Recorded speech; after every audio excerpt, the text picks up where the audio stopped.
Monax.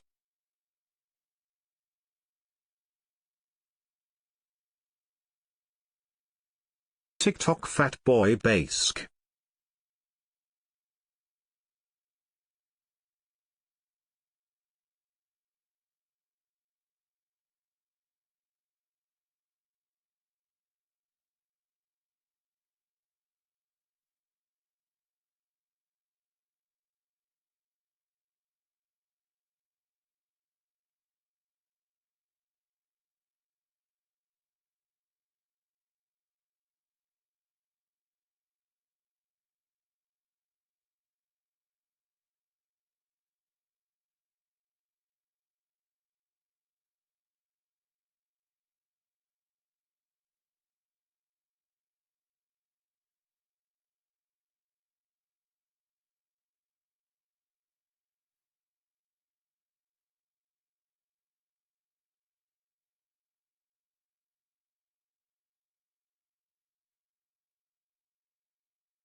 Good morning, fat boy.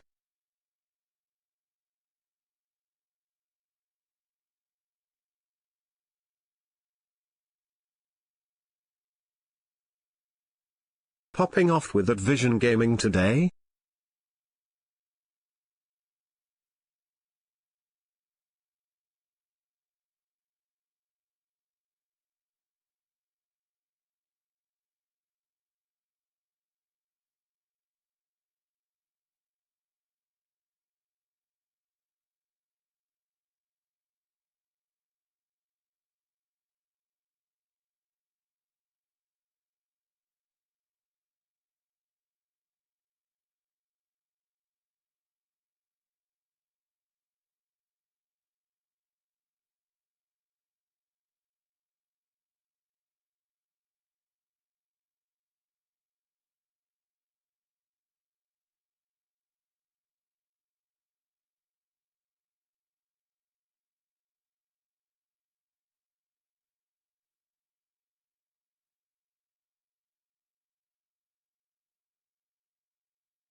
Yo, what's going on, boys? How we doing today? What is going on? Yo, today, brothers, today. I need to, bro, got some IRL bullshit going on. Got some IRL bullshit going on, you know what I'm saying? What is this emote, bro? Nah. This is a fucking blacklist. QB blacklist. So I need to fucking I need to get just, you know, get immersed.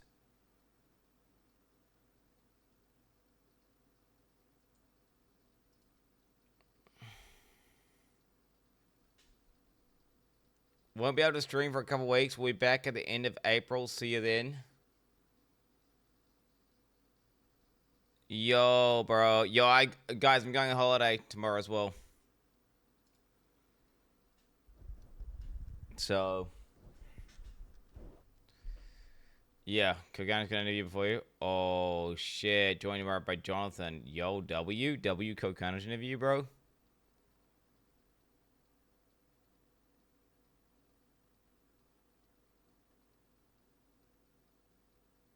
And 12 reasons why I stay home. Is this one of these clips where it's like a guy and then he it's like basically there's a bunch of funny people. And then there's the main guy. He just does a bunch of YouTube tier reactions where he like looks to the right and he goes. And then it's some guy like pretending to be a dog. Then he looks over. It's one of these things, isn't it? Oh, dear God. Yeah, this looks like fun. Let's all squeeze together and record something we'll never watch again, like a sea of dystopian sardines. Okay, see, I don't like... So I want to do the commentary. He's just like, dude. What a way to ring in the new year. Society's in shambles. Our daughters are walking around on leashes. We got people bringing possums on the train and shit. I mean, there's always been nut jobs roaming around the city, but there seems to be a new level of depravity going on here. Like, what is this? Do you know what I think a huge part of it is? We got cell phones to record it. And then the most extreme shit gets amplified because it's extreme. So then it disproportionately looks like a lot of people are crazy. That's what I think is the case. And then I think also, don't get me wrong, the internet has allowed people to fall into these micro niches and really double down, triple down. Like, you know, try fucking make like a furry lunar fetish, okay, of just people who are furries that are obsessed, like sexually attracted to balloons. You couldn't do that back in the day. Maybe you get into a furry club, but you couldn't get into like one of those micro niche communities. You know what I'm saying? How many McFlurries do you have to consume to get stuck on a turnstile? I'm sorry, I'm clicking off this guy's videos. So this guy's he's giving me negative Rizz debuff. Watching this guy's video, bro. This bird has to rearrange its organs and skeleton just to lay an egg. This cute little guy is the kiwi bird, a species of ratite native to New Zealand this time, and the absolute poster child for getting cucked by evolution. You see, this walking featherball is actually directly related to the emu, ostrich, and cassowary, being a member of the same family of flightless birds. However, there is a problem. You see, the rest of the kiwi's bloodline actually looked up a build guide before picking their stat spread, and as such made sure to trade the whole flying thing for something useful. With all of his cousins specking into speed, size, and some kind of offensive capability. So that leaves the question, what did the Kiwi pick to make up for not flying? Getting bugs. Getting bugs from the ground. Absolutely nothing. No. It's nocturnal, so it goes out at night. It got real good night vision. It's got insanely good hearing. They're quite nimble, and they have these insane sensors, and with this crazy beak that allow them to get shit out of the ground. They can like hear you. You think you're safe in the ground? No, the Kiwi can hear you, bro. He's like Daredevil. Okay, Daredevil. Kiwis are tiny in comparison to their relatives, coming in at only 4 kilos in weight and 50 centimeters tall. This is because Kiwis evolved largely on an island with no natural predators, so they downsized and traded out the knife feet and bloodlust for just being a little guy with a good attitude, which honestly worked pretty well for them, until the British did British things, and now they have to deal with cats and dogs trying to eat them. And considering this build was and ferrets, and stoats, and rats.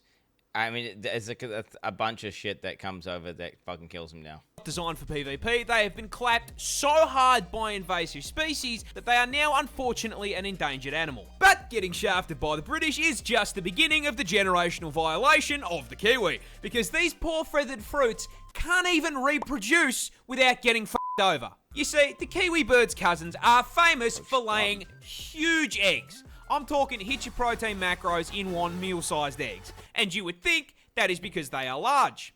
And you would be wrong. Because their vertically challenged cousins have to lay eggs the same size. A Kiwi bird lays eggs 20% the size of their body. With the egg being so bloody large, it rearranges their internal organs and that happens to a pregnant woman.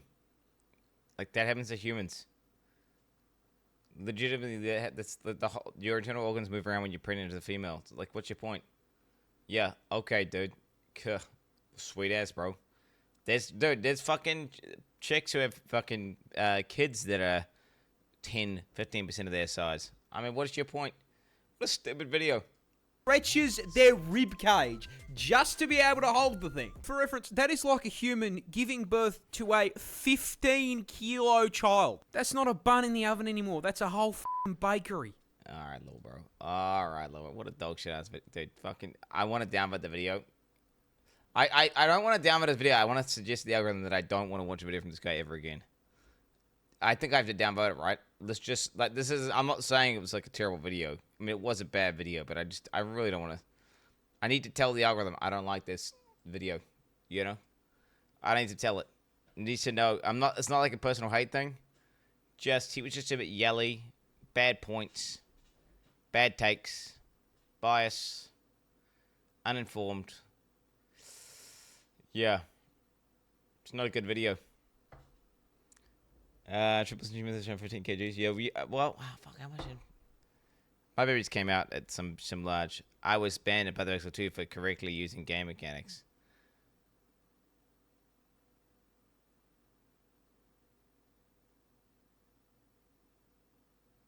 What is he? What did he? Okay, wait. Did he do the exploit? Did he do the exploit? Did he intentionally do the infinite reroll? Okay, the guy's retarded, bro. I'm sorry. You know what you were doing. I watched that shit.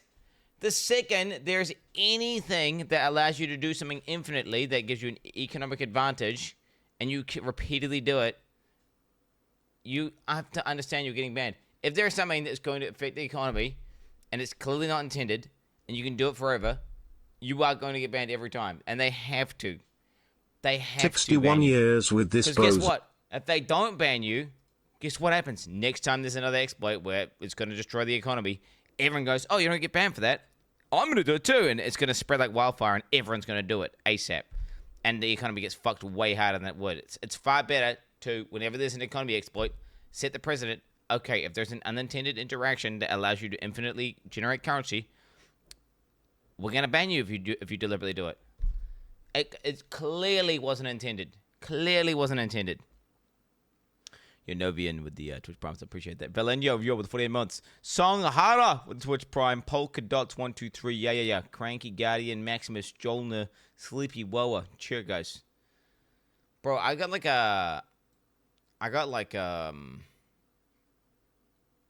everything sounds kind of loud, and I got ringing in my ears. I don't know what the fuck that's about.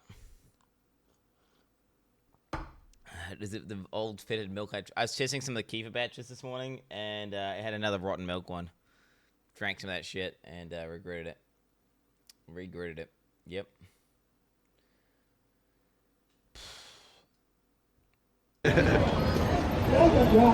Everyone. Where are we? Everyone loves Emerald in my community. You have a community? Not really, just Discord people. Nice. Have you ever brushed your teeth? Have you thought about it? It's tough. Yeah. Traveling. Traveling, it's tough. You have a little sack right there to brush your teeth. You can't get a toothbrush yourself? True. Probably would work on that.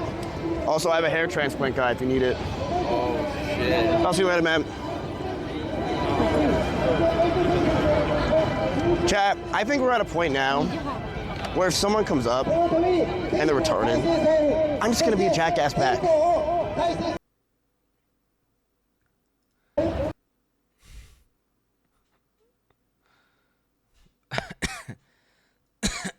That's kind of mean, but then what did he say to deserve that level of hate? What did he say that? Let's actually see what he did. So he said people like Emerald. Okay, I'm gonna go view full VOD. Let's get the full context. Where if someone comes up and they're retarded, to brush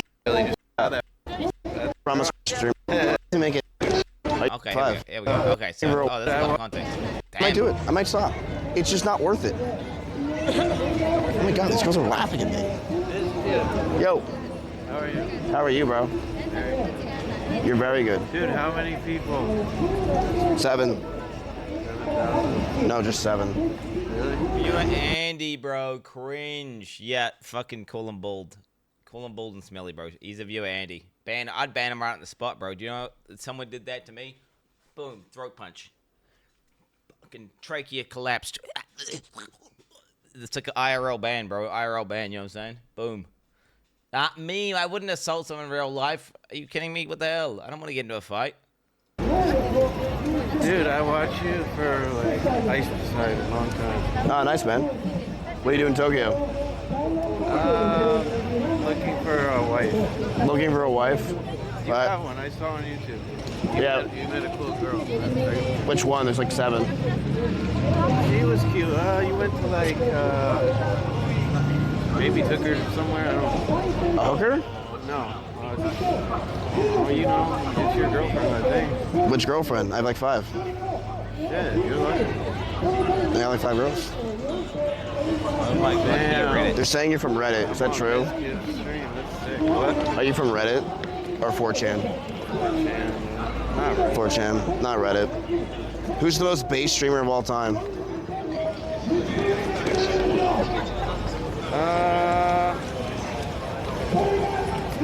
Ice Poseidon, but That doesn't make any. That doesn't make any sense. What I don't get is,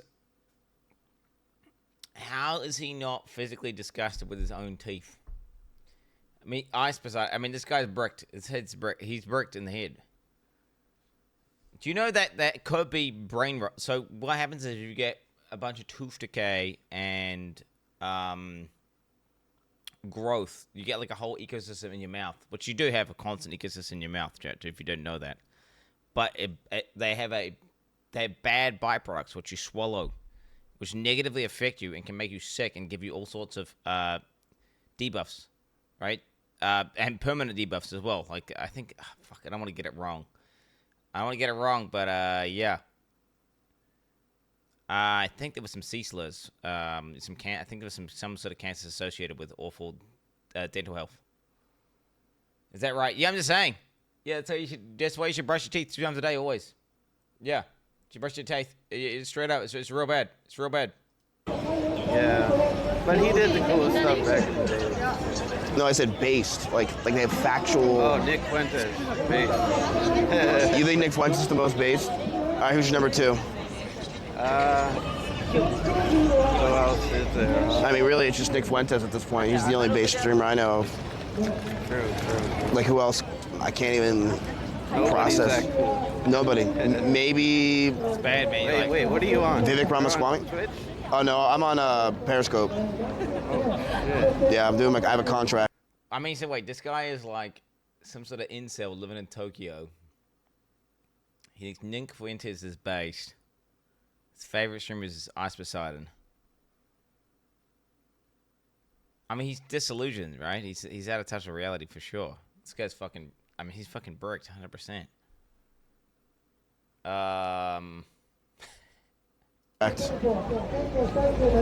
So these are just Periscope viewers. That's cool. I was on Rumble for a little bit, but Am I able to check this VOD later? I think so. Nice. I think so. Should be good. Is this guy high? Dude, did you date Emerald? Like she lived at your house, but I don't understand how Yeah. that worked. Oh no. Everyone loves Emerald. Mike. He's so weird, bro. This is so weird. Bro. Oh, and on top of that, he's seeing all females as through like a lens like of dating, and everything he's mentioned is as a girl is a sex object or some shit, right? Let's be real. Just that's what I'm getting. This is the vibe I'm getting here. It's a weird vibes. You have a community? Not really, just Discord people. Nice. Have you ever brushed your teeth? Have you thought about it? It's tough. Yeah. Travel. Traveling, it's tough. You have a little sack right there to brush your teeth. You can't get a toothbrush yourself? True. Yeah. Probably would work on that. Also, I have a hair transplant guy if you need it. Oh shit. I'll see you later, man. Then you should have stayed there and let that simmer. I wish he had stayed there and let that simmer a bit more. The issue is what if, because this guy is disillusioned with reality, right? This guy is out of touch. What if this guy then, like, this is the type of guy you piss. Okay, if you did that to 1,000 dudes like that, one of them is gonna try to stab you, eventually. Right? One of them is gonna try to stab you. It's the type that's so you're playing a risky game as Kif. Let's be real. These guys are not so reality is and them are not connected. They're not, so they're gonna do unreasonable things. Everything he's saying is unreasonable. So it's one of these things where you do that's a risky game. Chat, I think we're at a point now where if someone comes up and they're retarded, I'm just gonna be a jackass back. My Discord community. Shut up, I have kids. I have no time for this shit. This guy's stealing a dog. What the fuck? It's weird. I used to really Mr. Kip used to piss me off back in the day, like a lot. But then like recently he pisses me off less. He used to piss me off a lot. He evolved. He gained a new dimension, I feel like. He gained a level of maturity higher than what he used to be, to the point where he sometimes has good takes. And I can clearly see the stuff that he's doing that's a little bit like, ugh. He's just doing it for the stream. Coworker bias. No! This is before the whole OnlyFans thing, obviously, right? And I basically interacted with him like for 2 milliseconds and he just called me fat repeatedly. But no, I feel like he's actually become more mature recently. In the past, I want to say like 2 years or something. And like ever since he's, dude, it's like he went to the gym and his brain got less fucked up. Or something. Ever since this little gym arc he's been doing, his brain got like less fucked. Is it the increased testosterone, perhaps? I don't know. Что делаешь, блядь? What's the old dude? Oh, he's grabbing to then call the police. This is the old police grab. Where's my mouse? It's police call. Citizens arrest. Citizens arrest, bitch. Руку убрал? Citizens arrest, bitch. Что делаешь, блядь? Ты ебанутый? Ты что делаешь, блядь? Ты что себя как обезьяна ведешь, нахуй?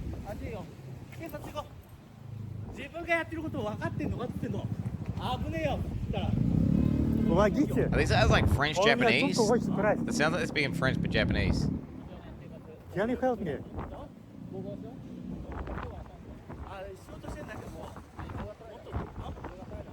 Wait, this А? wait, this is Russian? Ты что делаешь? Wait, these guys are speaking Russian. But they are typing Zach. That is things Russians do. But wait, that's like fucking... That's Chinese, it looks like. Wait, what is going on? What the hell? Sika блядь, two. Sika блядь, two. Wait, where are they?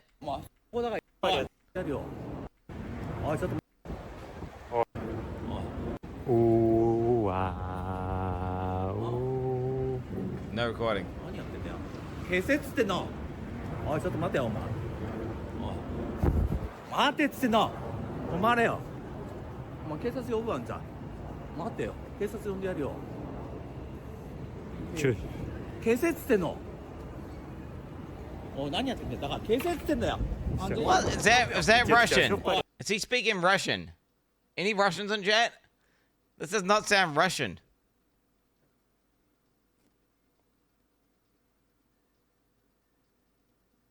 Yeah, it was Japanese. So I was right. So you're saying it was Russian, you fucking retard? Or you guys are fucking Danny Kuglers.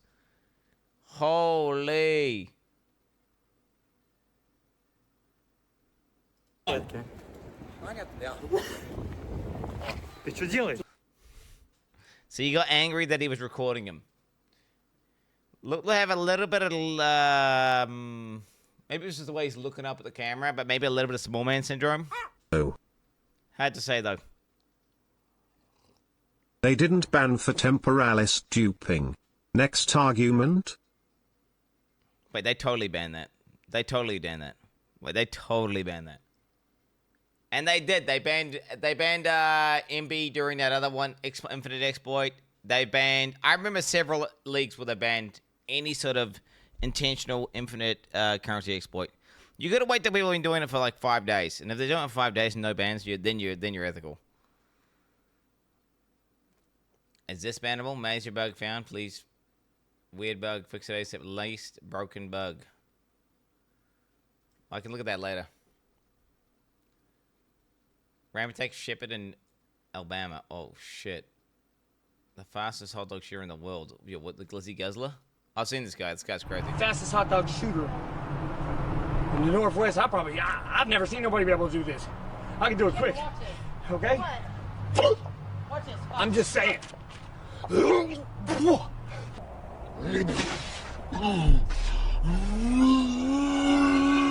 We can go viral with this one.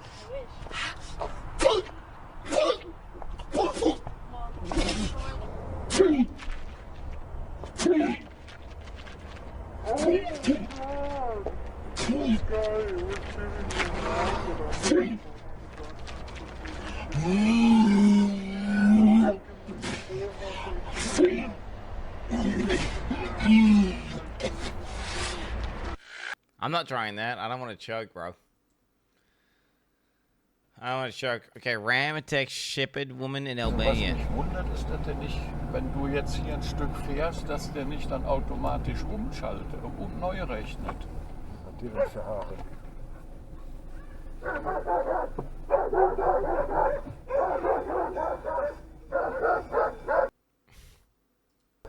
Ach, Scheiße, fällt hier noch hin und wird von den Schafen überrannt. Scheiße. Yo, what the hell? Is she gonna be okay? Das ist der Bock, ne? Ja. Eine gute Frau. No! Oh shit, bro. Okay. Is she okay, bro? Ah, Oh Scheiße. yeah. Go hit him. Hey, hey, hey, hey! Yeah, I don't want to show that on stream. Pass auf mit den... Yeah, I don't want to show that on stream. There's no blood or anything, but she basically, the ram, she's half sitting up, Scheiße. and the ram slams her head into the pavement. Bock, ne? You can see, yeah. Well, I would pause it before it actually happens. So yeah, I'm just gonna go frame by. So yeah. Oh yeah, I mean he gets leverage there. Goes into her back. I mean, yeah, it's not good, is it? Jesus. Yeah. Yeah. Okay, I'm not gonna. Yep. She didn't die. She gets back up afterwards. But her head impacts the pavement. Yeah. Okay. So rams. So they don't. So it's all you fucking idiots who are saying rams go up and then start using their fucking hooves and go like this. No. They just would have charged. It would have charged again. She gets up. She didn't die. Oh, that's dude. They're like, can you use your imagination? They've got hooves. They would hoof the person. Of course, it would happen to hoof them. They were saying that, bro, and I was saying, well, no, they must continue charging on the ground. That's the only way I could see it reasonably happening. Go watch the VOD. Anyone who wants to can go watch the VOD. It's all recorded there, and you can see all the people saying, hooves. I couldn't find the donos. People donated to me saying, they've got hooves. Jesus. I've always wondered, what's inside a wasp nest? Well, let's begin our dissection at the bottom.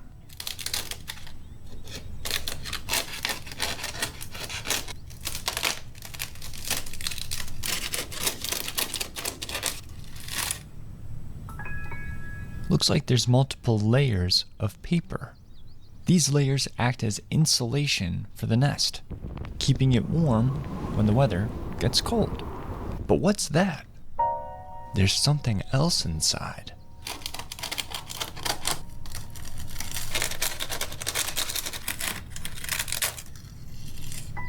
Here's our first layers of comb.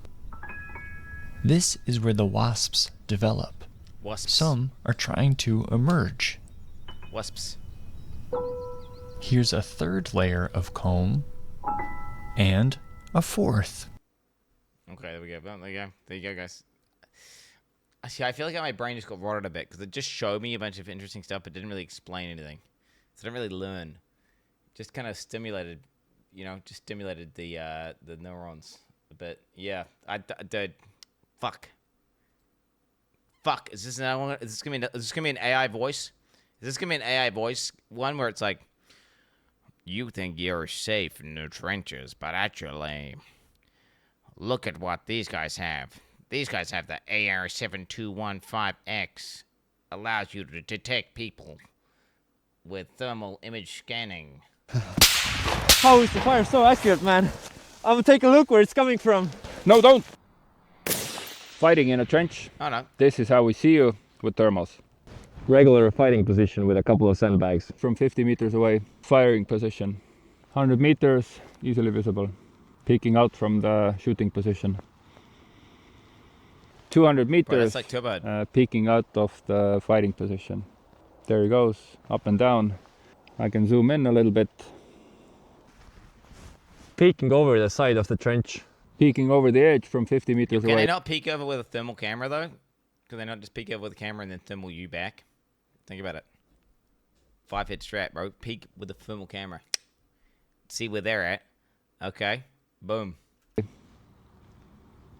100 meters and peek out. Zoom in and I can see his face. 200 meters, peeking over the side.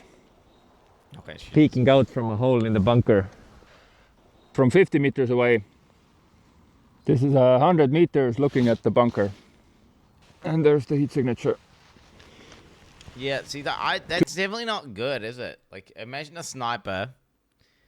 Oh, then again, the sniper would have to be under a bunch of shit, otherwise you could see them back. I mean, yeah, but they would just be watching the building, waiting for you to go through the window, and the second you hip up with the window, bang, right, bang. Oof. 200 meters, looking at the bunker. Who are we kidding though? Who the fuck? Oh, the infantry dude. Oh, the fucking soldiers running around, bro. They're gonna be just bombing each other and using drones. Like, you know, this is manual warfare, mate. The only issue would be getting line of sight. I can very easily pick him out. Looking out the little hole in the bunker, right there is his face. And you can't really tell anything is there. Only restriction being line of sight. So if you can imagine being in a large open field, the distance is much greater. And keep in mind, you can do this in pitch black darkness.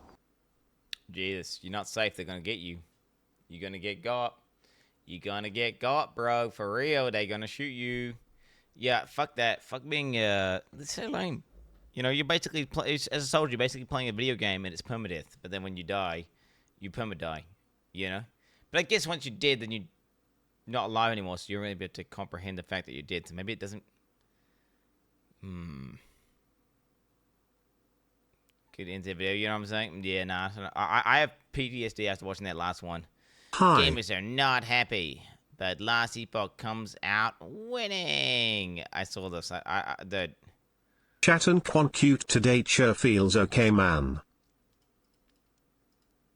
Well, think about it. Once you're dead, then nothing matters because you can't process anything.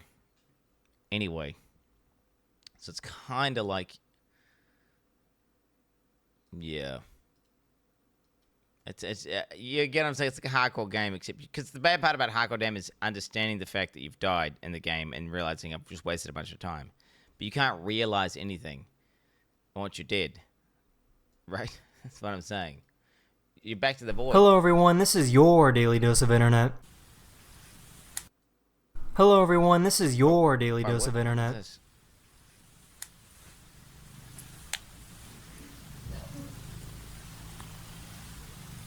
Oh. Come. Watch me toss this toy at my can't son. see that. That's how you get. So that's how you get brain parasites. By the way, so you see, you get the cat's mouth touching your mouth. That's how you get the old these things that live in your brain. Most people have it actually, but it's not good. We actually know 46 months of pain. A YouTube video. Who got this? And the one time it's real bad is when it gets into the basically when you're pregnant, which is why you're not supposed to be around cat litter and stuff like that. Anyway, it happened to this person we know, and now that baby's got like this shit growing on the baby's brain. It's not good. It's bad. It's bad, yeah. YouTube, you are right. It's true. Yes, toxoplasmosis. Yep, happened to a child, and she's got these lesions on her brain because they didn't diagnose it fast enough, and now she's suffering from a bunch of issues. Yeah, it's not good. And this all comes from just can't the old. But nah, you're fine. Everyone has toxoplasmosis because this is some shit. It's some crazy shit where the cat piss and shit. It all comes back to cat piss and shit. You want to hear it? You guys want to hear the story? You want to hear it? You want to hear this? You want to hear it? Basically, it makes rodents not afraid of cats. Okay?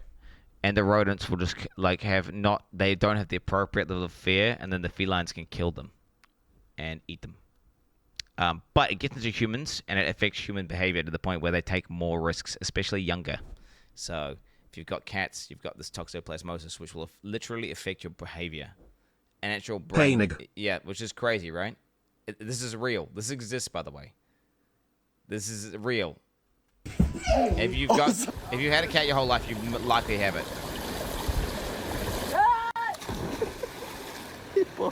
Oxe, cadê o cabelo do Jonathan?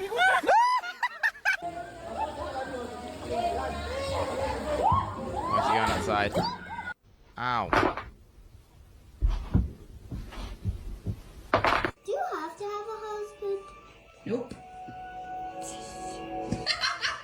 They tried to slap each other. Bro, the kids are obsessed with husbands, by the way, and they getting married, and they keep doing all these role play, getting married. Like all my girls are doing this.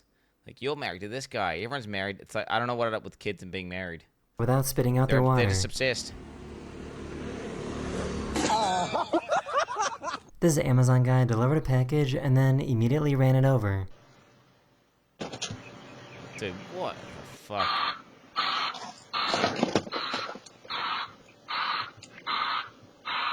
Her husband. What is this NA delivery, bro? He just drops it. That's so fucked. You could be ordering like a $20,000 Mac AI PC, and he could just drop it out, just have it on the ground, and then just run it over. Wasn't too happy that she was trying to feed the cat. She licks her own butthole. She licks her own butthole. Bro, do you know, bro, that they do chocolate soft serve at McDonald's now? And then you wouldn't even know if there was butthole in the soft serve because it would be brown. Yeah, it's a thing. Chocolate soft serve.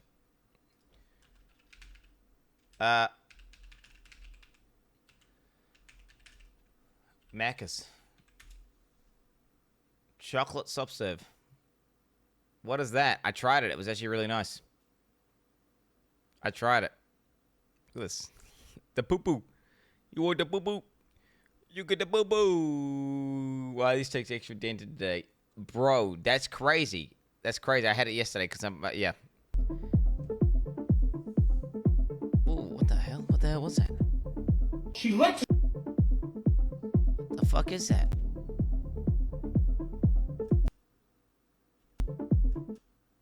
Is that ice? Oh my god. Yeah, that's crazy.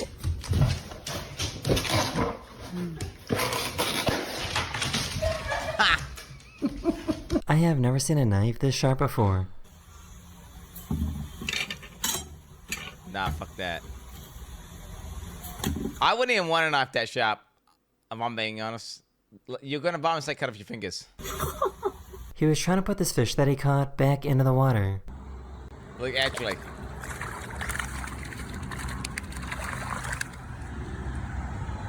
It wants to die, bro.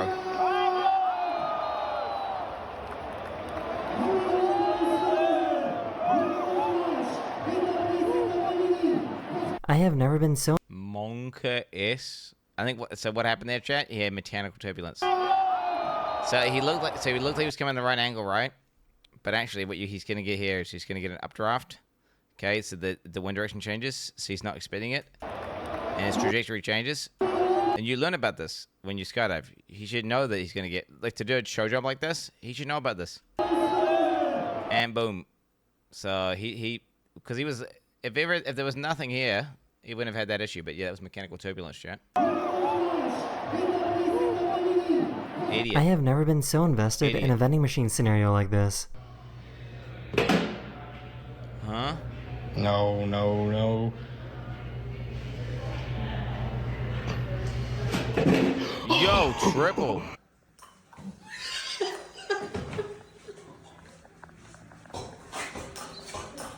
That's how you choke, bro. That's how you choke. That's how you choke, bro. High five. No. This window washer used water pressure to get himself back out of the building. Oh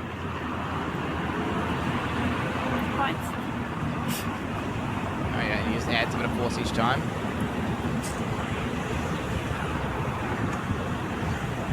Makes sense.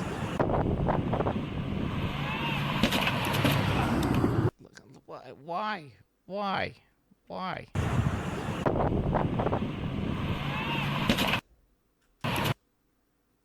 Is it even that cool? I don't know.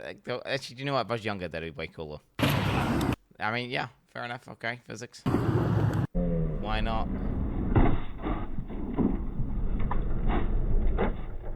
She discovered a really... This reminds me of this, actually, this is this bridge that I go down, chat, where there's these two bollards sticking out, and it's supposed to stop people from going fast, but I just go full speed, like fucking 40 kilometers an hour on my bike down the hill, and I just make sure I get between the two bollards. And if I miss, it's going to break one of my femurs 100%. Same sort of vibe. Smart way to get that little bit of extra ketchup. Instead of like waiting for my Spin ketchup it around. bottle to go bleh, You spin it around in circles. I like to use physics to get all my sauce. I give you centripetal motion. Yeah, it's going to come up. Oh, okay. Everyone does this. Like, who doesn't do this? Who literally doesn't do this? Okay, who literally doesn't do this? Okay, but the main thing is you need to make sure your lid's fastened. Make sure your cap's on. Wait, if you didn't know that, I don't know what to tell you. You probably don't know how to make a pen that's not working work. I don't know, like, fucking Jesus. Pretty good. They put Apple Vision goggles on a robot to see what would happen.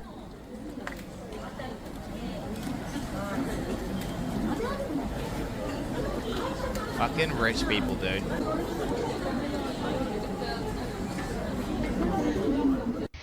Fucking rich people. I bet you that's not even where the fucking camera is. Those eyes likely aren't the eyes. There's probably a camera on his chest.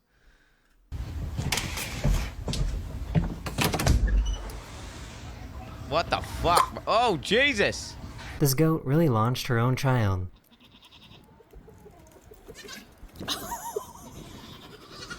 It cost me maybe like... No way. This raccoon was saved. Bro, I would not trust drinking out of any Temu receptacles.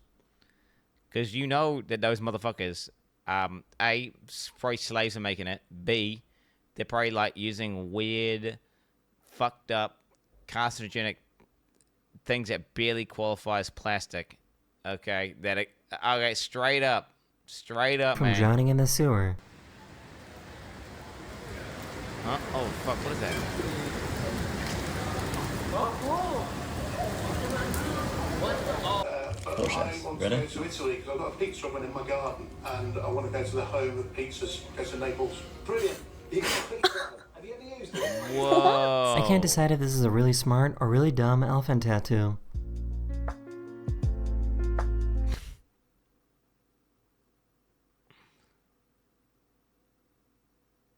So you gotta get pinched? Someone's gonna pinch you to show it every time? I mean, I can see that. Wait, that doesn't necessarily... Wait a minute. That could be just fucking... Bro, you all need is a tip, actually. I can see it now.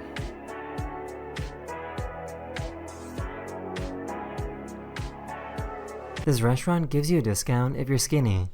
Dude, you risk tripping. I guess at least you did it to someone who's fit. But look, but you do that to some random person, just fucking slips over and breaks the hip, you know? Either that's scripted or not intended. There's no way. Those pants are tight though. Yeah, I will agree. Those are some tight pants. Those tight. Those look uncomfortable actually.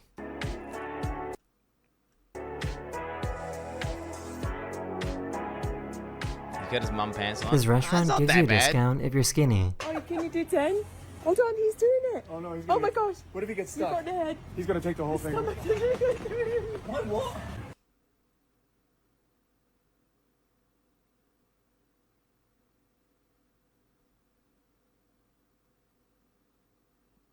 Bro, that's crazy actually. That's a smart idea. Dude, that's a smart idea, bro. Because what is an anorexic person gonna do? They're not gonna just, I suppose they might just eat the food and then vomit it back out. This is five-head. This is a good strategy. Wait, they should be doing this everywhere. What the hell? Like a fat tax. A fat tax, right? And then they'll have less money, so they don't have to buy as much food, so then they'll lose weight. Right? What the hell? You should give it. Oh, well done.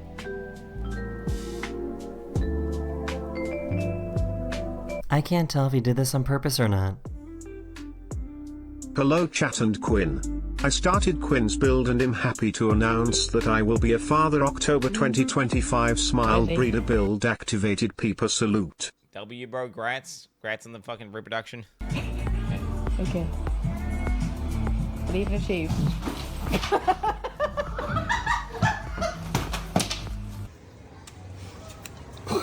Bro, yo, what the fuck?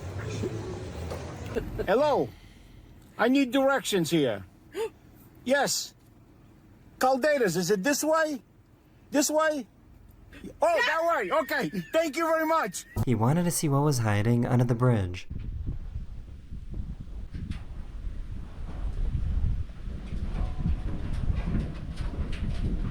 Oh, he is.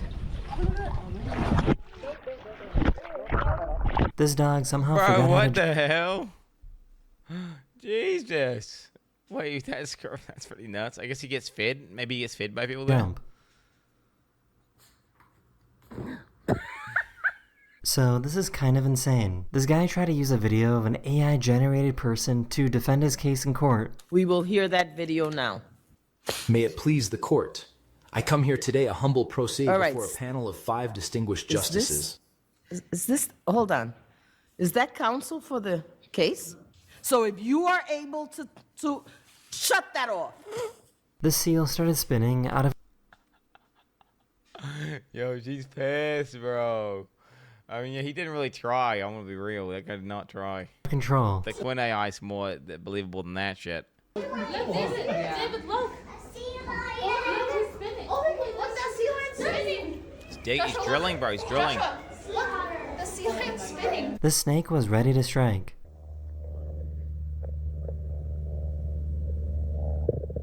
He's called up. Got the energy stored. I walk in here. Oh, what's that, eh? Who did that?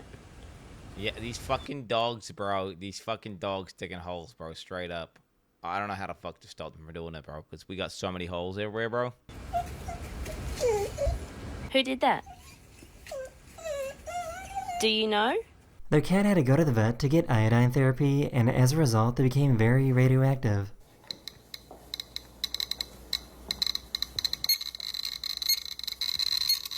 Jesus. Bro, what the hell? Don't say next to it. Oh.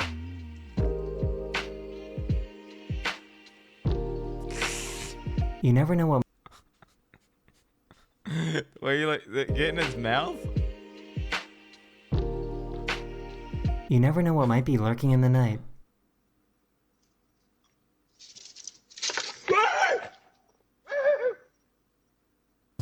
Yeah, I know that vibe actually. I relate to that. That's real though. The ooh. All right, technically I should be concentrating on work right now, but I want to show you this is an HP or a high precipitation supercell. They should have the sirens going here right now. Insane lightning, but look.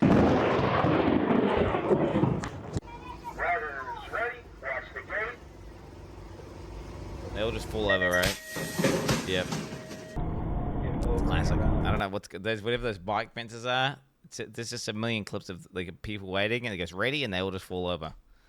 They need to fix that. Anyone else find it interesting that the only thing Quin can speak semi-eloquently on is falling out of a fucking plane?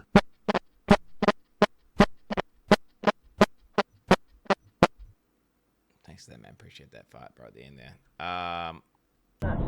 Oh my god! I was just in the Everglades in Florida, and I wanted to show off this really cool landscape video that I took. That is the end of this video, I hope you enjoyed.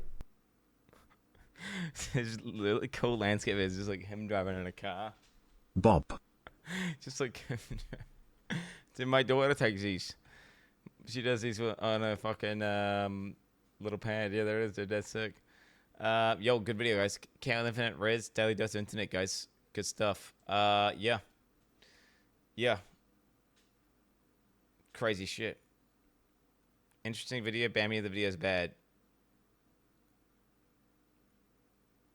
Since the 1990s, Mexico's narco bots have risked life and limb transporting drugs and cartels. It's a risky game, but they're traded to it. Yeah, it's just people flying drugs to a small island, bro.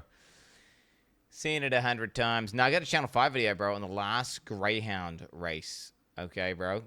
Place in America. Because do you know what? We got these. You can go see Greyhounds in Wanganui, mate. We got the Wanganui Greyhounds. You can go do these. Oh, wait, are they closing down now here as well?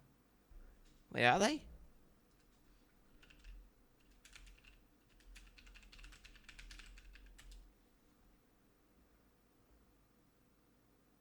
Greyhounds, Wanganui Greyhounds track. You know, they got greyhounds. No, this is, yeah, look, they get the Greyhounds track. Look at this. Some of the best dog racing out there, boys. Some of the best. This is just in my local town, baby. Some of the best dog racing every Friday night from 4:30 p.m. Come experience a thrill, also tasting some of the best food in Wanganui from our award-winning chef. Yeah, we got dog. Wait, why are they shutting everything down? What's going on there? We didn't give any dogs cocaine. All that was a product of a fast racetrack. If you brought him in at 10, gave him cocaine, and he's not running till 5 o'clock race, there's no effect on cocaine. Steve Saris. He's the individual who had many dogs test positive for cocaine. The cocaine scandal was my kennel. Is he from Brockton, Massachusetts? He is. Brockton's definitely tough. You're not going to survive in Brockton if you're not tough. The dogs were being drugged to fix races. I believe it was 26 cocaine positives. All of a sudden is wrapped up in this cocaine scandal. Never seen cocaine in my life. Welcome to our new video. I must admit, they do give the dog steroids. They do give the dog steroids. I know that much. Okay, that's normal.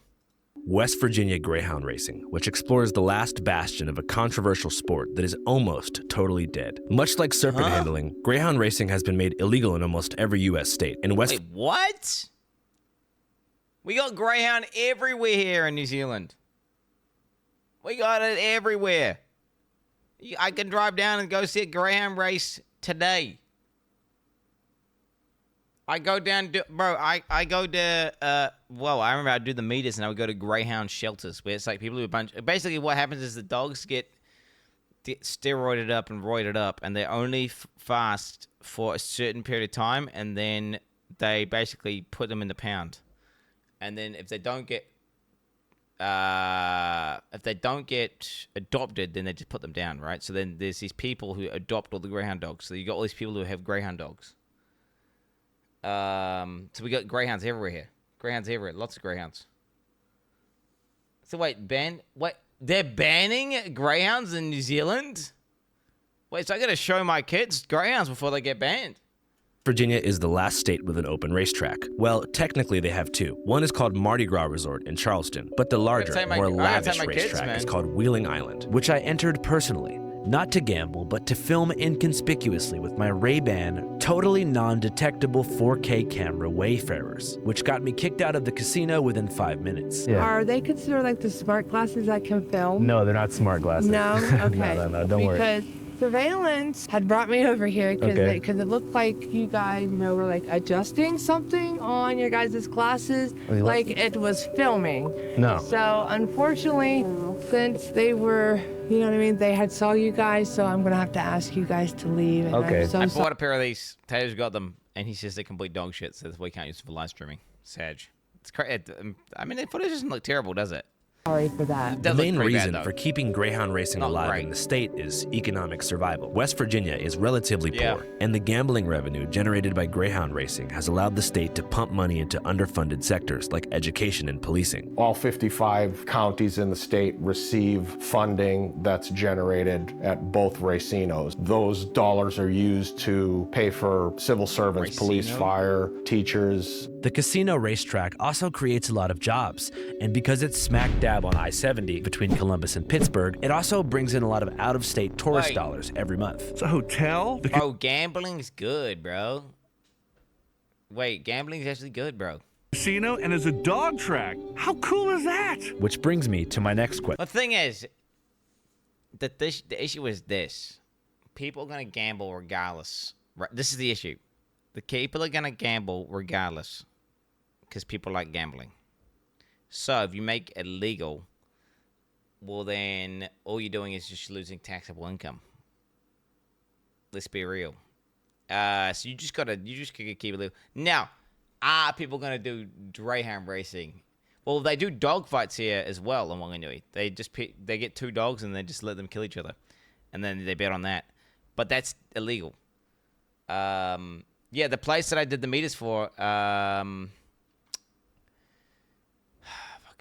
it's down in Aramo. What are they called? It's not the Black Power.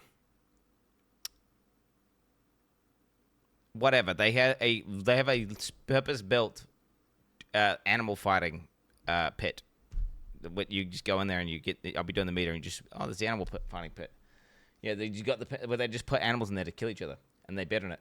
I want to ask you guys, what's more important? No, it's not the mongrel mob. It's not the black power. It's something else. What the fuck is it? There's another one. Survival of a small, hard-scrabble American town, Wheeling, West Virginia, or the welfare of greyhounds? What do you think about greyhound racing? It's awesome. The dogs have a better end than the horses did. The horses were made in the glue. It's an animal and a living, animal for those people to take care of, but also it's an investment. I don't bet none, but it's great. This town was big with mafia back in the day. You know what I mean? But animal rights activists... Wait a minute. What's the difference between a horse getting put on drugs and getting ran and trained, and then once it's useless, they discard it, and either they get adopted or they get turned into like dog food? Isn't that the same thing? Why wouldn't they ban horse racing? It's the same shit. It's the same thing. It's the exact same thing. Except the dog one is actually, if anything, the dogs are probably, they have a less, it's easier because they're small form factor. Same paws. Okay, these paws guys, I'm going to actually start getting you guys. You paws guys need to calm down. Are not having it, and one group in particular, called Grey2K USA, has taken it upon themselves to spearhead this industry's demise. In the past 15 years, this activist nonprofit has helped to shut down 46 different racetracks, got 24 state laws passed, and recently filed HR 3894, a congressional bill called the U.S. Greyhound Protection Act that's yet to be heard by Congress. Here is an interview with the leaders of Grey2K USA. How you guys doing? Thanks so much for taking the time. Carrie Teal. Thank you. Yeah, I appreciate you guys. I'm Carrie Teal, Executive Director at Grey2K USA Worldwide. Christine Dorchak, President and General Counsel, Grey2K USA Worldwide. Greyhound racing is cruel and inhumane. There was a time when thousands of greyhounds were killed every single year in this industry. There was a dog just in the past couple of years named Flying Betty Lou here in West Virginia. This was a 1-year-old dog, and in a practice race, she suffered a crushed skull. The dogs that die in this industry are young dogs that should have long, happy lives, but instead become victims of this exploitive industry. And that doesn't make sense. And it's time for the law to be changed. Many years ago, I was doing a debate and in Massachusetts, a young woman came up to me and she grabbed my arm after the debate and she said, "If your question passes, my father's gonna lose his job. Do you think about me?" And I said, "I do, but it's still the right thing to do." Now, who's like the Voldemort of greyhound racing in the U.S.? The most notable person on the other side is Steve Saris. Vice President of the National Greyhound Association. Just think about that, like, right? It's like some guy's like fucking trafficking woman, and like, yo, if you shut this down, you don't understand. My dad's gonna lose his job. And President of West Virginia Kennel Owners Association, kennel owner and animal lover. We'll feed about 120 pounds of beef a day, just ground beef. Like we mix in like Purina puppy chow. When you look at politics, my name pops up quite a bit. They've tried to smear me for years. You definitely are adding some anabolic steroids to that meat, aren't you? You are. The first public vote on this was in Massachusetts in the year 2000, and then again in 2008 when it passed. And his father was one of the kennel operators in that first campaign, so it's almost like our path and Mr. Saris's path have been strangely mirroring each other for a quarter century. They've tried to smear me for years. At one time, greyhound racing was a large, thriving gambling industry, but over the years, it has slowly died. It has, yeah, definitely had some attrition and shrinkage. If you were to go back 20 years ago, how many tracks do you think were open? Oh, hundreds. Really? Yeah. For many local economies, the track shutdowns have had disastrous results. Take Revere, Massachusetts, for example, once home to the wildly successful Wonderland Greyhound Park, which Grey2K helped shut down in 2009. I don't associate greyhound racing with anything bad. Like, we got buses called the Greyhounds. They got big Greyhounds on it. We got the Greyhound tracks everywhere. You see the Greyhound dogs. They're big, happy dogs. Really big dogs. Really big dogs. Always super skinny. When I see Greyhound, I think of good things. I'm like, oh yeah, it's the little racetrack thing where they go around the racetrack. You know?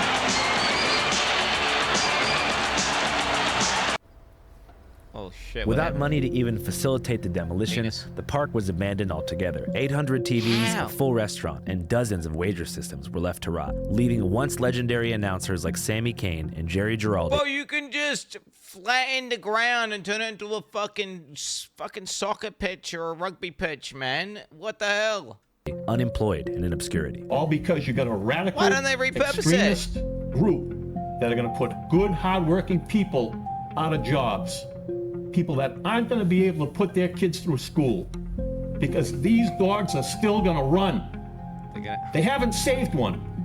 Nor will they. Today, the racetrack is nothing but a semi-abandoned parking lot, and the vibes are quite good, which has been a common story in these past few years. When we started, there were about 50 operational tracks. 50 in 19 states. We've been going state by state by state. And today there are 2. It's really like a Depression-era relic of an industry that happens to still exist today. We never would have imagined that West Virginia would be the last state. We thought that Florida was the whale. Bro, they acting like Greyhound racing is some fucking, like, underground bare knuckle boxing fucking fighting arena pit where everyone does illegal drugs and fucking does stuff, and they get animals and they fight each other to death, and they get humans and they make them fight animals, and it's all fucking sussy, and everyone's like some kingpins there.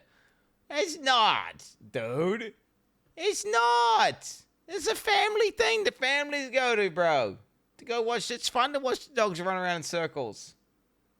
Little what do they call it? The little there's like a little pilot thing. It's like usually a dead rabbit. They chase it. What the hell? Fun little family event. What do you mean? Great. Look at this. Come experience the thrill. Listen to this. I mean, Greyhound racing, bro. Wanganui Greyhounds. Does that look bad to you guys? Does that look like a bad vibe, bro? There's some dogs with they've got little tops on and they're running around. 4 reviews, bro. 4 reviews.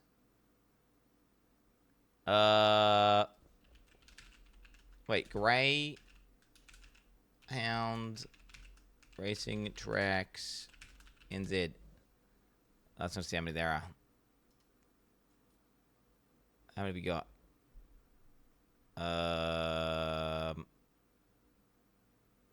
Major trophies, stadiums, and clubs. And we got so many of them, bro. We got so many of them, and they're just it's the same to me as like rugby or something, like it's except with dogs. You know. Well, I don't get it. We raise animals, right? We raise animals purely to kill them and eat them. Right? So raising an animal purely to just run, and then sometimes they die. I mean, you know? Like what? Big white whale. 74 greyhounds died. I need to see what's wrong with this. Let's see. Because I don't know. I've never heard the negative press on greyhounds. I've only associated positive things with greyhounds. Outside of the one thing where they would get used and and then once they're no longer fast, they get discarded. That's the part that is not good because not everyone wants to adopt a greyhound. So that's the only bad thing. Florida racetracks last year, including 12 at Derby Lane in St. Petersburg. But we were able to ask voters to make the decision, and they did in 2018. Voters said, stop it. No more greyhound racing in Florida. As I mentioned, I went to check out the Wheeling Island racetrack throughout the course of this research, and I was relatively disappointed by the entertainment value in general. Much like the vibe inside one of those shared, semi-private adult movie theaters they have at some truck stops in the South, there was an air of shame about the place, like almost everyone had looming moral qualms about placing bets on dogs. Still, that didn't stop me from placing a small $60 bet. Sorry, guys. Wow, look at those beautiful dogs. That's my guy right there, number 5. I got $60 on number 5. As I waited for number 5 and number 8 to get ready to run, I began to wonder how many of these pups were wired on a few bumps of that Tony Montana fish scale yayo, or if maybe that rumor was all bogus in the first place. After all, I know the deceptive power of the mainstream media. I'm just not sure where they stand on greyhound racing. Here's what Steve had to say about the scandal. Is there an article, maybe it's a misquote, but it said you gave a dog cocaine? How is this fucked up, bro? It's like a dog and you're playing fetch, except the fetch, the dog's trying to fetch the thing. If you've seen a dog when it runs after some shit and it's like, oh, fuck yeah, I'm gonna fucking get that shit. Okay? Except instead of getting it, it just keeps going, bro. It keeps going and then they go around. I mean, really? Well, here's the deal with that. We continue digging deeper into the Orange Park Kennel Club, where more than a dozen greyhounds tested positive for a chemical that indicates they were exposed to cocaine. It's being called the largest greyhound drug case in American history. 17 racing dogs have tested positive for cocaine. You can imagine who the whistleblowers were in this scandal. Facts in this case do suggest that this is a race-fixing case. Wherever we have worked, we found drug-positive dogs. They've tried to smear me for years, tried to basically take me out of the equation, and they were going to do it any way they could get it done. And what better way is if it looks like the main guy fighting for greyhound racing is using cocaine on his greyhounds. They probably assumed that we wouldn't fight back, but coming from Brockton, that's all we do. Shortly after Grey 2K released their claims to the media, Saris filed a defamation suit and was able to gain access to their alleged evidence in discovery. I requested and was able to get a split sample. They sent it off to Texas A&M, who did the drug testing, and they said, yeah, it has benzoecanine, the cocaine metabolite in it. And I said, well, that's not what I want. How many different dogs' DNA is in that cup? I was figuring somebody was spiking it or tampering with the sample. And they said, we don't do that. They said, UC Irvine does it, or UC Davis, I think it was actually. Yeah, UC Davis. And they sent it, and the results were that it wasn't even canine urine. Oh, wow. So it was a person who did cocaine who worked at the kennel. Draw your own conclusions, but it wasn't dog urine. It had to have been planted. I mean, that's the only thing that really makes sense. You know, we've heard a million excuses. I mean, we had a notable greyhound trainer call our office about 10 years ago and start to sort of rant and say, don't you know if there's cocaine on a $100 bill and I touch the $100 bill and touch the dog will test positive? And we were just sort of shocked. I mean, this is an industry that has a lot of... I mean, they should have proper evidence, right? Irrefutable evidence, you know? Like verifiable, irrefutable evidence. Okay, let's be real. Creative excuses for things like the cocaine positives. This is an industry that won't sit still to play fair, and the dogs are paying the price. Of the 26 cocaine positives, they were all either my dogs or Julia Ward's dogs. So that was a huge, huge scandal. But once it was challenged and contested, you know, a whole different story came out of it, so. Look, everyone knows how this ends. Chat, would you want to exist as a dog that runs around a track and sometimes dies, or just not exist? Like, I would want to exist as a horse that gets ridden around and has to sit in this fucking place for ages, rather than not exist as well, you know? I'm just thinking that, you know? These are... Greyhound racing is going to end. The question is... What happens to the greyhound species population whenever the fucking... or the shit is completely banned as well? I mean, they're just gonna... Who the fuck wants a greyhound at that point? Who the fuck wants a greyhound at that point, bro? You know? I mean, dude, greyhound is a prime species as well. That's a prime... Or not species, it's a prime breed. Pugs... Those things need to be... Why is there someone... Do you know how many pugs die to respiratory issues? Do you know how many pugs die due to health issues? They should be doing a campaign because these pugs are suffering and dying by the thousands. No, tens of thousands. Prematurely because of the dog shit breeding. Okay?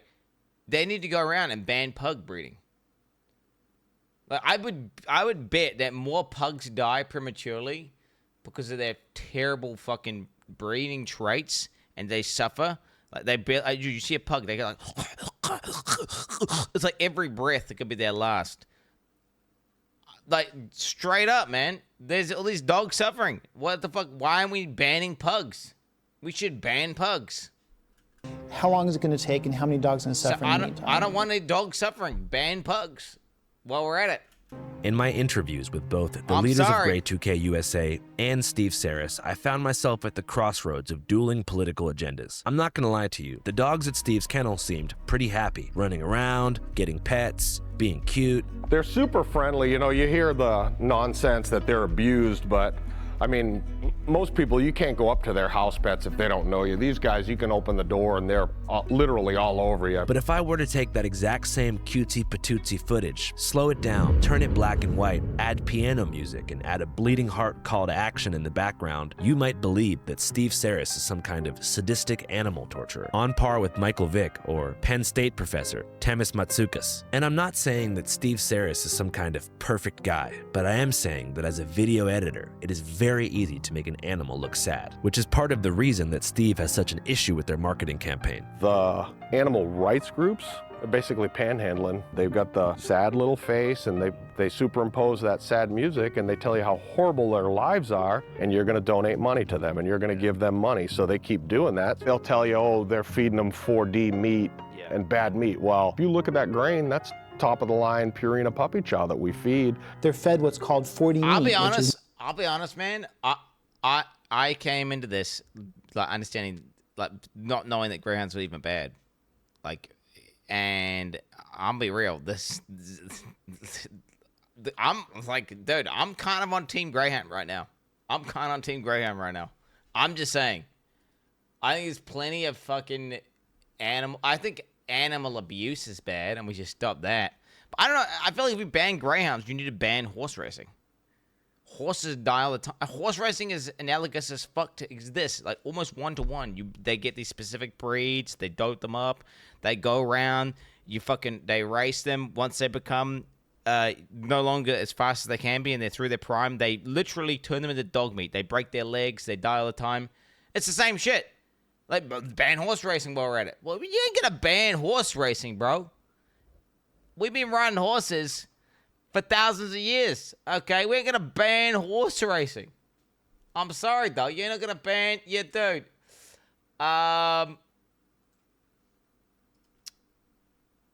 not? Dude, I think you ban people who are making animals kill each other.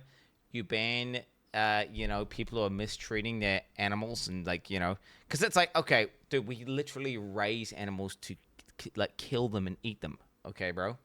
Raising an animal to run and occasionally die, okay, dude. What would you rather be? Okay, a herd cattle or a fucking greyhound? I'd rather be a greyhound. Hey, at the end of the day, dude, and get a few good few years of running, get a happy life, get to sprint after some shit. Now maybe I get put in the pound and get put down at the end. Okay, or maybe I get adopted by some person who adopts greyhounds. W. I'm sorry, it's just stupid. Well, you got to draw the line somewhere, and why are they drawing a line beyond greyhounds, but not at fucking horses? It's ridiculous. It's not a false dichotomy. It's not at all. It's not at all.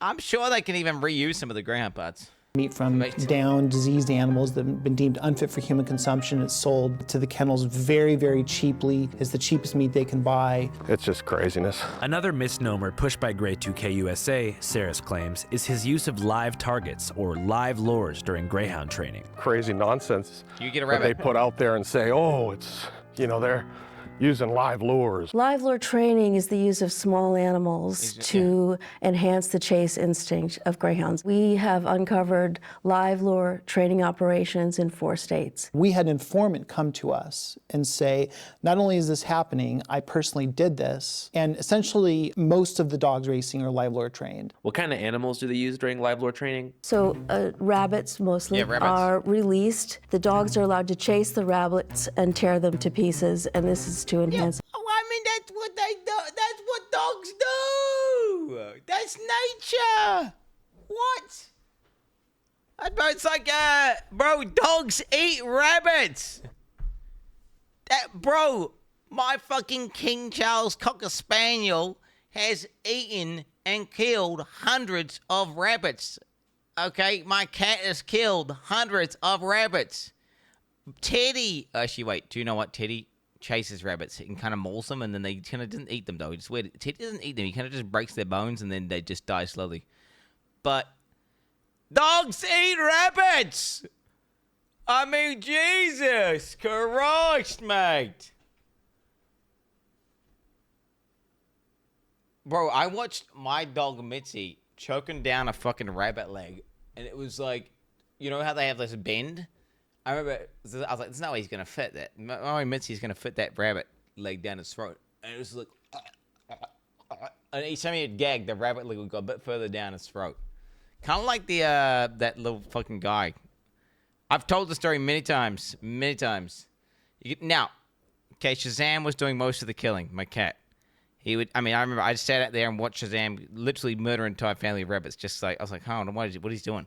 He'd just pull out, he'd put his arm down the hole, get a baby rabbit out, break its neck, arm down the hole, pull the rabbit out, break its neck, just bite it, and it was just sitting there, just pulling them out and just killing them one by one. One by one. No, I didn't stop it. They're pests. They're pests. They're complete. They're, without cats, we'll be overrun. Fake story. Oh my God. Do you guys live in real life? I'm so confused. The amount of, bro, probably 15, 20 times my cat tried to bring a rabbit through the cat door. And what happens is, because he's shredded it, right? He'll have it by the head, right? So this is the rabbit. This is its face. And then its guts here. And they'll always be shredded because he always shred them up. And the guts would get caught in the door, and he would rip them through, and you would get at the cat door just a bunch of intestines because they'd always fall out. Okay, this is the rabbit's ears. This is fucking, okay, and this is his legs, and his intestines are coming out. The amount of times this happens, I don't know what to tell you, man. My previous cat, okay, my current cat's killed. I mean, he's brought on a few rabbits that he's just broken their back, and they're squealing. It's awful. But my previous cat before that, I'm telling you, he would have killed at a minimum, 500 rabbits. Like, if you think this is like made up or something, no, this is like, I'm being super conservative. 500 at a minimum. Oh my God, bro. Oh my God. Dude. What the fuck? You're so crazy. Mitzi would then, okay, so you know, like the rabbits, so the fucking Shazam would kill the rabbits. He would just partially eat the rabbits. He'd bring the rabbits in and lead them in the kitchen. Mitzi would find a bunch of dead rabbits where the cat had killed a bunch of them. Mitzi would roll in the dead rabbits. Loved doing that, getting rabbit, and it would just be this heinous smell, rabbit blood all over him. This is not fake news. This is not. We would go out, we'd shoot the rabbits. I don't know how many rabbits Zach shot.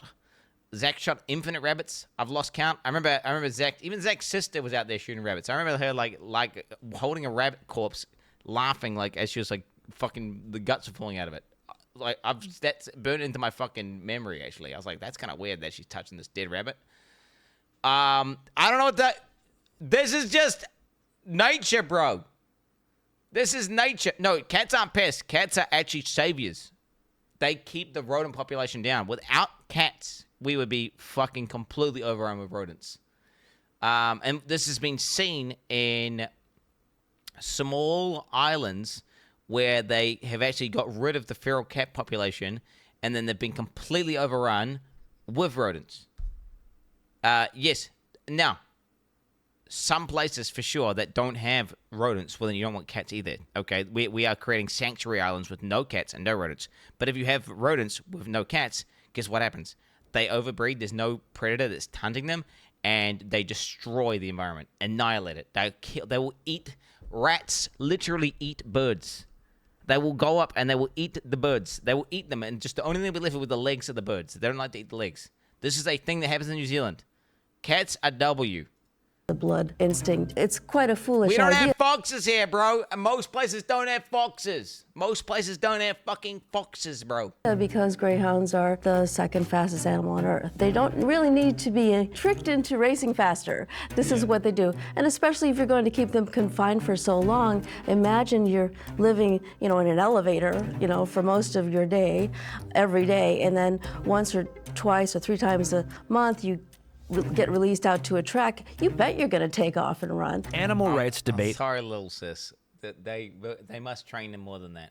No. They're not, dude, no, they must be training them on that. They'd be a dog shit dog. His muscles are going to atrophy. Aside, that's not exactly what keeps greyhound racing legal in West Virginia. In our previous episode, West Virginia's Snake Church, we visited the last remaining serpent-handling place of worship in the state, which was nestled deep in the forgotten coal country of southern Appalachia. There, despite the multiple deaths that occurred on premises, the practice remained legal for no particular reason other than the fact that people there have more stuff to worry about than a few apostolic Christians playing with snakes on the weekends. But greyhound racing is a very different story because unlike the Snake Church, it actually makes money, so its preservation is creatively baked into state law. Perhaps the most bullish defender of the industry has been West Virginia State Senator Ryan Weld, who presides over Wheeling and a number of counties in the state's northern panhandle. And if you're wondering why, his second largest campaign donor in 2020 was Steve M. Saris Kennels. Senator Ryan Weld has been a big advocate. My name is Ryan Weld. I'm a state senator here in West Virginia. I represent the 1st senatorial district, which consists of pretty much the majority of the northern panhandle. My wife and I, we're dog people. I don't go to the track. I don't go to the casino. We met Steve Saris and made arrangements for my wife and I to tour the kennel. And they saw what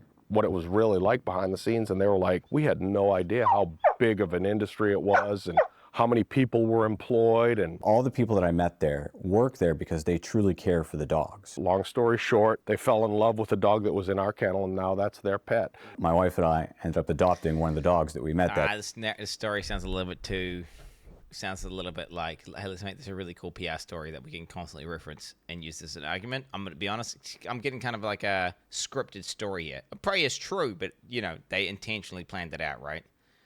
Day a couple of months later when she retired. I'm not A-watching. I'm just thinking like that the turbo anti-greyhound guys are kind of insane. I'm sorry, it's annoying because no one can be just like reasonable. No one can just be reasonable. You gotta either be, oh fuck this is the worst thing ever, or this is the best thing ever and there's nothing wrong with it. Like, what can we not just be reasonable here? And still have her now. I think the biggest issue here is related to economic opportunity, economic development. This area. I think gambling and this whole sport, right? It's one of these things where it's like, yeah, dude, in the perfect society, wouldn't need to do any of that shit, but people are gonna do it anyway. So then keep it all legal, so then people can they can do it all official, all above board, no sus shit's happened, we tax the fuck out of it, As long as animals aren't being outright tortured, or it's like, they're just like straight up fucking mass murdering them, whatever. Which, by the way, we do that. They do that with chickens. The male chickens just get fucking instantly crushed. And there's all sorts of fucking, I would say, animal abuse going on in that sector, which is like one of those things where, I mean, bro, it's like, why are we targeting greyhound? Like, what did the greyhound industry do? It's not even that, I don't know, man. It's just such a weird line to draw. It's not, I don't think it's that bad at all. I think there's far worse shit going on. And this is barely, maybe there's some elements which can be seen as animal abuse, but I mean, bro, it's barely there, bro.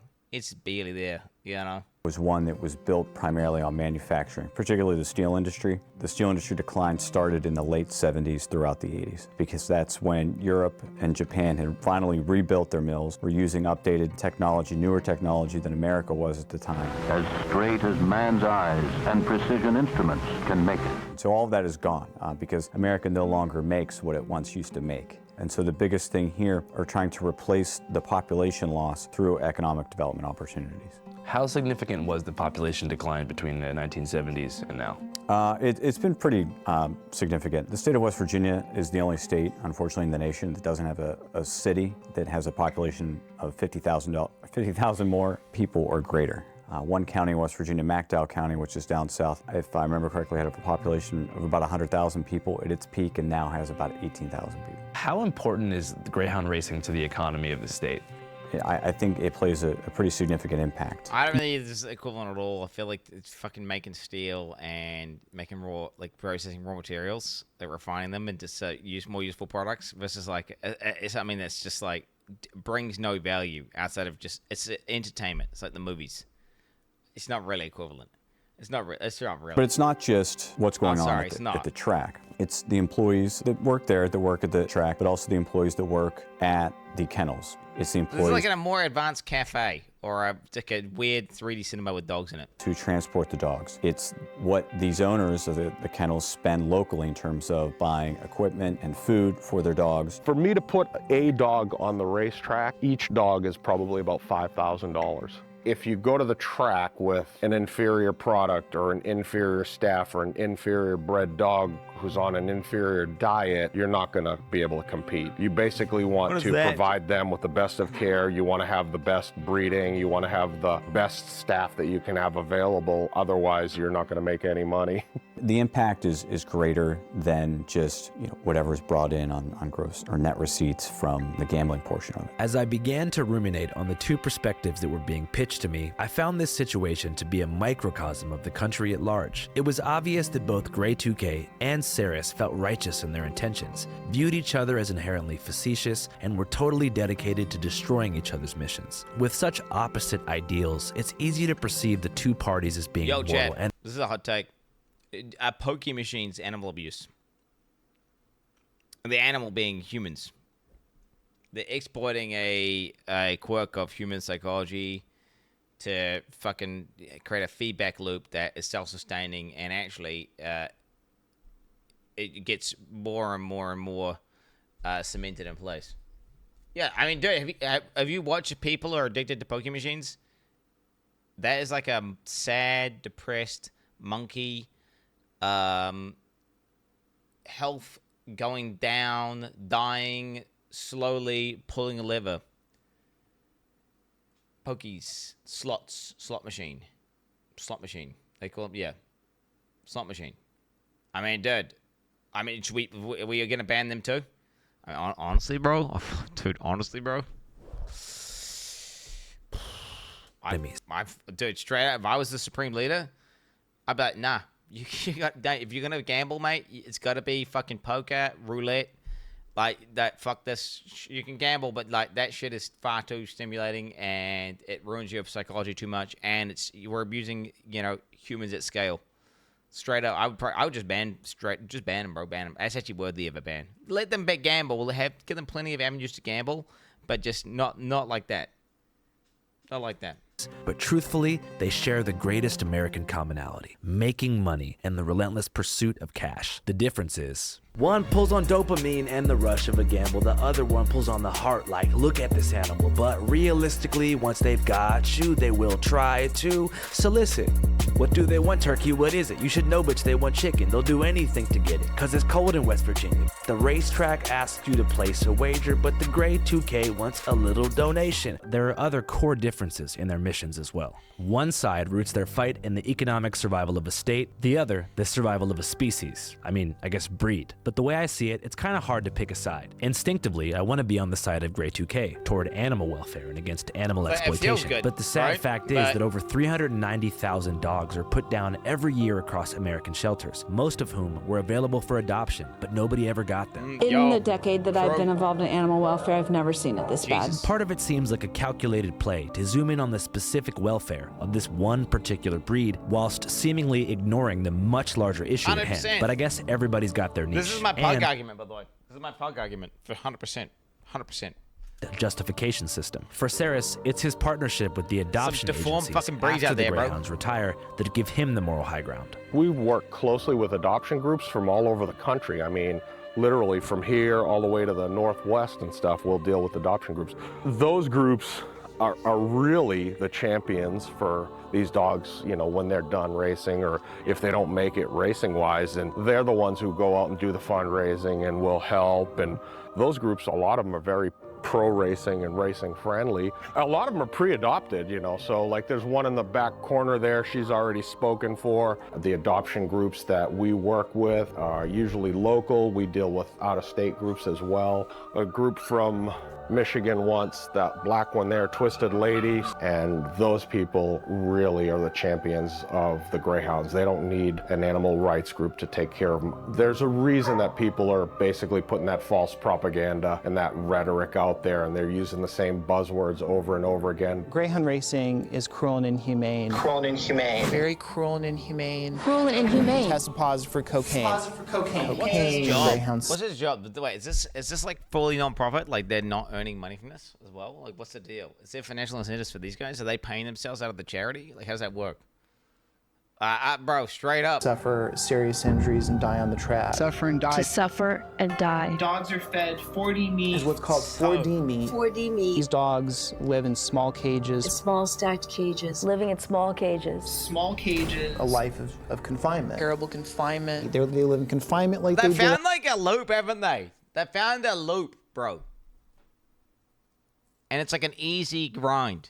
It's easy grift. Like, because everyone likes to think like they help animals. Haven't they? So then it's like an easy bit to farm donos.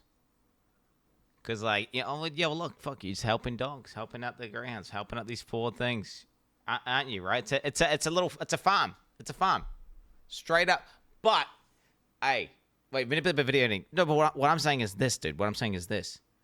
I'm not super pro Greyhound, nor am I super anti Greyhound. I just think it's stupid to make it illegal. Because just really, I'm not seeing enough. I can see so much more shit that you should be focusing on that would have so much more net positive. And I don't even think that it's like, I think Greyhounds racing is probably in the net positive, right? Which is why it's like, why are you drawing the line there? It doesn't make any sense. Like, dude, the thing is, it's like, it's because it's harder. It's harder to, you know, if you were to look at the stuff, the factory farms and, you know, all the fucking roosters that just get, like, fucking crushed. Or the baby chickens that the second they figure out, like, oh, it's a male, just crush it up. You know, it's just not as easy to talk about, is it? So it's not, you can't just get the donos here. This is like the nice middle ground. It's nice and lukewarm. You show them it's a nice looking breed of a dog. You can say they're getting abused. In reality, these guys are actually like stopping so many grounds from existing in the first place. It's like the Grey Horse apocalypse whenever cars came around. Except now it's the Greyhound apocalypse. Like this is actually going to be the death of a breed. Because who the fuck's, I mean, straight up. Whenever, and you compare like Greyhounds to pugs. Why aren't we killing off pugs? Oh, dude, pit bulls, bro. That would be, guess what? The reason why they're not talking about pit bulls is because it's so controversial. Even though you would look at the overall net negative effects and the overall amount of actual humans that are being killed by this breed, which is clearly not logical, by the way. Clearly not logical. But you can't, it's one of the things, you can't farm donors for that because there's a, you know, well, actually, if you train a pit bull right, they're actually perfectly fine. There's nothing wrong with them. You know, even though something like 60% of all human deaths are from this one particular breed, no, actually, it's one of the things where you can't see, it's not a good farm, is it? Right? It's not a good grift to farm donos. Whereas this is like they've figured it out and they've done it. They've shut down like 60 tracks and they just keep doing this thing over and over and over and over again, getting paid. I mean, I feel like there's financial incentive here and it's an easy farm and these guys are just taking advantage. And it's like, you know, you look at these guys who are just like, yo, we actually look after our dogs. We're actually just fucking, you know, running our dogs around these tracks and people are having a good time. And you're shutting this shit down because guess what? People who don't really care just hear someone say, animal abuse, look, dogs being abused, put on drugs. Do you think this is bad? Yes. And then, oh, shut down. Donate. Like they did a century ago or almost a century ago. They're given the same dangerous anabolic steroids. They're given the same bad meat. It's like in a time warp or something. Yeah, there's no recognition. We spend more money in adoption than they do. When you look at how much money they take in and then how much money in return they put back out into adoptions, it's negligible to next to nothing. To be fair though, Grey2K doesn't advertise themselves as an adoption agency, and creating real change often requires paying lobbyists and lawyers a lot of money to go up against well-funded politicians and Speaking of deformed fucking breeds, the English bulldog. Grey doesn't advertise themselves as an adoption agency, and creating real change often requires paying lobbyists and lawyers a lot. Why are we intentionally breeding these things that just have severe health issues their entire lifespan? That is just crazy, bro. A lot of money to go up against well-funded politicians and multi-million-dollar companies. Plus, they've been enormously successful in their efforts. So Steve making it seem like because they don't spearhead adoption programs after the racetrack closures is evidence of some kind of fraud is a misnomer. Additionally, the money that Grey2K has raised, which was around $800,000 last year, is peanuts compared to what the Greyhound biz is pulling in. This year, something like $340 million will be wagered on the races held in West Virginia. You may have got the impression from the quiet, almost deafeningly silent Wheeling Island wager room that the industry is on the outs, which physically is true, but the real money is being made behind the scenes, or should I say, behind the screens. You said that a large percentage of the gambling is done remotely? It is. It's more than 95%. That's right. Did you forget? Gambling has gone digital. From 2019 on, the average growth of the online casino market was 20%. Look at this fucking rat, dude. Oh shit, it's so bad, eh? It's so bad. It's so bad, bro. And the fact that dude, motherfuckers like this, like, financially invested and incentivized to then promote that to their viewers who then go in and then it's like, dude, I mean, it's just, dude, gambling bad. But again, it's like you make it illegal, then you can't tax it. So what are you gonna do? % each year. And Statista predicts that in 2025, online gambling will generate over $117 billion. As we speak, the live feeds from Wheeling Island, though 240p quality, are being broadcast to thousands of people across the world who place their bets either online or with tellers at affiliate casinos. When we were out in Vegas, I forget what casino it was in, I took a picture of the simulcast, and one of the dogs being let out was owned by Steve Saris, and so. I feel like the numbers have gone up. The numbers are really good. Like, the numbers are eye-popping. All right, man. Well, all right. Thank you, guys. Like I said, I'll get you some of those contacts. Thank you, guys. We'll start working if it might take some time. You're not going to survive in Brockton if you're not tough. After being kicked out of Wheeling Island for a second time by the same lady, I began to realize that in all this time talking to kennel operators, politicians, and activists, I'd forgot to talk to the people. So I hit the quiet streets of downtown Wheeling to strike up a few good conversations. What can you tell us about life here in Wheeling, West Virginia? Sounds beautiful and everything. They just got ready. They need to do the sidewalks. What do you think about Greyhound racing? Awesome. How's it going, sir? We're doing a video about life in Wheeling, West Virginia. Huh? We're doing a video about life here in Wheeling, West Virginia. Can we ask you about life here? Too many years ago, sir. What do you think about the future of this town? There's seriously something in the water out here. Excuse me, sir. You all right? You all right? Really? You need any help? Well, it seems like you did it. We're making the Wait, did he go to the homeless part of town? He's asking homeless people stuff. I mean, yeah. Documentary about Greyhound racing in Wheeling. Yeah. What do you think about it? Unfortunately, we can humanize an animal so much that we no longer are treating it humanely. We get rid of every Greyhound racetrack in the country. What's going to happen to Greyhounds? Yeah, true. If they no longer have an economic reason for them to exist. It's what do you think? Eventually, they'll probably interbreed, and there won't be a monetary reason to get the healthiest specimens. They only have a short-running life, and then they have to be adopted. Fortunately, there's a lot of people that know that Greyhounds make really good pets, and they do adopt them, and there's a waiting list for the dogs. I think what's interesting about dogs too is it's only a modern contemporary thing to have dogs as full-blown pets, like emotional support companions. Every single dog used to have an economic purpose. Even the wiener dog, which I have, we look at it as a cute pet. He just lays down on his side all the time. He was bred to have longer lungs so he could go underground and kill badgers, because in Germany they had a badger problem. And so there was a guy one day that's like, this dog is gonna make me some money. Terriers were ratters. Terriers were designed to kill rats. And that's why they bark so much. It's a way for them to locate their prey. And greyhounds are being bred to run fast. Yeah, definitely. And the people that are breeding them want the healthiest dogs possible, which means that they make sure that there's no interbreeding and there's an economic reason for that breed of dog to be enhanced. Yeah. Because what's going to happen to that particular breed of dog if it's no longer economically viable? Before the automobile, we had horses as transportation. This guy me, but like this guy's literally me, bro. He's making all my arguments now. He's making all my arguments. I mean, this is the logical process. This is the thought process you use if you're being logical. It's straight up. When a horse was no longer useful, he was killed and turned into glue. The horses were made into glue. You boil the bones and the hooves, and it makes a glue. And a lot of shoes were made with horse glue. That's the thing. I know they made them into animal food now. That's what they do. They turn them into animal food. But I guess they do animal food and glue. I mean, that's W, bro. That's like that. Isn't that like really good though? Because you get this animal that A has monetary value, right, and purpose in society.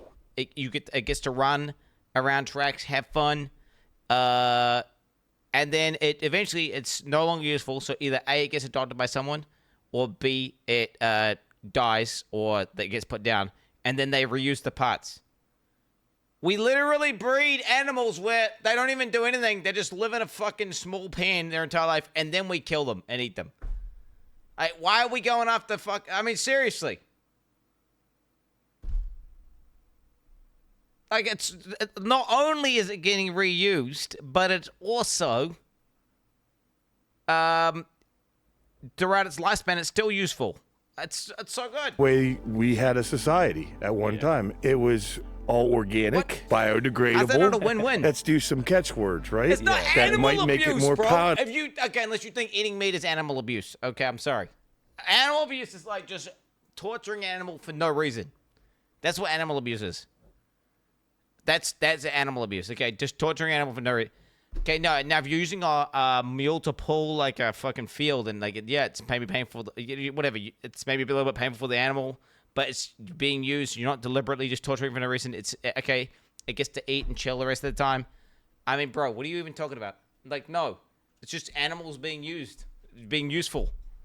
Okay, to a younger audience. People don't want to kill deer and have hunting of deer, but if you don't hunt deer, they overpopulate and then the species dies. So to totally get rid of racing doesn't make any sense for the greyhounds themselves. Well, do you think that on the people think they should get rid of cats and anti-cat? You're so dumb, by the way. You're so dumb. Same exact logic. Other end, on the human end, do you think gambling addiction is a problem, or do you think that I'm a recovering addict myself.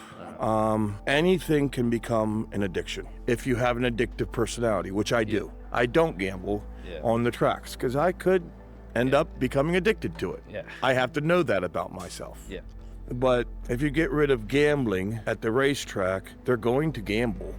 They're just not going to do it in a controlled manner. They're going to gamble on sports, or they're going to gamble on whatever. I mean, people have been gambling since Jesus' time. They threw lots on his clothing. Really? They were gambling. I didn't know that. Yeah, the Romans were gambling over who were going to keep his clothing when he was killed. What? Yeah, they've been gambling forever.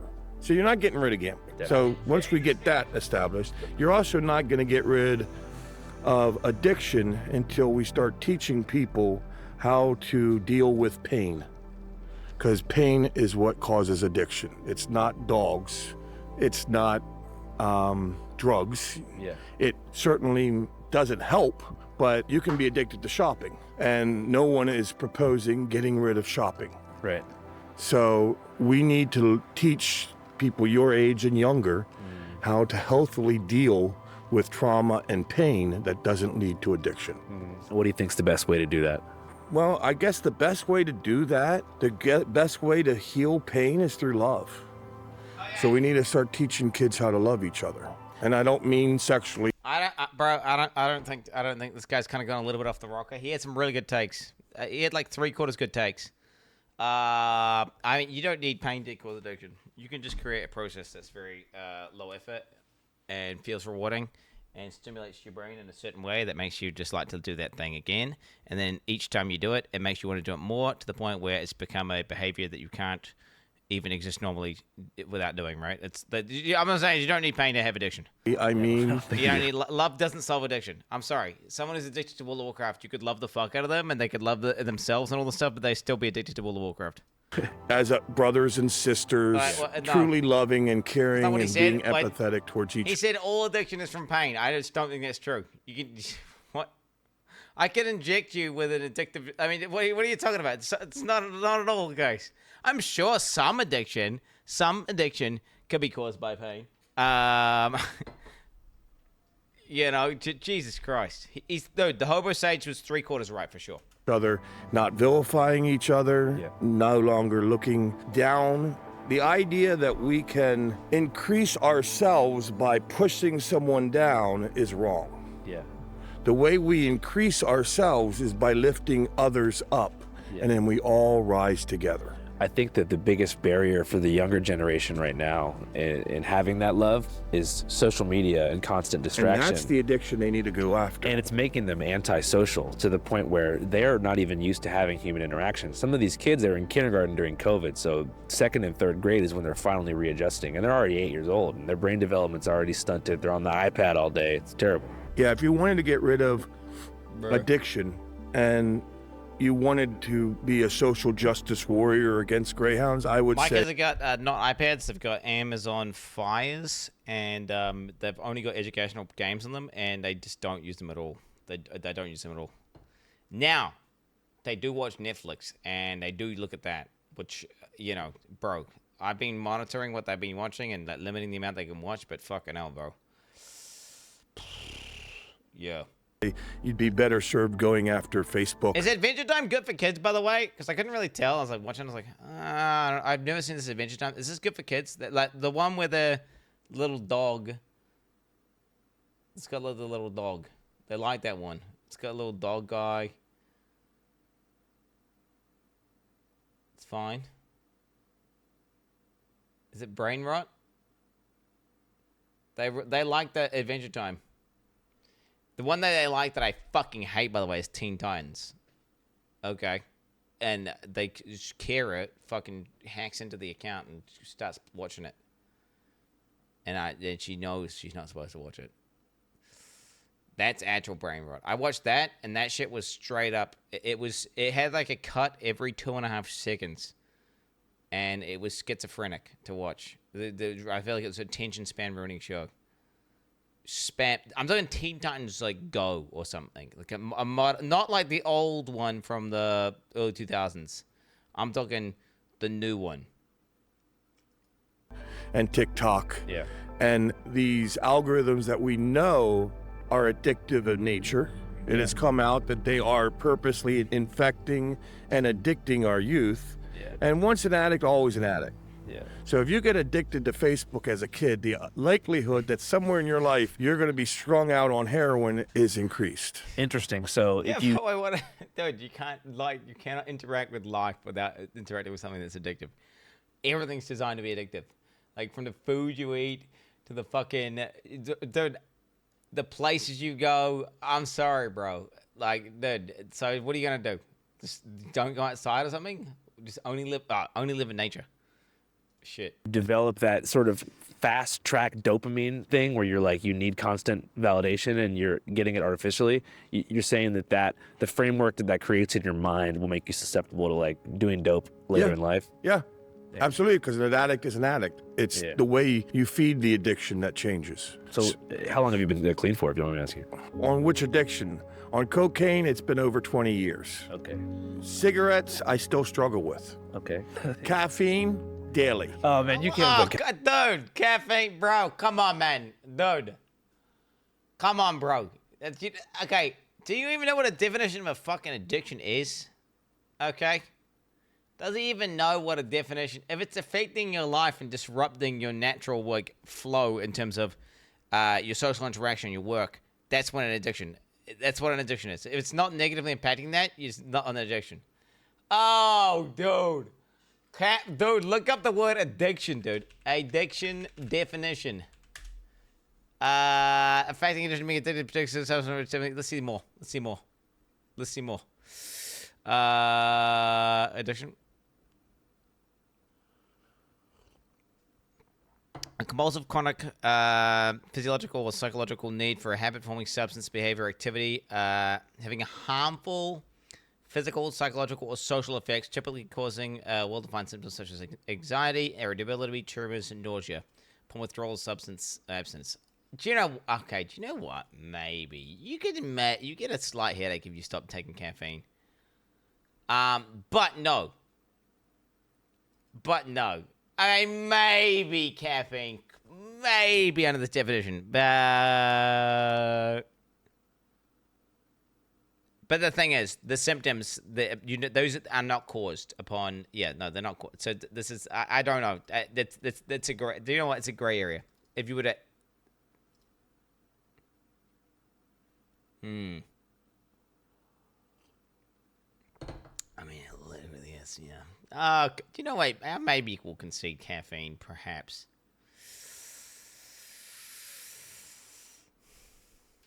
Okay, I've got a caffeine addiction. Caffeine in there, man. Heck, you can, though. I've got a caffeine addiction. Some people do. Well, I mean, you haven't done any crack or coke in 20 years? No. Congratulations. No. That's a hard one to beat. There are better things to do for fun than cocaine. What are your top 3 things to do for fun? Sing, number 1. Number 2, teach. Number 3, art. Self-expression, getting into yourself and communicating your truth to the out. You're doing art right now. That's true. On the way out of Wheeling, I received word of another controversial animal-related sport that was on the verge of extinction. But this time, across our southern border, in the rural outskirts of Mexico. Yo no sé cómo es posible que, por ejemplo... See, cockfighting, I could see an argument for banning this. Because this is brutal, and they make animals like harm the fuck out of each other, and they die quite often. Cockfighting, I feel like, for sure. La gente está en contra de las peleas de gallos y quieren aprobar el aborto. Para mí, mis gallos son como mis hijos. Todos los animales tienen emociones y sentimientos. Esas personas deberían de estar en prisión. Estamos aquí en el ambiente gallístico. Vénganse a divertirse. Realmente es una This is like dogfighting light, right? Because basically the birds aren't as intelligent, so then it's like less bad. You know, it's like, you know, and then if you were to make an even more light version of this, you get 2 insects that like to kill each other, fight each other, maybe. And then they'd be, because then they've got even lower intelligence.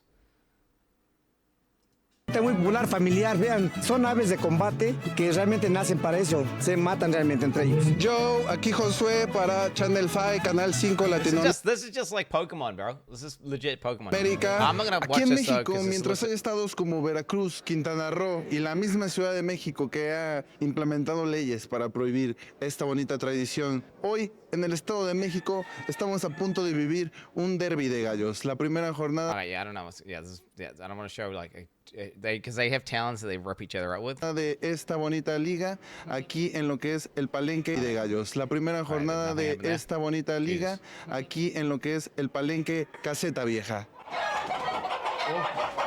Por ahí se salió uno. ¿Se salió uno? Jesus. ¿Es normal que se escapen? No. Pero por su naturaleza son agresivos. Ya en el ruedo con la navaja es muy peligroso, hermano. If you'd like to see our exclusive new documentary... Jesus Christ, yeah. I could see a very good argument for banning cockfighting. Yeah. This is far more reasonable thing. Far more reasonable. That whole Greyhound thing, speaking as a Greyhound Andy, who lives in a town where Greyhounds have always been like a positive... I've always had positive association with them, and I've been to a bunch of people's houses who own Greyhounds and have met Greyhounds.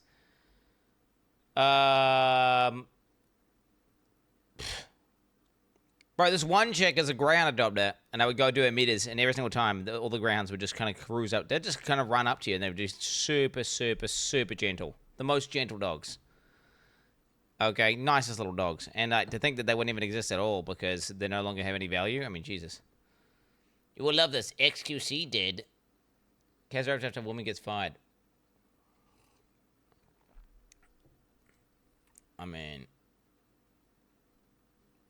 Don't trust the Internet of Things.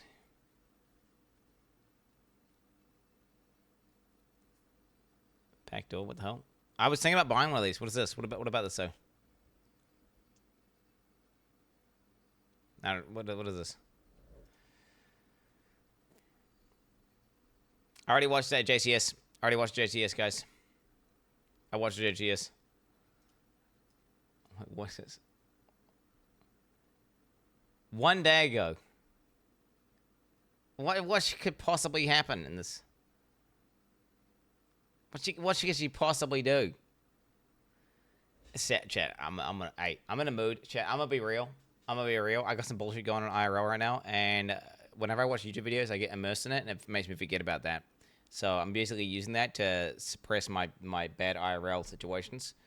Yeah, it's like suppress. Yeah, no, it's good. Drowning myself in YouTube videos. This is some sort of it's YouTube therapy. So I'm gonna watch another one. I'll try. Chat. I'll be honest. There was a lot of a lot of passionate people that Greyhound one, so I paused a lot. I don't think I'll need to give good takes here. I think it's gonna be pretty self-explanatory. You work here? Yes. Someone called the police? I think it's gonna be pretty. Yeah. Hey, how you doing? What's up, man? Her? Yeah. I just met him today. Don didn't inform me that he was the manager. Okay, is he in charge though? Don didn't tell me that. But I mean, are you guys? Hold on. I just met him today. Okay, that's fine. But are you guys the only two people here? Yes. Yeah. And he's call my manager because it's my break time anyway. Okay, we'll just stay over here. We can hang out back here. That's fine. How you doing? I'm sorry. That's fine. She's been extremely disrespectful. I was like, just go home. She didn't want to leave, so. You know, if he's in charge and he's telling you to leave. I just met him today. What's her name? I don't even know her name. I can't get her name. Oh, is this her first day? It's first day with me, at least. I know I've heard from other manager that she can be a pain. Okay. Hello. Hi, Don. She's on the phone with the boss. Yeah. She's only there. She only worked there 2 weeks. Okay. So he's definitely the one in charge. Does he not know him? What? Does he know her name? He's like a manager. He came from another store, so he doesn't. Yeah. You said he's from another store, but I didn't know that. I don't know what's his issue, but bro, what the fuck, yo? She been here for 2 weeks, acting like this. This is this is what this is, Chad. I'm guessing she hasn't worked in a real workplace very much, so she's completely out of touch, and she's probably been bricked by social media. Let's be real. This is probably a social media bricking. That's what I'm thinking. He keeps jumping in front of me and jumping to my register, and I told him I didn't like that. What was she doing? She's making their day harder than it has to be. Like, there's one older gentleman, like around 50, 60. He has his ID because he's buying like cigarettes or something. And instead of just scanning the ID, you're like, can I hold it in my hands? Can I hold it? He's like, you can't just scan it. It's right here in my hands, you know? Like, just scan the card. They just start back and forth. I said, it's gone because I'm not dealing with it. She already had 4 people walk away. And one of them were regulars. Then he tried to send me home, and I Wait, 4 people walk away? What? told him I'm not going. How are you making anyone walk away? I mean, dude, it's so easy to be nice. Just be like a reasonable human being. Home unless Don tells me to, because you're not my manager. Can I talk to her real quick? Yes. Okay. Hi, how are you? Your other employee here, he called us because I guess whatever issue they're having, he wanted. What's your name? He wanted Shaquila to leave for the night. She didn't want to leave, so now we're here. Wait a minute, Shaq. It's just Shaquila, but shortened. Huh? Wait, is Shaq a girl name? Shaq Attack. Shaquille. Wait, is Shaquille the boy name and Shaquila the girl name? Oh shit, it's like Quintin and Quintella. Yo, damn. Let's have her go ahead and leave for the day because they're obviously not going to work well together. Okay. We'll explain that to her, and obviously, you'll have to talk to her at a later time, okay? Okay. All right, you have a good rest of your night, ma'am. I'm not done talking. I need some more. You can call her back in a few minutes, but at this point, you gotta go, okay? You have to leave for the night. She's gonna contact you again. Maybe you guys can talk about it tomorrow, but she doesn't want you here either. She wants you to go. She didn't say that. She just said that to me, that she's to tell you to leave for the night. We're gonna need you to go, okay? Hello? He exaggerated more than the customer. Can we finish this conversation at a later date? He wants you to go. She's saying you gotta go. Let's just get our stuff and let's just... The police are here, little sis. That's a big deal. The police here, little sis. Go for the night, okay? All right, Don. Am I not to return Monday? All right. We good now? Very well. No. I know you're upset, but you know, maybe you need to look for another job, find something else. You know. You don't have to stand here like I'm a criminal. I'm not saying you're a criminal. I'm just waiting Okay, for so you. why do you need to escort me out if I'm going to leave? Well, It's not okay, like Shaquilla, you're not going to start arguing with me, okay? I'm just waiting for you to come. Y'all not going to Okay. stand here like I'm. They want you to leave. Okay, and I'm going to leave. Okay, well, let's go. Yo, de-escalate, bro. Just move back. De-escalate, move back. Move back. She's an ego Annie. Just move back. De-escalate. De-escalate. The thing is, if you confront her, she's going to double down, right? And do you want her to double down? I mean, it'd be kind of funny to watch her double down. But like, you give her a chance. Like, move back to the side of the counter. Completely, do not impede her pathway. Just move up to the side. That's what you should do. Because if you keep standing there when she's asking that, it's like she's gonna double down, and then it's gonna get unhinged. We'll leave when they leave. Or when you leave. We've been rude to you or any type of way to you. We've been very patient. We've been very patient with you. Excuse me. All right, let's go. You're not escorting me off the property. You're not doing that. Oh, Shaquilla, there's no reason to act like this. If that's the case, I would like to file a complaint. A complaint for what? Because he's filing charges against me. No one's filing charges against you. Hey, stop. Please. Don't even talk to her. Just don't even engage. I just want her to go. Bro, dude, the strat, I'm telling you, bro.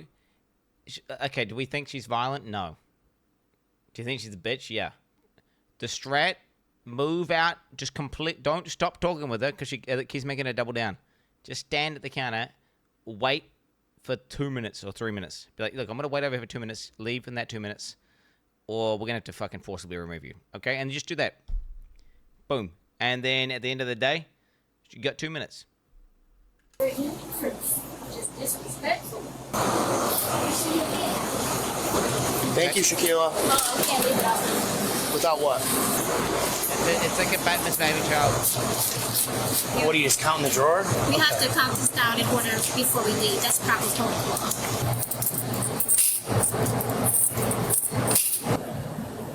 There's some shit children do, so when you're trying to make them go somewhere, but they don't want to go, they're like, no, I've got to look at this flower first. Oh, I've got to pick this stick up, and they'll just make up some random bullshit to just waste your time. Yep. Are you almost finished? What is this? What is everyone laughing? We can't sit around here waiting forever for you to get this done, okay? It's a child behavior. He could finish it for you if necessary. Shaquilla, you've been doing this for about 5-10 minutes now. We're Just work me up so I can have focus. Well, he can get it done for you. We can't stand here and wait for you to leave all night. Did I hurt you? Did I hurt him? Well, I didn't say you did, but they want you to go. I didn't say that I was causing harm. I didn't say you were causing anything. Did I say you were causing harm? But this is still private property. So if they say you have to leave, you have to leave. Hey, trespasser now. She's like checking out her drawer right now. Do you want her to be touching this, or do you just want her to go? Okay, so you don't want her to check her, you just want her to leave? All right, thank you. We ready to go? No. Well, what else you got to do? Because, I mean, we're on the phone with your manager right now. What? Oh, he can't disclose that, bro. The supermarket. Oh, my. She cannot disclose it, bro. It's top secret. Top secret. Supermarket stuff, all right? You can't disclose what? Your workday's done, okay? It's time to go. Okay. Trespasser. Hey, Shaquilla, I just got off the phone with your manager. She wants you to leave right now, okay? So she wants you to leave right now. Is it worth going to jail over this right now? Because you're about to go to jail. Hey, I talked to your manager. She said it's up to you. If you want her arrested now for criminal trespass, you want to pursue criminal trespassing charges, she will be arrested. We can't be here all day. Don't you have to give her the order to leave, right? And then they have to refuse the order to leave. So you could trespass them, right? So you go, like, I am trespassing you right now. You got a chance to leave. And then after they don't leave, that's when you can get it. Well, yeah, you got to get them a lawful order to leave first, right? You clocked out. Why did she just say I kind of spamming it, right? But I mean, yeah, you got to don't you have to officially say it? And we're about to walk out the door. You're not even getting paid to do what you're doing right now. You're just playing games. I just talked to your manager. She said it's this up to you what you want to do. This is the exact same behavior my children do, by the way. Okay, all right. You're under arrest. Turn around. Come on. All right, let me put this up. No, stop. You're done. Okay. This was really kind of dumb. Give me your hands. You're under arrest. Turn around. Shaquilla, stop it. Turn around. Like, this is so dumb. All you have to do is walk out of the store. Shaquilla, stop walking away. Shaquilla, stop it. It's on her purse. Oh. I always do some weird irrational thing, right? Like, I just need to put my toy in the fucking this one thing. I need to just let me put the toy in the one thing. It's like, no, I told you to get out of fucking other car. Dude, it's some irrational thing. It makes no sense. It's actual literal child behavior. It's on her purse. Yeah, it's fine. Trust me. Take You're under arrest. Shaquilla, I'm trying to double lock your handcuffs. Stop moving. Get off me. Did nobody tell y'all to come here and do Yes, none some of this? people did tell us to come here. Your boss. I didn't even do nothing to you. Okay, well, we explained it like 4 times. You just don't want to listen. Trespassing now. Trespassing. I work here. It's private property. You don't just get to stay here. It's not your building. All right, come on. Let's get that bag off her. If I take this handcuff off you, you're gonna sit still. No, you don't take the handcuff Wait, what's the off. count of officer size 3. Oh, he's counting the officer size. If I take this handcuff off you, you're gonna sit still. No, you don't take the handcuff off. I'm Listen to good. me like you said to me. We're gonna get the bag off your back. The bag isn't even on my back, it's in my hand. I know, and we're gonna get it out of your hand. You're hurting me. It's stuck You're on. hurting me. Stop it. Then stop tightening up the cuff. No one's tightening the cuff. You're hurting me. Okay, Shaquilla, stop it. Shaquilla, let go of the bag. You wanna believe me when I Shaquilla, said that, let huh? go of the bag. Stop me, you stupid Okay. pig. Y'all wanna hurt me. No one wants to hurt you. Let go of the. Okay, we're just gonna. Thank you, Ben. It's gonna cut it off. Don't you cut my fucking bag. Don't threaten me like that. That's a threat. It's not a threat. It's Shut the fuck up and close the door and do what the fuck you gotta do. Oh my God. The child having a tantrum now. We've gone from the whatever that you want to call that irrational defiance behavior to now having a tantrum. Your mama, bitch. Sick of getting in trouble for dumb shit I didn't even fucking do. I'm just gonna buckle her in. I'm not going to jail for something I didn't fucking do. Yeah, here we go. They didn't do the thing. Yep. This is This is really denial phase. unnecessary, Shaquilla. All you had to do was leave the store. Stop talking to me. I didn't do nothing. I'm gonna be in route to the jail with that female. Starting mileage 11. I'm not going to jail. I didn't even fucking do anything. I would like to call my dad. Oh shit. I didn't even do nothing to that light-skinned motherfucker. Okay. Oh, whoa. You know, I don't think you're. Whoa. Whoa. Whoa. Whoa. Did she just out black him? Is that what that was? Did she like saying she's like, oh shit, bro. What the hell is that about? She's trying to like Trump. Is that like he's not even close to my power level. He's not even close to my power level. I didn't do nothing to him. He's pathetic, by the way. Not even. He's. Dude, it's a power level thing, right? It's like you're standing here. All you have to do is leave the store, and you wouldn't be going to jail. Down my drawer. What the? I didn't hurt nobody. Your boss said it was time to go. I'm not gonna argue. I was fine if we weren't getting along. He was starting shit. Okay, Shaquilla, I'm not gonna argue with you. I'm not gonna. Okay. You. That's really smart. Here's your bag. Yeah, we had a fight over the bag. All right, hop up, Shaquilla. Touch me. I'm not gonna touch you. Just walk into the jail, please. Put my coat away. Just walk in the jail. Okay, but I'll see how. Shaquilla. Coat away. Just do one thing. Walk in the jail and stop. Yep. This is some shit they do. The kids do this as well. So they'll be having that tantrum, and you'll be telling them to go to their room, and they'll say like, "I just need to do this one specific thing right now. Let me do this one thing." And it's like and if you let them did it, it's like they feel like they got to win. So you can't actually let them have it. Otherwise, they get this like weird kind of smirk ego thing. Like, see, I still got power over you. They'll make up some random bullshit to try. It's some crazy shit. I don't understand. Legit, being a cop and arresting people is just like being a dad and trying to control your children when they're misbehaving. It's insane. It's insane. It's crazy. Get up. Like, okay. All cops should be dads. Stupid. Okay, Shaquilla, you're gonna get charged with more things if you don't stop. The issue is they're bigger now. That's the issue. They're bigger now, so they can do more. You can't really just like forcibly pick them up and just you're gonna. Yeah. So now it's one of those things where they're larger, so they can actually do more damage. You just need me in the groin. You're done. Get off of me. All right, stop. Off of me. Get off. Get off of me. I said get off of me. I I lost my handcuff key when we were dealing with earlier. Give me your handcuff key. Get off of me. No, actually, no. Leave it on. Get off of me. Y'all keep me. I'm tired of all of y'all. Tequila. Get off of me. Turn over. Don't touch me. Okay, if you don't sit on the ground. Don't touch me. Get the spit mask on. Get the spit mask on. The way you're acting right now isn't helping. You and your mama. Thank you for sitting down. I'm sick of y'all. Always with me. Everybody keep with me. Leave me the alone. I'm dead serious. Okay. Gladly. Sad because you kind of feel pettier, bro. Because it's like, dude, what are you doing? You're doing this yourself. You're doing this yourself. Like, what? Come on.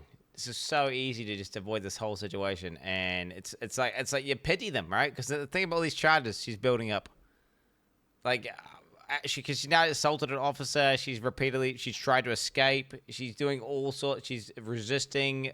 What the fuck do you want? Stop staring at me. I'm not doing anything to you. Do your job then. I am. Stop fucking looking at me. Do your job. I am doing my job. We're waiting for the corrections officer to come downstairs. Stop acting like a child. You are a child. Yeah, okay. You your mama's child. You're right. You're right, I am. Fact check, true. Where'd you find that? Oh, thanks. Right. Inside again, 6. Oh, it must be so depressing, right? This is petty. This is petty. This is like, what are you doing? Why are you doing this yourself? That's petty. 29 hours.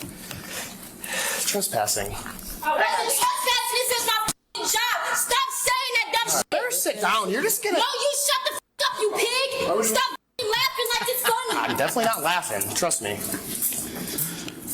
Bro, I'm not gonna lie. I would have such a hard time not laughing, being a cop. Like, I would have such a hard time.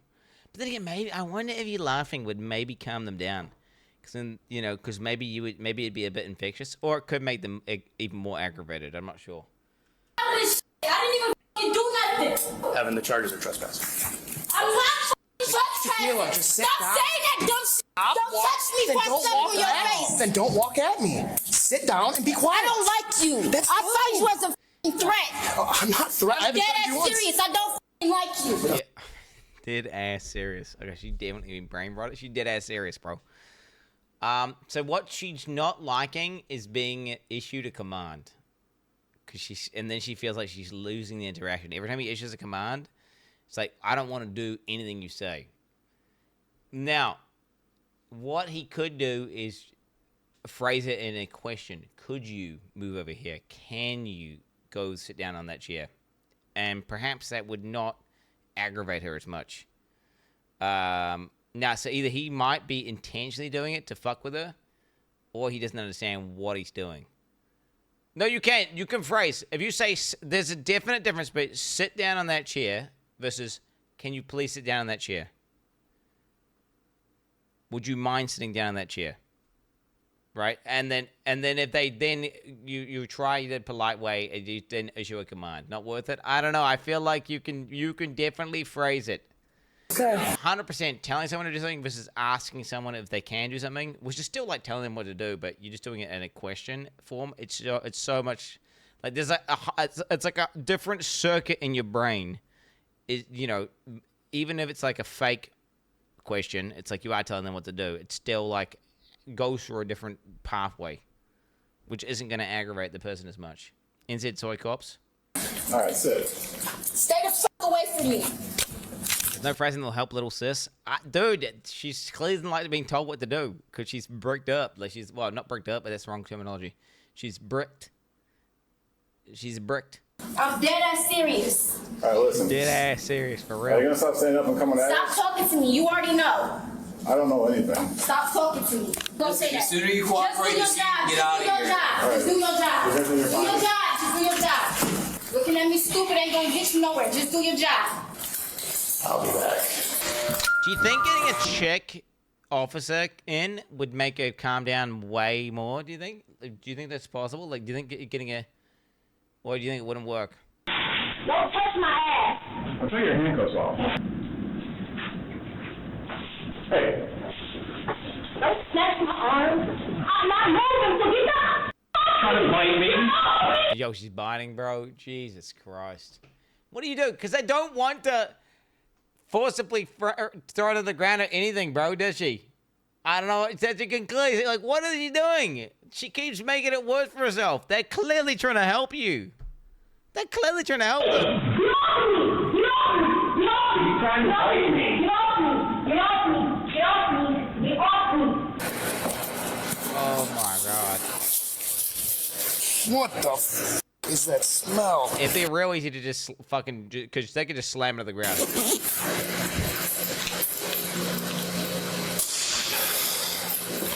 Another side? Hey, where's your side counter at, bro? Stupid ass. You need him in the off me! Get off me! Get off me! Get off me! Get off me! For real! For real! Don't touch me! No! He just touched my breast. You go in my pocket. Don't touch me. I'm dead serious. Don't. You're hurting me. Stop! Oh my God! Why did you keep assaulting everyone, bro? Wait, is it like a thing? Cause she's like, wait, every time they try to do anything to her, she just racks up more charges. I guess I can't just put her into a cell if she's got a weapon or something, so they gotta check. Because I feel like she needs to go on cooldown. Don't you think? Because right now she's aggravated and everything they do just makes her do things that fuck her. Like, she just gets fucked over even worse. But they can't just kind of... Because part of me thinks, like, put her in a cell, just leave her there to calm down. And then after she's calmed down, just interact with it then. But I guess they can't. Because she could have, like, a fucking weapon in the cell and then she could harm herself or something. And then you're in trouble. Yeah, so then it's kind of... They're kind of stuck between a rock and a hard place, are they? She just needs... I mean, yeah. I wonder, do you think just telling her to calm down would help? Like, look, would you mind just calming down, please?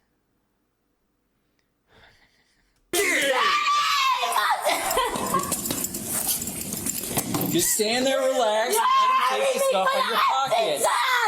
Get off of me! You're doing it. You heard me for the umpteenth time? Wait, what's umpteenth? I don't... What is that? Umpteenth. Umpteenth. I never heard this, dude. Use umpteenth to indicate the occasion, thing, or person comes after many others.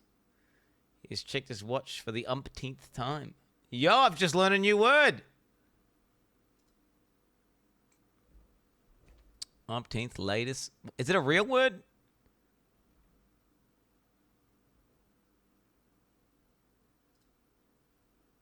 Bro, apparently umpteenth is from the 1900s, early 1900s. I've never heard anyone say umpteenth before. Is this an NA thing? Sure, I've never heard umpteenth. I'm going to start using that now. Umpteenth. Yo, I'm about to fuck your mom for the umpteenth time, bro. Straight up. For real. Dead ass. Get off of me! You're doing it on purpose! You can't... Get off! Bro, look at them. Look at all of them. Look at all of them. Look at all their faces, bro. Look at all of them, bro. They're like, oh, dude, like, what do we, like, bro, what do we do, boys? Like, nobody's enjoying this. No, that nobody's enjoying. This guy's gonna cry. This guy's about to cry, bro. Okay, Shaquilla, you need to relax. He's hurting me. You're hurting me. Do not stomp on my foot. Dude, they straight up need a sedative, right? They like, this is straight up. They need to just fucking give us some NyQuil or whatever. What are they? What are those pain meds that the Americans take to feel numb? Give us some like fucking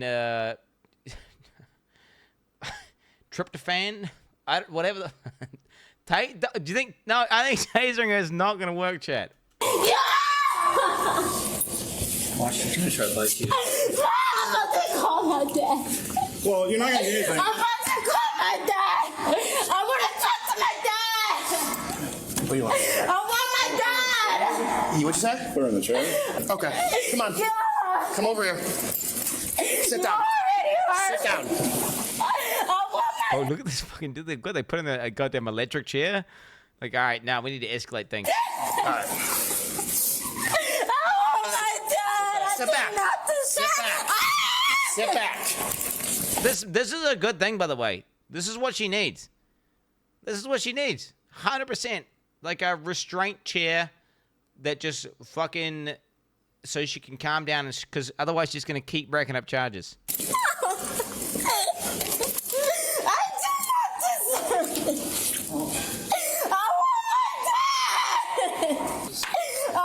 My dad! He's pushing me off! Your communication is off! Get off me! Just sit back. You're hurting me! Tequila, this is ridiculous. I'm not cooperating because you hurt me. Okay, well, we're trying to help you out Sit here. still. Sit back. Sit back and sit yourself, still. bro. Listen. No! Holy shit. I want to call my... The fact that she thinks it's their communication that's bad is actually mind-blowing. Right? What is her perception of the situation right now? Like, she just got some weird ego thing where she can't get told what to do, so then she has to be defiant every single time they ask her to do something, but they need to ask her to do stuff because, like, she just needed to leave because she was trespassing, and then because she's incapable of not being defiant, she keeps doubling down and doubling down and doubling down and doubling down. It's like, they have all communicating. No one wants to be in the situation. It's only her who's holding herself in there. I mean, yeah, I don't know what to tell you. Is there like so she must have like a lack of authority in her life, I guess. Like no follow through, right? Like, I don't know what to tell you. That's it. Like that. What else is it? Dad, now! I want to call my dad! I want my dad! All right, there we go. Oh shit, the chair. Get this off of me! This is hurting! Yes, Get off! The way he got... Phase it towards the wall. Don't interact with her. Give her no stimuli. Just let her calm down. Like she's an enraged beast right now, and just needs to like just put her in a menagerie. Let her calm down. Well, because you're acting how you're acting, you have to sit here. Get these cups off of me! She is. Get off needs of to. me! I don't want you touching me! You violated my privacy! I want to bite you if you don't get off You of bite me? You shouldn't even touch my boob! That's sexual Oh harassment! my! See now this is fucked up as well because this is like, this is the problem, because that's fake. It's not real sexual harassment, which demeans like and diminishes all real sexual harassment as well, by claiming something sexual harassment that wasn't. Because then now it's like, well, when actually someone is sexually harassed, you're like, oh wait, is that person just making it up? You know, it's stupid. Like, what are you doing? Get off of me! What are you doing? Get off! Oh my god.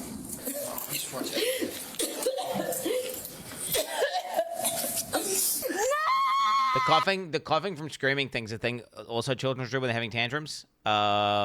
Yeah, they do that. They work themselves up so much they start choking. I call it goblin mode. This is what I refer to as goblin mode. When they start choking on because they're screaming so much, they start choking it. It's goblin mode. They've literally gone so thing, and you can usually see veins.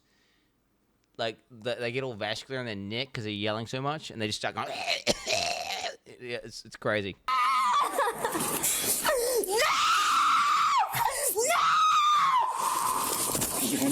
Yeah, I paused for the umpteenth time, chat, just now. Get off of me! Get off of me!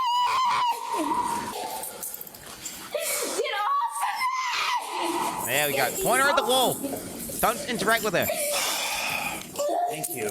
Hey, how'd you get... Oh, dude, that's what the kids do. This is what the kids do. They do this. They do this when they're in their car seat. They'll get one out deliberately when they're not supposed to. And you try to put them in there and they're crying, bro. They'll deliberately do that. They'll be like, and then you try to put it back in, and they'll fucking fight you on it, bro. Oh my god. Okay. I'm not even doing nothing. Stop trying to hurt me. You bite me?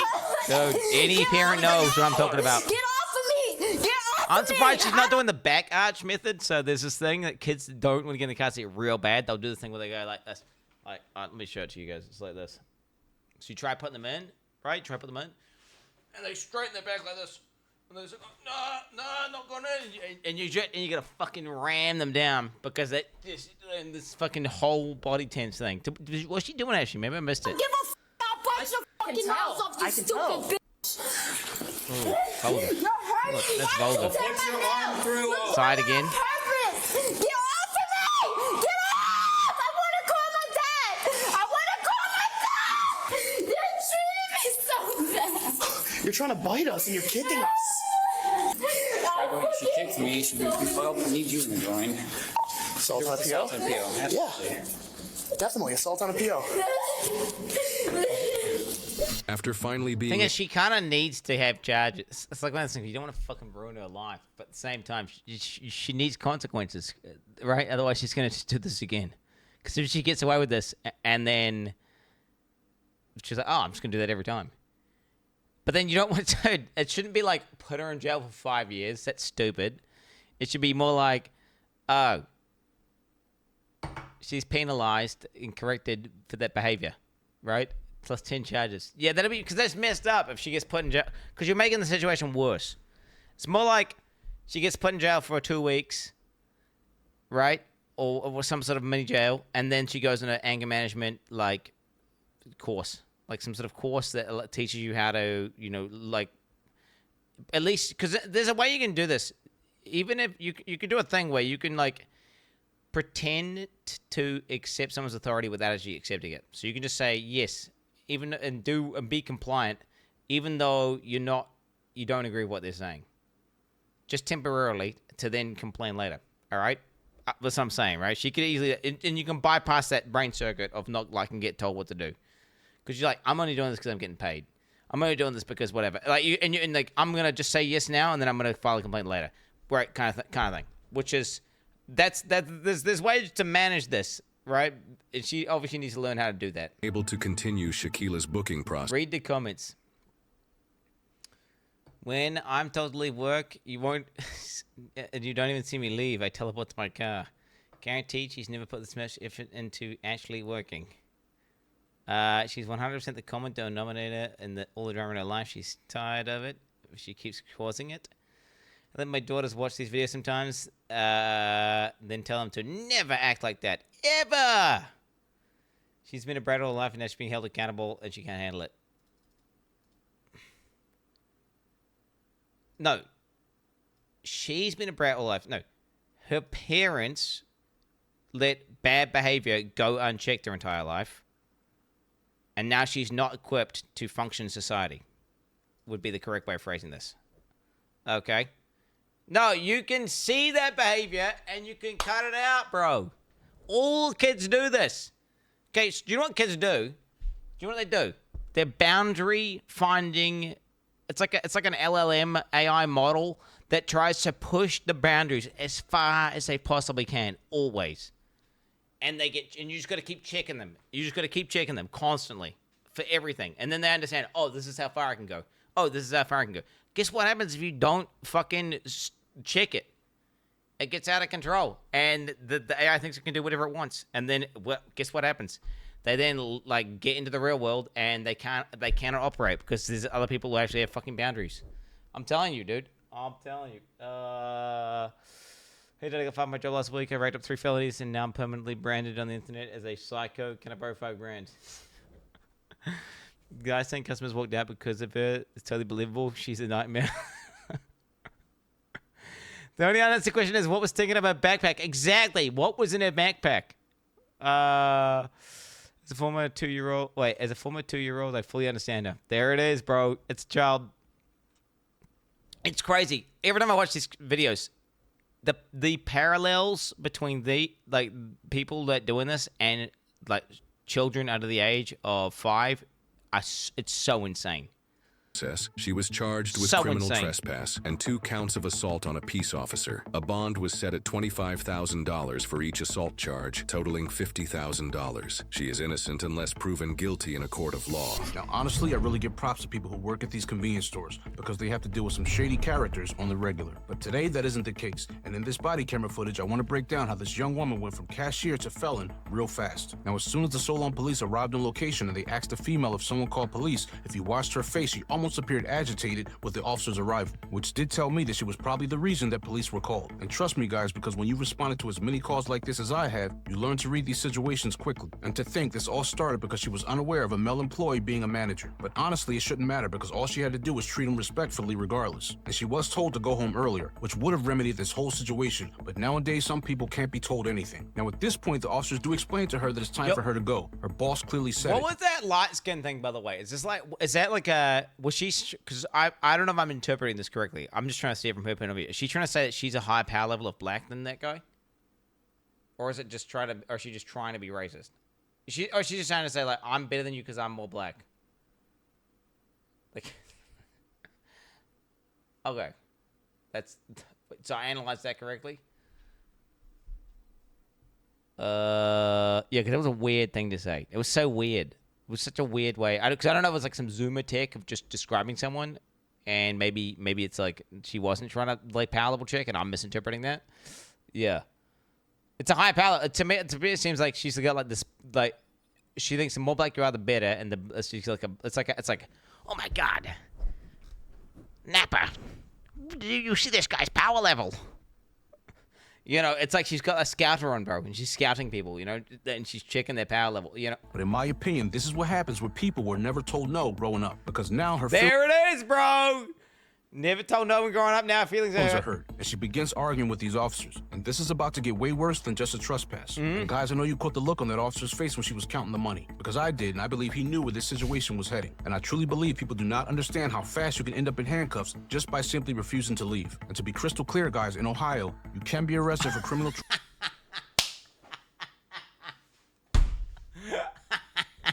trespass when you're on the land or premises of another and you fail or refuse to leave upon being notified by signage posted in a conspicuous place or otherwise being notified to do so by the owner or occupant or the agent or servant of either. This was only the beginning, but as she was being escorted out and transported, she shows her true self, and police do come in contact with these types often because she then knees one officer in his groin, and honestly that actually made me wince. And these officers were actually amazing, and honestly this footage should be used in officer training to show how patient and self-controlled that they were. Now in the end, guys, this footage actually spoke for itself, and in my book she deserved every charge that she received because the officers gave her multiple chances to leave on her own. I wish you could go into a simulation. I would love to see what would happen if they had just changed the phrasing on some of the orders and made them just phrase them as a question.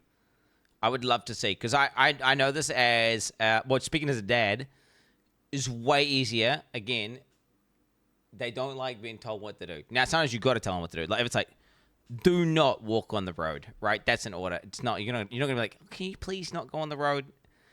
You know, okay, it's one of those things where they love being, humans in general just don't like to be ordered to do things. But then you got to order for some stuff. Please. Yeah, please. Dude, I do really wonder if she would have bit them and kicked them as hard and done all that if they just kind of just phrased the orders questions, even though they were still orders. Just done it a couple times just to vibe check it. This serve as a reminder. Just vibe check it. On the clock or off, how you respond to police in the moment can be the difference between freedom or felony charges. Be safe, guys. I'll see you in the next one. Because I do feel bad for all the charges, even though she was at. It's because it's the reason I feel bad is because I just know that it's like it's her parents' fault. It's her parents' fault. But yeah, she is complete cancer now. And now she's in society. Hopefully she learns from this. Okay, we've done enough videos. 100% her. It's not 100%. Dude, you can raise monsters. Okay? Although, what is she? Well, I don't know. She could be like 17 or something. She could be like, I don't know how old she was. Probably not though, right? Because she was getting adult charges. And therefore, I don't know how old she is. Kefir. Yo, what about kefir, bro? You want some kefir takes? I had some kefir. I tried some of my kefir this morning. Some of my 72-hour kefir shit. And it was like, oh, it's completely sour and vomit tasting. But then I had some of my other kefir.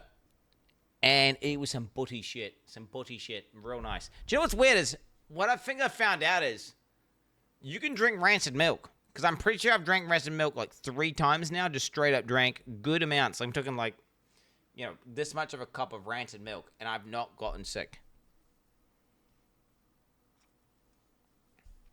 Like 3 times now. It's just good. Yeah, well, it's just super sour, and it just tastes like vomit. And I just drank it to check to see, like, because I was like, is this kefir? And I'm like, because it's the aftertaste. You want to find out the after, and it's like, no, this is just rancid. And what I found is you can just drink rancid milk, and you just don't. Well, I'm not saying you should, and it's awfully unpleasant. It's not nice.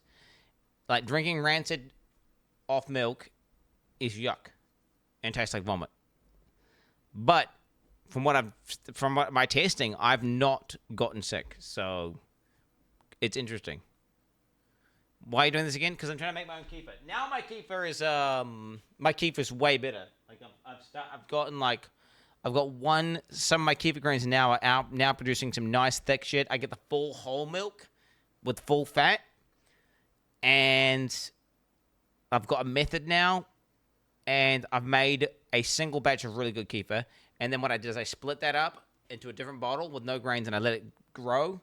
And now I've made like 1.5 batches, say, of actual good kefir, and I've made maybe like 5 rancid batches, sort of about 5. We're just up to 5 rancid, but 1.5 good. Prove it. Kefir.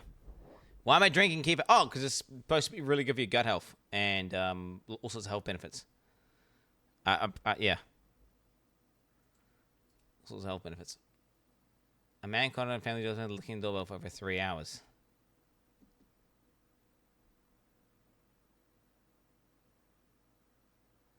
Wait, how did his tongue not get raw, bro?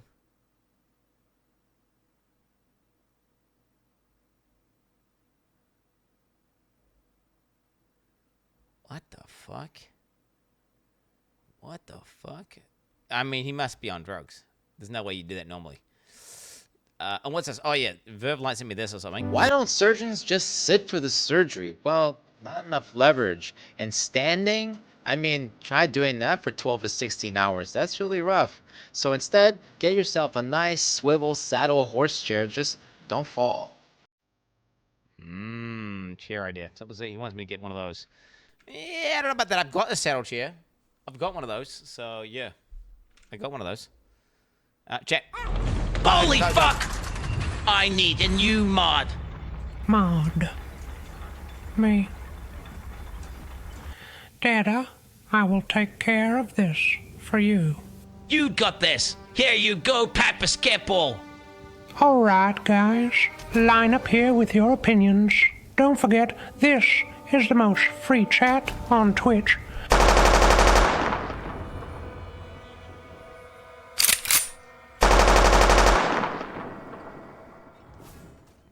I am proud of you, boy. Now come over here. I'll show you why they say Daddy's working. But I am a vegan weeb. Don't worry, boy. It's mostly a meatless bone. Okay. What is this? I'm not listening to this. Wait, what's this? What's this? Bozo Rip. Fake story number 785. Good one, little bro. Classico. Would you go? Fat lol. Snow. Let the dogs run. Less than 3. I was thinking about something today, Quin. Do you think that eating nachos will get you closer to doing drugs? Huh? Quin69, I like your stream because you are the best clown I ever seen in any circus so far, and it is a free show. Keep it out, my king lol. Hee. Fat. Move along now. So please, may you play games now? Did it work? Chat? Fart. 3 hours of React content. What are the odds that we do endgame bosses today, boys? I can't say that I'm very optimistic. Multiple bosses today, bro. Yeah, chat. 59 years of good times. Man. I like. Thank you, I love Quantum. watching some videos. Honestly, chat. Really enjoyed that YouTube sesh. Appreciate you guys being there to give me good takes, and then to give good takes too. All around, good takes from chat today. For the most part, pretty reasonable. Quicken your pace. Some good videos. Proud of you. Yeah, no. I was just doing some YouTube therapy, chat. Okay, I was doing some YouTube therapy. Okay. 15 years of good takes and meadow streams. Move along now.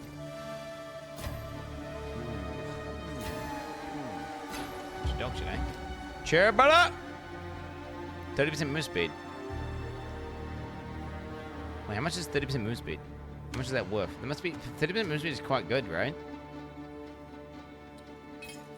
Like 30% move speed just by itself. What are you talking about? Okay, so wait, that's actually cheap. Go. Wait, 30% move speed, 20 lightning res, and 35 life. Ooh, what about no evasion rating? Okay, this is something, isn't it? I should totally cancel this. Right? We'll just try get the life roll better. With big evasion rating. Oh, come on. Come on. Are you kidding me? You got to be kidding me. Mamma mia. That's what the kids were saying at the party, by the way. When pizza arrived, when the pizza arrived, they're all going, "Mamma mia, mamma mia." Yeah, Jay would have been raging, bro. The fucking. That's what children think. And it was Domino's, by the way. Domino's. Razor sharp. Wait a minute, that could be a good base, eh? Whoa! Couple big regals here, chat. Huge regals. We get some dog shit ass light radius shit. Okay. We get Dex life. I think it's a slam. Yeah, still it's fine. I mean, dude, that's gotta be worth something. This has gotta be worth something, right? Look, this. Yeah, it's 5 acres. Let's sell it for fucking 5 acres something, bro. Fuck it. It's money, bro. It's money. Exact price. Exalted orb. 5. Do we slam this one out? I think we do.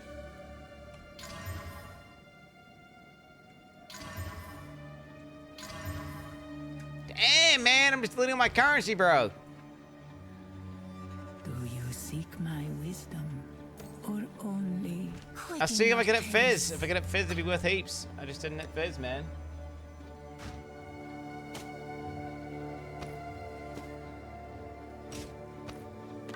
God damn it.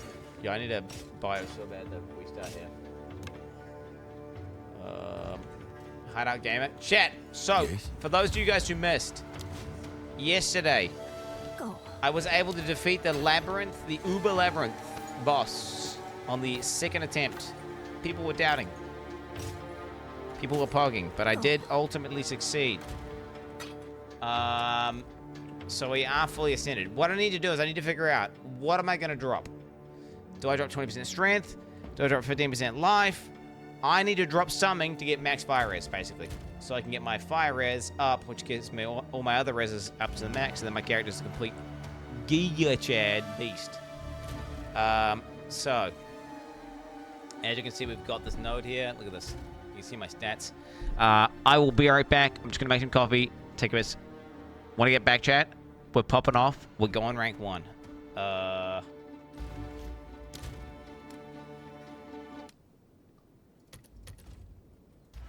Yeah, we're popping off. We're going rank 1, bro. All right? I'll BRB. BRB.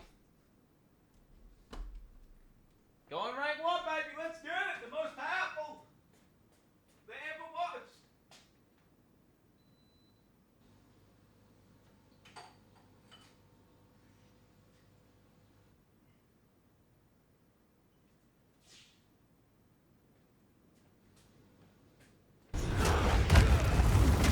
Need a sec. Okay, at least he's not gonna dodge Hammer of the Gods, right?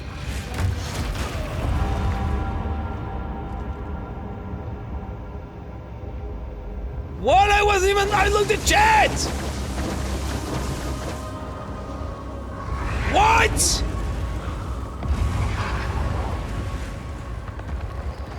I was.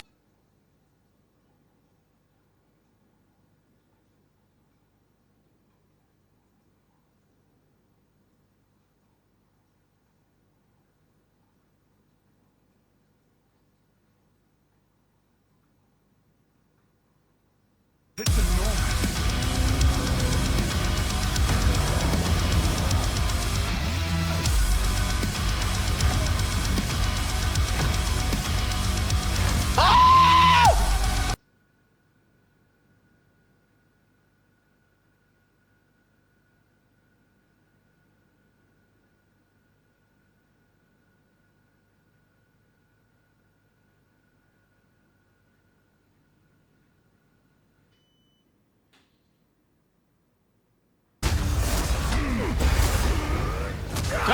gun! Rend your soul! These spirits are mine! Your intrusion will be punished! What? What? Asinia, join me! Oh my god, bro! Servants, obey!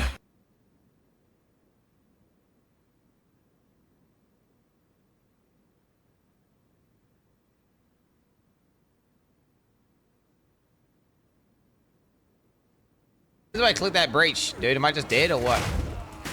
Help. Holy, bro.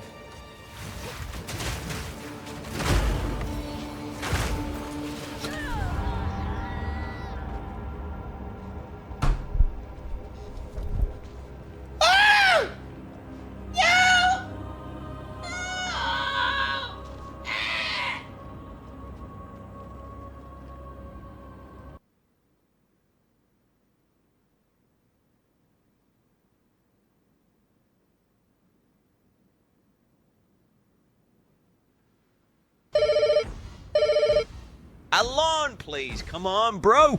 Elon, did you see that? Ooh, elongated cock rat. Please tell me it'll be okay. Please, Daddy Elon, please. Whoa.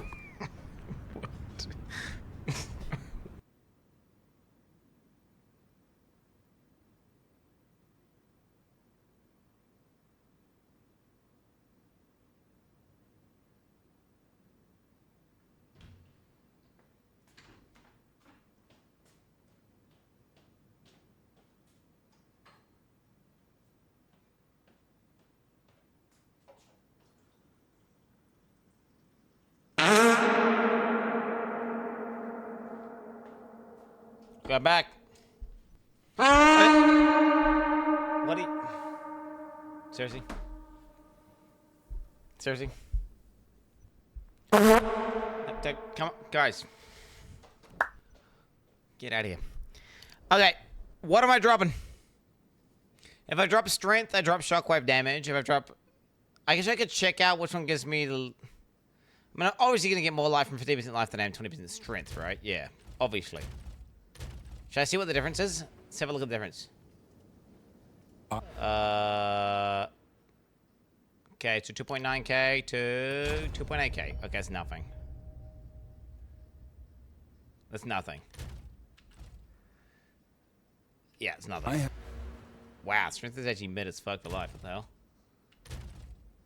And then max fire. I mean, let's see what the max fire looks like, chat. Apply. 3, 2, 1, and apply. Are you ready for this, chat? Are you ready?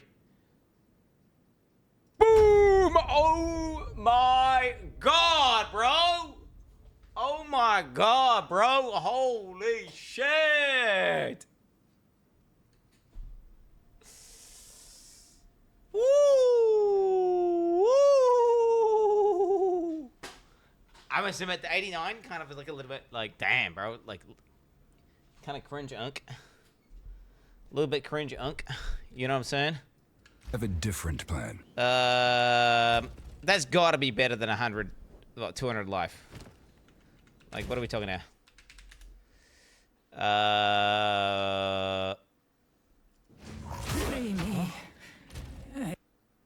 the fuck was that? My life was low there randomly. What, 3,000 divided by 2,800? It's gonna be like what?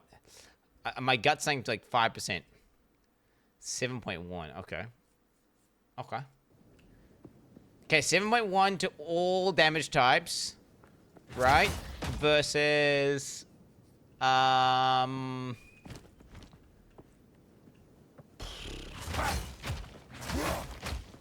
it's close to, like, it's more like 45% DR to elemental.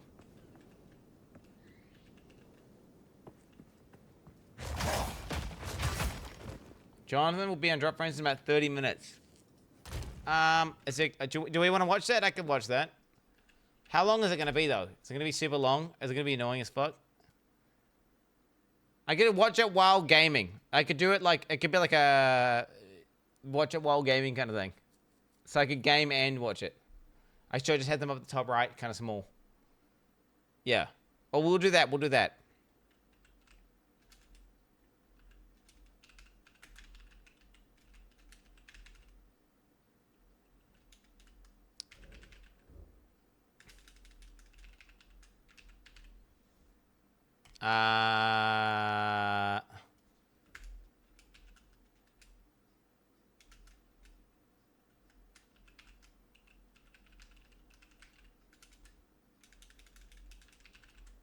Alright, we'll just do that. Yeah, fuck it.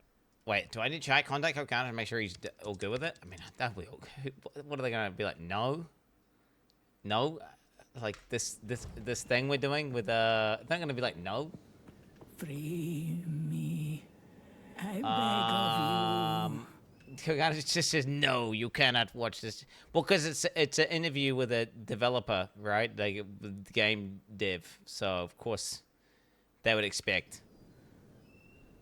Of course, they would expect people to watch it. But then I'd be like, hey, I'll just Twitter DM him just to make, just like, you know, whatever. Just see.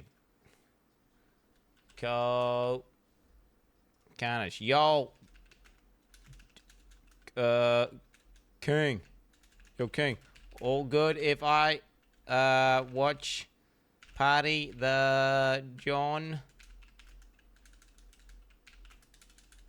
J8 interview? Yo, King.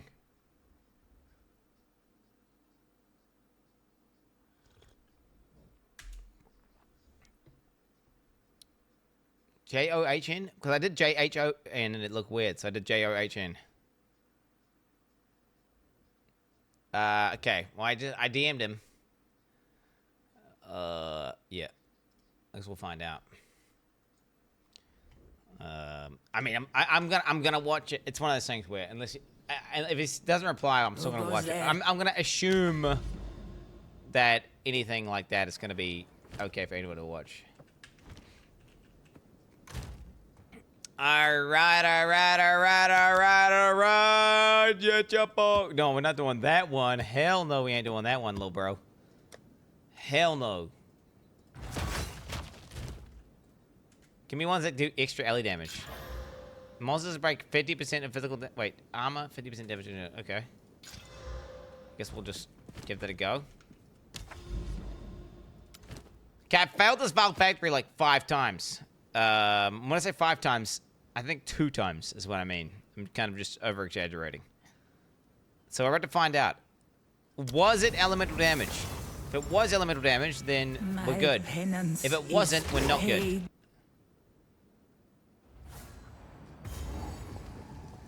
Drops about to end. Rip today, boys. This guy's brain dead and retarded, by the way. Let's go and ban this guy for 8. If you think that drops have any impact at this point on any level of any metric or any decision I make, I don't know. I legit don't know what to tell you, man. You are completely out of touch. I have no idea what's going on. You're banned. I don't even... Look, I don't know what to tell you. Good riddance.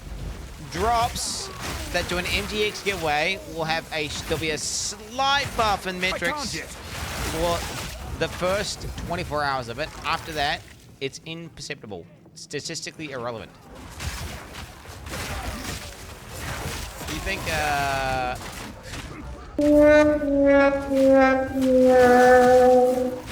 it, I'm still taking damage! Nobody gives a fuck about those drops. You're projecting. I'm not You're creating a fake reality, bro. Okay, they broke my armor, dog. I have 0 armor right now. 0 defense. I'm not ready. So you're basically taking no damage to this lining and shit, right? So anything that's elemental is going to be a meme for me. How the fuck do I get my PDR up now? I'm not ready. I guess I'm just going to get armor? Maybe I should try get armor?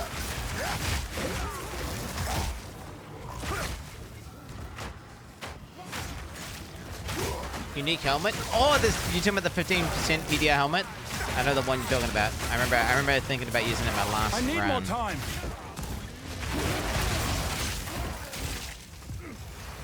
I need to try and get PDR somehow.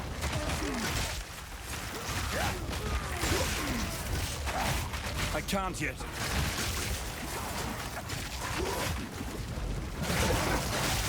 Wait a minute. I could. Helmet, shield, PDR, chest.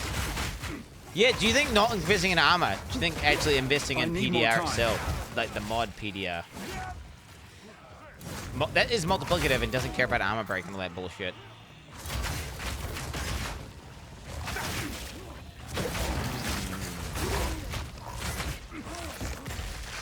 What do you think? Yeah. So wait.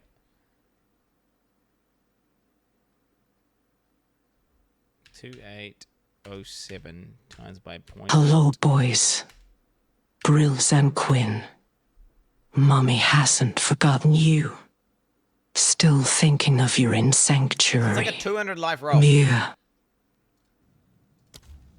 It's like a 200 life roll. If you get like a 7 PDR roll, it's like a 200 life roll.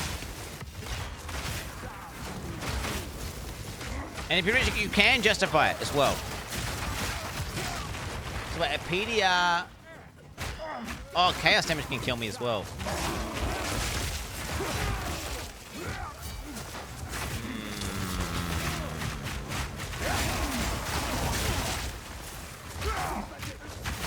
Sleepy, that guy's a bozo.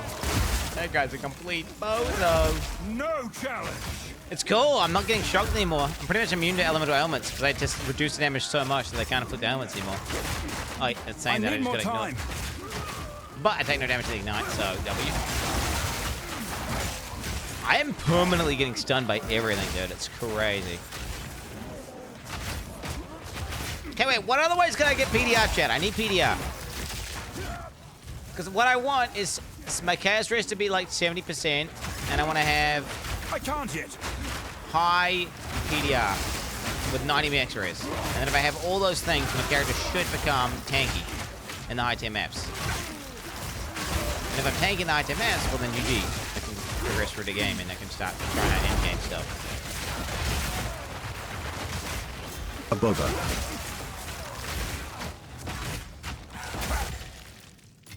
I did turn the game. My bad. I'll turn this up.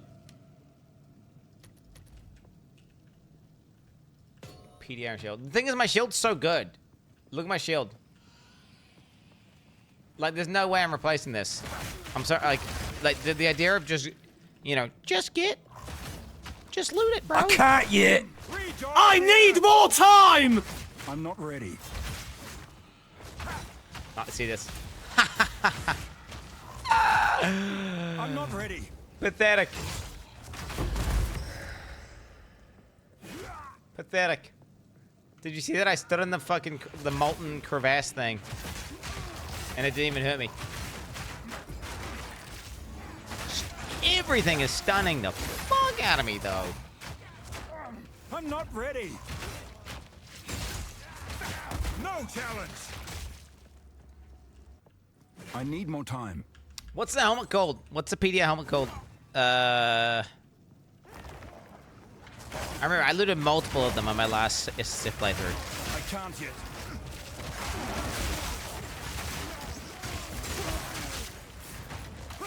"12 months blasting dudes. Cha bro." Unit mask.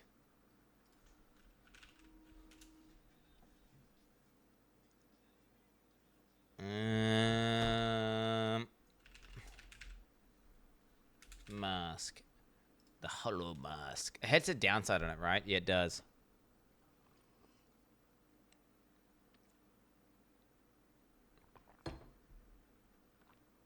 It's kind of annoying.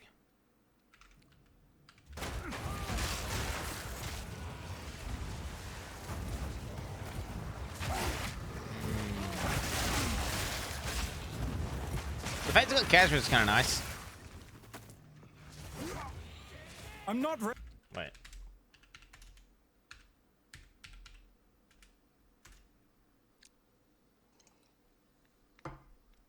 Ready. So it's like 420 live right now. My 2800.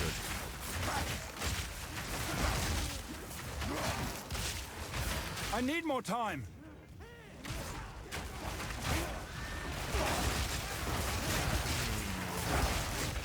That puts me at like 3,200. But then I'll probably lose a max res, won't I?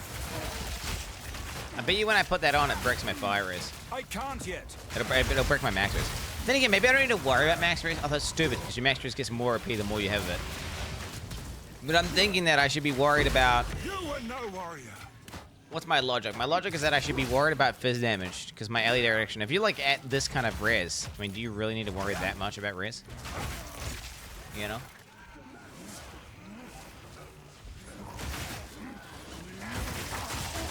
Oh my god! What kind of damage was that? What kind of damage was that? I need more time.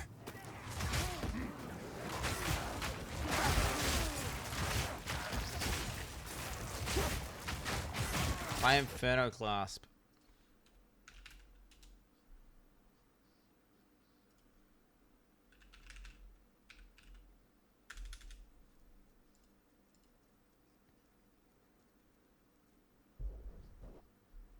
$29. Oh damn. Attack, dodge, pause, rant. Oh my god, white mobs.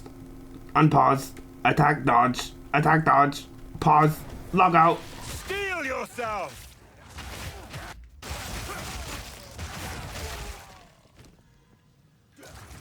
That would be a nice one, actually. I can't yet.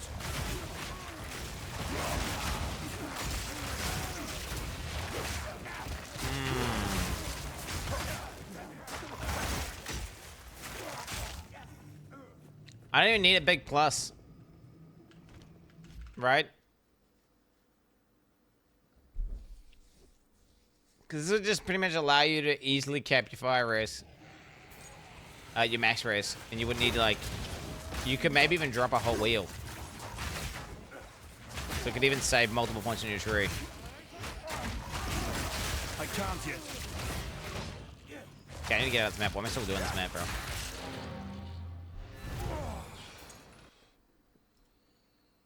These are 1 egg, bro. 13, 13, 10.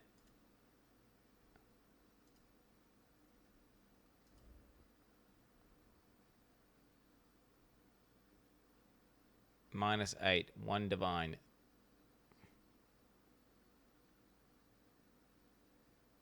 Oh, wait, what?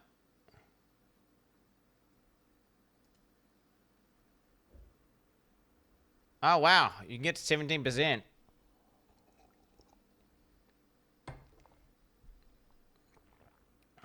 Is that guy price fixing, do you think? Or do you think they just don't corrupt him?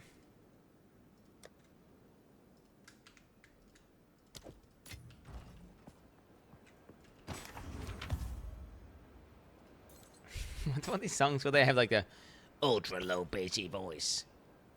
Quicken your pace. Ultra low bassy voice. Yeah, they're the price. I'm telling you, look, he's not gonna reply. He just does that to try to buy them. -10.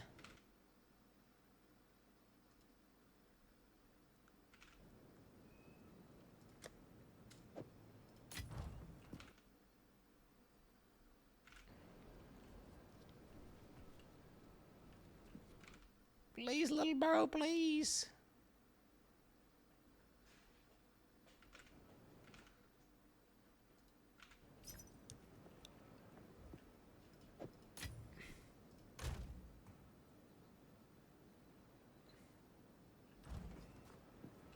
Holy fuck.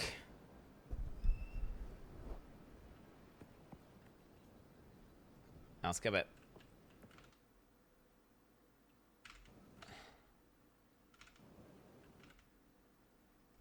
What's going on there?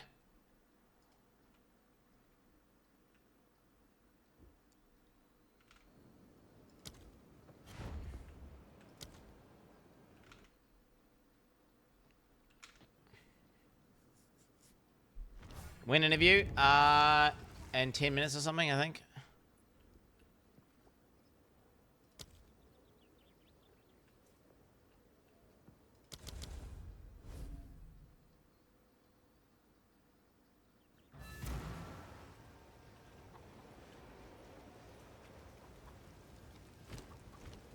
Come on, bro.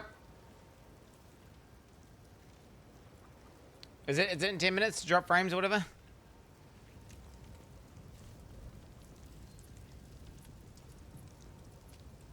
I don't have fucking Twitter on my phone. I can't even check it. I just have to go to x.com on my fucking...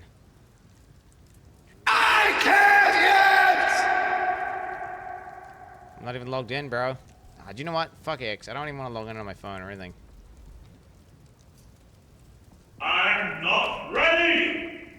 I'm not ready! I'm not ready! I can't hold it in! Alright, Russian RNG boys, what do you reckon? Russia service boys? I can't hold it in! Ah! Ah! Oh shit! Oh my god, bro! 18% PDR -9! Holy! GG, that was selling for like 3 div, by the way, whenever I looked at it. So, I mean, I don't know if that would ever sell for 3 div, but 80% PDR? Yeah. Okay, the question is, how bad does my shit look whenever I put this on, though? How much max res am I gonna lose, chat? What do you guys reckon? I can't yet. I just fucking can't. You need to wait, Quinton. That's not that bad, Be is it? patient, because I simply fucking can't yet. You expect that I can, but I just fucking can't. Even if I wanted, I can't yet. Okay, can you trade these up 37 somehow? months of D4 bad. How do you do it? This guy doesn't channel or something? How do you do it? It's not on our side. Wait, I gotta go do some shit or reforge some shit or something. Wait, so I gotta go to the Molten Giant. Oh, fuck. The Molten Vault. Yeah, I was too lazy to get it, bro, okay? Like, fuck. I was too lazy to get it. Yo, dude, that's crazy. 18% PDR. Wait, how lucky was that, by the way? What was the chances of that outcome? It minuses less res, and it gives me more PDR. And I got more chaos res. So my guy's more it's just better in every way. Feel yourself. Wrong zone? Wait, what? I'm in the wrong zone? Wait, let's go down here, maybe? I'm not ready. So this is the great zone, right? No, I'm just in the number one. I'm in a level 43 zone, chat. I'm just getting to the Molten Vault.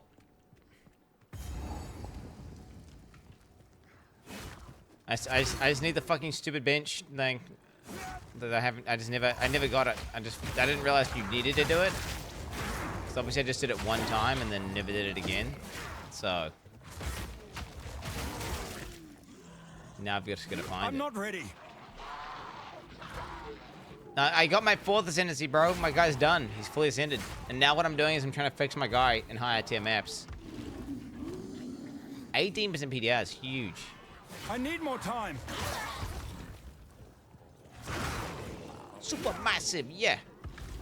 Who's interviewing? It's a co-carnage. It's gonna be like a fluff piece one. It's not gonna be like a... They're gonna ask the dev what his favorite character is. Kind of interview, okay? It's gonna be very casual oriented. I'm not gonna be watching it full screen. I'm just gonna watch it. I'll just have my game sound turned down massively, and I'll just have it playing in like the top left or something. It's not gonna be some shit where like co-carnage sits down to the devs and asks the real questions, and we get down to the truth. Time. Is POE 2 dead? It's not gonna be something like this. It's gonna be more like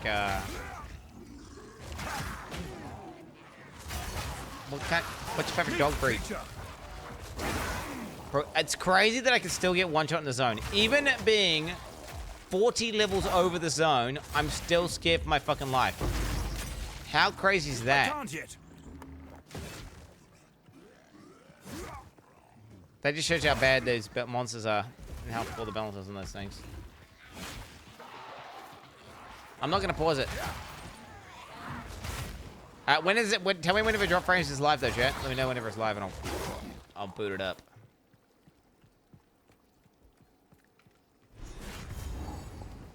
Come on, Volt.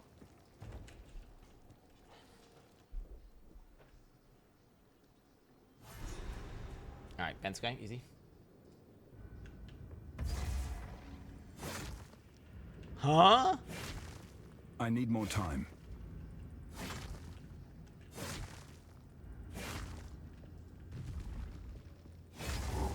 Bro, I'm gonna hate watch Asmongold. Wait, bro, I'm gonna watch Asmongold. I hate POE 2. That's cool, man. Yet. Go watch Asmongold. That's what you want to go do. Nothing wrong with watching a bit of Asmongold, guys. Fortune favors me. I can't yet. No. Well, I mean, it's gaming Mongold, like, you know, okay, when he's doing that whole political thing, it's like, it's a lot. It's exhausting, you know. It's exhausting. But hey, someone's got to do it, right? Someone's got to do it at the end of the day. I can't. Asmon made me. Mate, I was streaming. Well, do you know Asmongold used to be a Quin viewer? Didn't know. I need more time. Back in the day, actually, he used to watch me play Diablo 3. He didn't know. He was he's a Quin viewer. Can confirm. Back in the day, mate. Explains a lot. He's a smart man. He understands, you know, good streaming when he sees it. What can I say? Yeah, I must admit, it's so dude. I hate that even just people typing Asmongold the triggers a bunch of people on chat. It's just like, ugh. I don't even. Want to know what pisses me off? GGG seems to revolve around this RNG system of upgrading gear with currency like augmented orbs and so on. And what gets me in order to progress farther and get more powerful, you need said currency like exalts. And they don't drop anymore like they used to, in my opinion, and they over-nerfed the economy and currency drops. Back in my day, let me tell you, POE used to be a lot better, brother. GGG went too far, man. No challenge. Back in my day, you could just work a job and you could buy a house. You could do a map and you'd be able to craft a military item.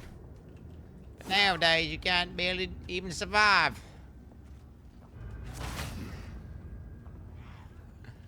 Face me.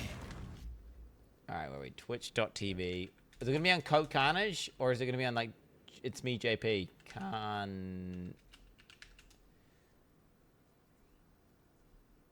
Okay, first of all, always have an escape plan. Always have an escape plan. Because if you don't, it's good advice. You're gonna get just surrounded, in general. and you're gonna have a bad time. Oh wait, is it starting now? Benikia dimis saw odamis das ye montonderus we musk. Can someone tell me when it's gonna happen, bro? Like, can someone tell me when it's gonna happen? Like, do we know when it's gonna happen? Are they? Wait, it says something about 90 minutes. I mean, it's 6 a.m. right now, so I mean, shit, it's showing up that early, bro. I can't yet.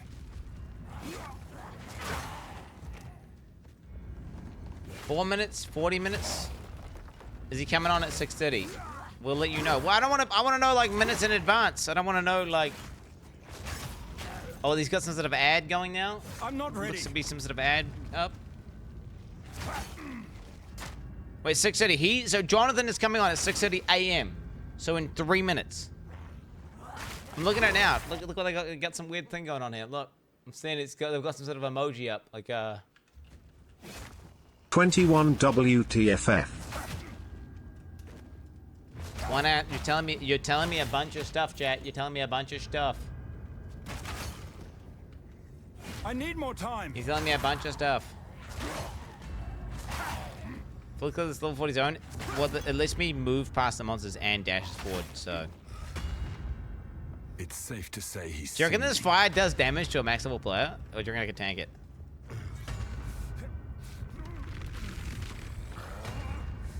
Should I give it a test? I'm like a kid. Dude, I'm at fucking 90% fire rate. Let me adorn you in gold. Is it just a one shot? Nah, percent HP true damage.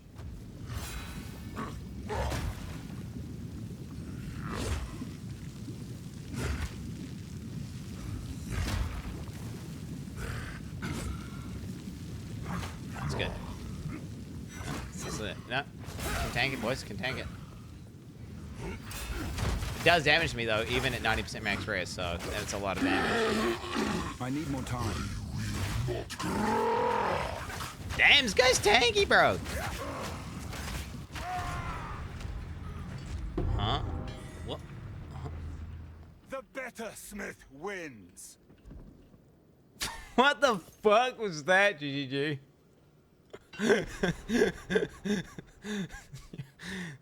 That was scuffed, dude. Holy shit. Okay. Whatever.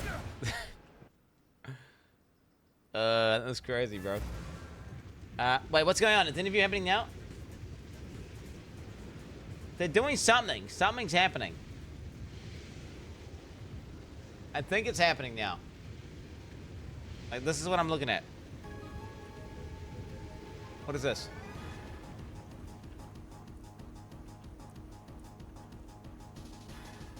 You think they're doing a sound check? Okay, so it's about to go down.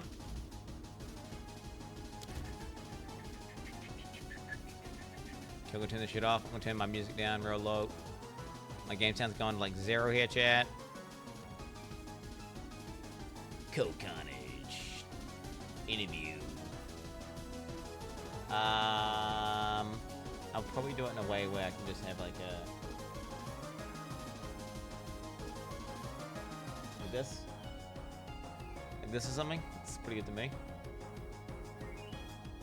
I mean, I could just crop everyone and make it all bigger, and then have them smaller in the edge here. Smaller, yeah. I'll do it smaller whenever they get on. I'm thinking that I can just crop the whole top off like this and do something like this.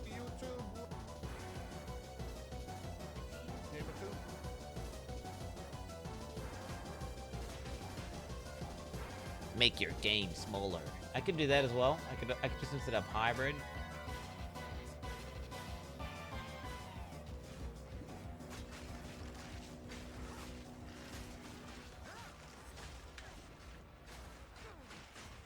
Pro Tools just got. Okay, here we go. Out of its old quest. What the hell's this? What is that noise? Is that just kind of just drop frames? Why am I hearing like...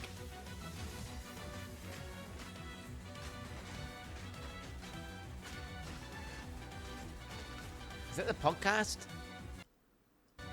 It is, it's the podcast. Did it drop anything? How's the new class? I know nothing about POE, but I heard it's bad. Well,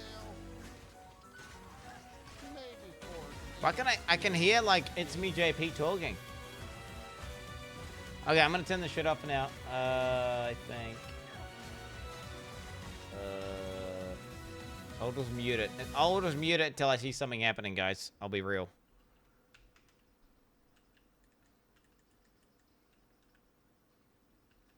Wait, should I be watching it from It's Me JP's point of view?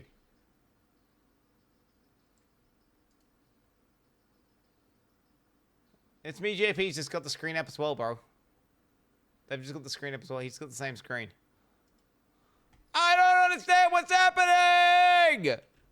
Hey, who cares, chat? Look at this fucking mask that I bought for fucking 2 chaos and then I varlobbed it and it went to 18%, which is now worth something like 3 divines. So I got this fucking sick 3 divine helmet, and now we're gonna go back to my base and I'm gonna go ahead and fucking slap that bitch. In this... Wait, so how does this work? I'm gonna go to the Reforge bench. Here we go, Reforge bench. We're just gonna drop these in. Boom, Reforge.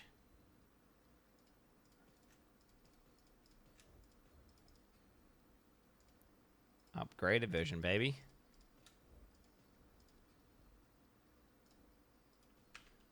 Maybe she definitely... Oh, there we go. We are now joined by Mr. Rogers first name Jonathan. Has anyone ever called you Mr. Rogers, by the way, Jonathan? Not really, to be honest. It's not something I'm used to hearing. Are we on a first name basis then? Is that what you're saying? Or should I just? I would say so. Okay. I mean, I'd kind of love to keep calling him Mr. Rogers. I think for the entirety of the show, Mr. Rogers is his name. We treat our guests with dignity, and that Mr. Rogers, welcome to the show. Thanks for being here. It's what, 6:30 for you right now? Yeah, it's pretty early in the morning. As we go through, you'll probably see the sun slowly rise up in the background there. We can have a sunrise together. This is great. Would you say that it's a beautiful day in the neighborhood, Mr. Rogers? Yet to be seen. JP, we want repeat guests. We want guests to come back, and when you do stuff like that, they don't want to come back. Everyone likes Mr. Rogers. Everyone's a fan. They get him all the way down to New Zealand, you know? I noticed you're doing an unintentional New Zealand segment right now, because I believe the last game you were just talking about is also a New Zealand developed game. So, oh, really? You've got, yeah. They're made by, I believe that's made by Pickpock, the game you were just showing, who's there in Wellington. So, you've got your thematic segment going on here. Fantastic. Yeah, it was all planned from the start. Me and from the start. Yeah, ignore those "oh reallys" we just said. That was all part of the part of the show. We're gonna edit them out in post. We'll find. I don't know if you know them personally, but they were in my chat. One of the devs was in my chat while I was playing the game, and they were delightful. Oh wow, awesome. I do know Mario, who's kind of the head of the studio. I'm good friends with. So. You know Mario? Oh, nice. From the Mr. Mario from Nintendo. Cut it. Stop. I thought he was Italian. He's from New Zealand. JP, stop. Jonathan, we are so sorry. It's okay. All right. So anyway, you work on a game or something? Jonathan, you're the co-founder, game director on Path of Exile 2. Give me like the quick and dirty of how you came to be at GGG, Grinding Gear Games, and how you are in your current role. If there is a quick and dirty of that. Yeah. So effectively, I, as you said, I'm one of the founders of the company. I was a founder right out of university. I was friends with my best friend at the time, and still the case. Chris Wilson. He, we just were like, we absolutely want to make a game. We knew we wanted to make what we definitely referred to as a sequel to Diablo 2. We were just like, no one's making this. We need to do it. We just formed a game company to do it. That's really the long and the short of it, to be honest. Fantastic. So been there, how many years is that then at the company? Oh, I mean, it was 2006, so I suppose 19 years. Don't do the math. It's, and now we're all old. Yeah. Actually, I realized recently that our company is more than half the age of the internet, which was kind of like a terrifying realization I had the other day. I thought Mr. Rogers is supposed to bring like happiness and joy and a feeling of goodness to. And the chat goes aware. Okay, we go. Oh man. Okay. I mean, honestly, an even more terrifying thing the other day is I was talking to someone. Sorry, I'm not having this digression right now. The other day, Get all out. Yeah, I was talking to someone in the studio, and I made a reference to Jurassic Park, and someone didn't understand it, and I was like, "How the hell do you not understand a Jurassic Park reference? Like, what's going on?" You'll probably get a kick out of this, Jonathan. In so many games, including the most recent one, KCD2, on the savior schnapps, there's an icon of a floppy disk to represent saving. Yeah. The amount of people that have no idea what that reference is for, just zero. Yeah. Anytime they see the save icon, they're just like, that's just some weird icon game devs use for saving. It doesn't mean anything. Okay. Awful. Yeah. Right. Jonathan, what games did you grow up on? I guess is where we'll start. Like, and specifically, what games outside of ARPGs? Because obviously you had a strong influence from ARPGs, right? Just a little. For sure. Just a smidgen. I mean, it's honestly a variety. Like, people have often asked me, like, what are my favorite games of all time? And it's like a really hard question. I'm trying to think, like, the really standout ones might be like StarCraft and Warcraft, but also like Half-Life, like absolutely. Quake, definitely. Final Fantasy 7 and through 9, like these were games that I loved growing up, but also like Spyro and Crash Bandicoot and this kind of thing as well. Like yeah, it's kind of like a huge variety of different kind of things that when I was growing up. I mean, good games. And you know, yeah, a lot of shooters as well, like just first-person shooters. Like I played a lot of those. I mentioned Half-Life specifically because it's like the real standout, of course. But you know, like yeah, I honestly I wish there were more single-player shooters as a serious thing in this day and age, because like that's something that that's a genre I honestly miss. Yeah. But yeah, like that. Just yeah, all kinds of things really. So I just heard GGG is going to make a single-player shooter. Is that correct? That's what I heard. So honestly, that is probably not even you play as Sin, wheelhouse as far as skills are concerned. And just blast everyone. It's going to be fantastic. Coming soon. Coming soon. Single-player. Well, that's path of fantastic. immersive shooting. Yeah, yeah, that's fantastic. You've had, let's say, a busy first week after the Point 2 launch. This is, I guess, the start of your Monday, right? The start of week 2 of the new patch. I hope you got some rest over the weekend, first off. And I feel like we should just start with, so how we feeling? Yeah. How we doing? Well, I mean, it's been a week for sure. You know, and it's like, I would definitely say we've never had, like, I mean, so we've had a few cases that have been close to this, I would say, in the past, in terms of like, you know, like the community being very unhappy about a lot of things. But this one was certainly taking the cake as far as that is concerned. But I mean, at the end of the day, the response is always the same thing, right? Like we hear what people say, we try things out, we see if we, you know, like what we agree with, and then we try to find solutions that are going to fix, you know, any kind of problem that the community have, and we keep on doing that. We keep iterating. I would say one of the things that that's been going on this time is there's certainly like an urgency at the moment to feel like, okay, we have to make sure that everything we're doing, we're like telling people that immediately. So we certainly wouldn't post like patch notes every day normally. So normally, of course, that stuff's, you know, sort of happening in the background. But we really wanted to make sure people are understanding the fact that we are kind of, you know, like looking into these things and improving things. So, you know, that's certainly been a bit of a ride. But you know, like I'm certainly a believer that the more we do that, the more, you know, like the people will, you know, will effectively be happy once, you know, once we've made fixes to all of the different things they're unhappy about. The hardest part, honestly, is just identifying the problems. Right. And yeah. I think, interesting. Yeah, I mean that's one of those things where, like, so for example, like a lot of people were talking about like monster speed, and it's like, okay, so when people are talking about that, they're talking about getting swarmed by monsters, right? Fix this. Okay. So then it's like, okay, well, why do you feel like you're getting swarmed by monsters? And then one of the things that we found, which we patch noted last week, is there was this system that monsters had where if they were doing like a multi-part combo, then there was a thing called an interrupt event where effectively, like, if the player got out of range of the monster, they would interrupt doing that skill and then continue chasing you immediately. And that means that effectively you didn't get a chance to kind of, you know, like if a monster starts attacking, like they're doing like a sort of 3-hit combo, they'll do the first one, you'll be backing off from that, and then they'll immediately start running again and then immediately start the combo again. And so that kind of thing just makes them feel incredibly frantic. So like just like certain monster types that just have that real frenetic kind of frantic feeling. And so we disabled that on almost all monsters as an example, and like immediately it's like now when you're fighting those monsters, like even though like we haven't changed the speed of the monsters per se, we just found the thing that made them feel ultra fast as you're fighting against them. Yeah. And it's kind of like it's really just a continuous sequence of like finding things like that.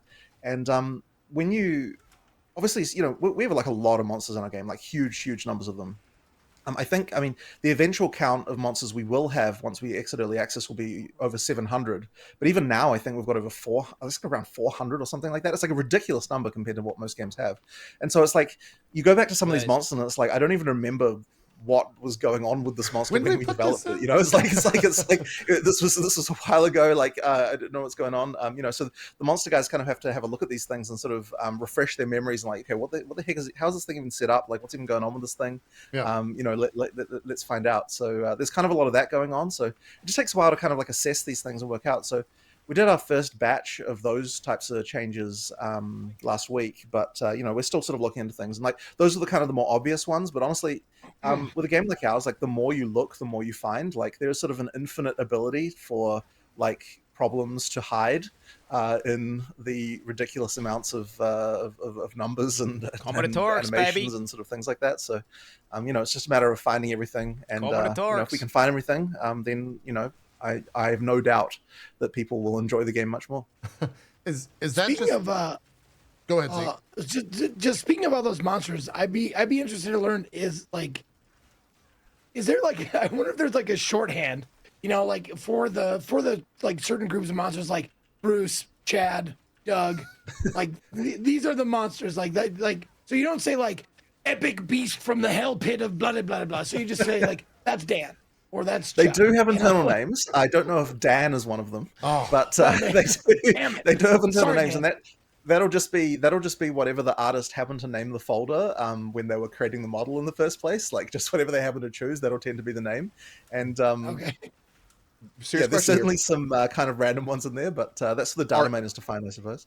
Are any of them hilarious? Yeah, is there a Chad? I'm sure they are, but I can't think of any of them. I think at some point, so in POE 1 actually, Dan the Harbinger of Hell. Some of the boss of Act 3 is just called Pope. So like there are things like that because I think that's what they were looking at when they were designing it. But it's like I think in POE 2 they actually started to get a little bit more rigorous with trying to make sure the names aren't super out there. So yeah, most of the names are kind of more accurate. You know. Not too out there, but yeah, generally speaking, I mean, look, almost everything's going to have a different name than what it's called in the game, just because the naming part is like the last part, and usually, and even on like streams and so on, I'll often refer to things by their internal names, like even just areas and stuff like that, because you know, that's what they're originally called. Yeah. Anything in the game? You learned them, yeah. After you, Jonathan, is there? No, not at all. I'm. All right. Nothing like that. Chad, I popularize. I want to go noob Saibot in this. Titty bitches. No noob Saibot at all. You know what Mop Top I'm talking about. I want to go back to what you said in terms of like the monsters and finding what's wrong. And is that just purely a numbers game? Like, are you constantly playing the game, reading comments? Like, how do you attack that when you're, you know, when the internet is screaming? How do you like cut the noise and figure out exactly what is actually at fault? Well, the key thing really is that I'm never going to make a change unless I can reproduce the suck for myself. Like I'm not going to just believe someone when they say this is bad. I'm going to like say, okay, so you're telling me that's bad. Great. I'm going to play this. I'm going to try and get to a situation where I can understand why you're feeling this way. Because if I don't do that and we just make random from the hip changes, then, you know, it's not going to result in a game that I'm happy with. And that's kind of important because, you know, like you know, in order to make the game good, it's really important that the people who are at the top level are playing that game every day. So, you know, like I have to be making a game that I'm enjoying. So effectively, like I need to be finding the things that are going to like make the game more fun for me and the players without making it less fun for me effectively. So that's kind of the key for me, I suppose. So, you know, when it comes to that specific monster change, I mean, I have to admit that was actually like Mark who discovered that one, not myself, but you know, that particular change is kind of one of those things. And by the way, the area that you're showing on screen right now, like that is an example of one of the monster sets that did have this problem. So like those monsters, yeah, were like incredibly vicious. Like it's just a matter of like, okay, let's play this area. Let's try and like a variety of builds. Let's see if we can find a build that feels overwhelming and bad and that kind of stuff. And you've got a lot of blind spots when you're playing as a game director because you know how to play, right? So you have to like often set challenges for yourself. Like now I'm going to play without this. Now I'm going to play with this thing. Like one of the key things that's really important as well is I'd like to do run-throughs where I pick the thing that I would least want to pick. So whenever the game presents me an option, I pick the thing I most don't want to pick and then see how it goes. Sure. And that can result in obviously you know, you do have to have like options that you can make where you can make mistakes. But you still have to understand what the lowest bound is as far as like, you know, if I picked everything bad, if I'm doing all the worst ideas here, you know, what kind of experience do I have? And so that's something that that you also called the streamer runs, by the way. But it is definitely. I mean, okay, but it's interesting though, because I think that is one of the things with the Huntress. I think that's been really interesting is that, and this is maybe going to sound a bit bad, but it's like most of the time when I'm watching a streamer playing the Huntress, they're playing it not as I would play it. Judge me, Jonathan. You can say, tell me okay, I suck, Jonathan. You can say wrong. You can say that. You can be like, most of the time I watch viewers play the Hunters, they're playing it wrong. Yeah. But the thing is, I mean, look, at the end of the day, though, it's like, okay, people, if people aren't like playing in a way that I expect, it's because we haven't communicated the way we want people to play it, or people have tried it and they've not enjoyed it and that kind of stuff, right? So that's, at the end of the day, it's always on us still. But it's, you know, it's just one of those things that you learn a lot from playing. I think it's interesting as well, because when I went into this launch with the Huntress in particular, I was kind of like, look, regardless of any other changes we made, regardless of any content, I was like, I know the Huntress is fun. Like, I've been playing it, I really, really love it. Like, it is my favorite class that we have made. You know, so then that kind of then took me very by surprise when there were a lot of concerns about the Huntress at the start. It really comes down to those sort of play style things, right? Where like, you know, with the parries and the and disengage, like the whole like sort of in-out gameplay style, like I was really, really enjoying that. And a lot of our staff are as well, right? Like we've got a lot of people who are like, yeah, man, this is really awesome. Like it's got a sort of feeling of action that we haven't had, you know, like from the other classes to the same extent. There was that kind of stuff. And so, yeah, it was really interesting that we had quite a lot of pushback about that. So then it kind of, once again, it came down to, you know, like we need to try the play styles that we're not trying. Like we need to, I need to try doing things that I wouldn't otherwise try, and then find out why, if those things are the problem. Sure. So out of curiosity, and this is going to sound like a basic question, but I'd kind of love your thinking on this. When you get to a situation where you are having to personally choose between something that is more fun or more balanced, how do you approach that? So on the development team, I would say I'm usually the one who is pushing for more fun over more balanced. There are also countervailing opinions on the team as well, for like people who have to, like, you know, who have to make sure that the balance is good. And it is important. They're probably like, no, stop having fun. Balance. That's not the way that I would look at it, but it's kind of like, so I mean, I definitely push in that direction, but it's kind of like, at the same time, there is this concern where I always want the game to be readable and understandable and kind of be able to sort of see what's going on. And so sometimes like there's a level of stuff that I tend to be a little bit more like, I'm a little bit uneasy about this, but I tend to be the one pushing for like, you know, everything should work. If you expect it to work, it should work. And, you know, like you should be able to do all these combinations and things like that. The issue that you get is that if there are things that are just way more powerful than other things, then it's going to push everyone to play that, and that's going to mean that you sort of lose build diversity, and then there's a fun that you're losing from that that's a little bit harder to immediately identify, but it is important. Like there's a kind of long-term fun that you get from the fact that you play this game and there's so many different things you can try, and it's not immediately obvious as you're playing your single build on a single playthrough, where you just want your thing to be powerful, but it's like, you know, we just have to like get to some level of balance and stuff along those lines.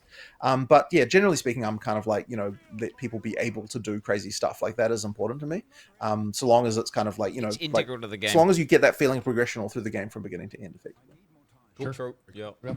Have you ever thought about streaming your own gameplay? Would you ever like open up the almost Could you ever show us how to play a Huntress? Yeah, like just to see, like I see that question so much from the community. Like, well, how do you play it then? And I think it would do well. This thought crossed my mind actually in the last week, I must admit. Yeah. And I kind of realized, I think what I'll do next time when we play, like between the week where we announce, you know, like do our live stream and announce the class, and the time when we actually, you know, like have the release, I think I actually might do some development streams and just like sort of show people. That'd be cool. It's interesting because awesome. Yeah. I mean, like, I guess there's no real reason I shouldn't do that. Like, I mean, it's probably. I mean, you're going to get criticized, of course, but like, you're going to do that regardless of if you stream or not. Well, I was going to say you're already halfway there. I mean, your outreach to the community and doing these interviews with all the people that you have. I mean, you're essentially doing that already. Yeah. So just doing it while playing is the next step. But yeah, that'd be instrumental. Like, I got to say, it would have been very interesting to see the Huntress release after having seen somebody who knows the ins and outs of it utilize it effectively. Because I can tell you the first hour, I was just like, okay, wait, am I supposed to do this, or can I just do my one button combo, or am I supposed to like? So like, it's so different and fun, but it was alien. It was not my. It was not like I'm not used to this, so I didn't know if I was doing it right. So it can be really well, cool. the thing is, I mean, I'm like that feeling of this is alien is actually something that I want when we release a new class. Because if we're not doing that, then we're not actually making new classes, really. If you know what I mean. Sure. Like it's kind of supposed to be that each class has a different feel entirely. I mean, like that isn't necessarily always going to be 100% the case to this degree. But yeah, certainly as far as action RPGs are concerned, I don't really know if there's something quite like this in another sort of like, you know, in what you would in the action RPG system. When I refer to action RPGs here, I'm talking about top-down Diablo style games, right? That's what I'm talking about here. Yeah. Like there's not a lot else, you know, like this type of combat around.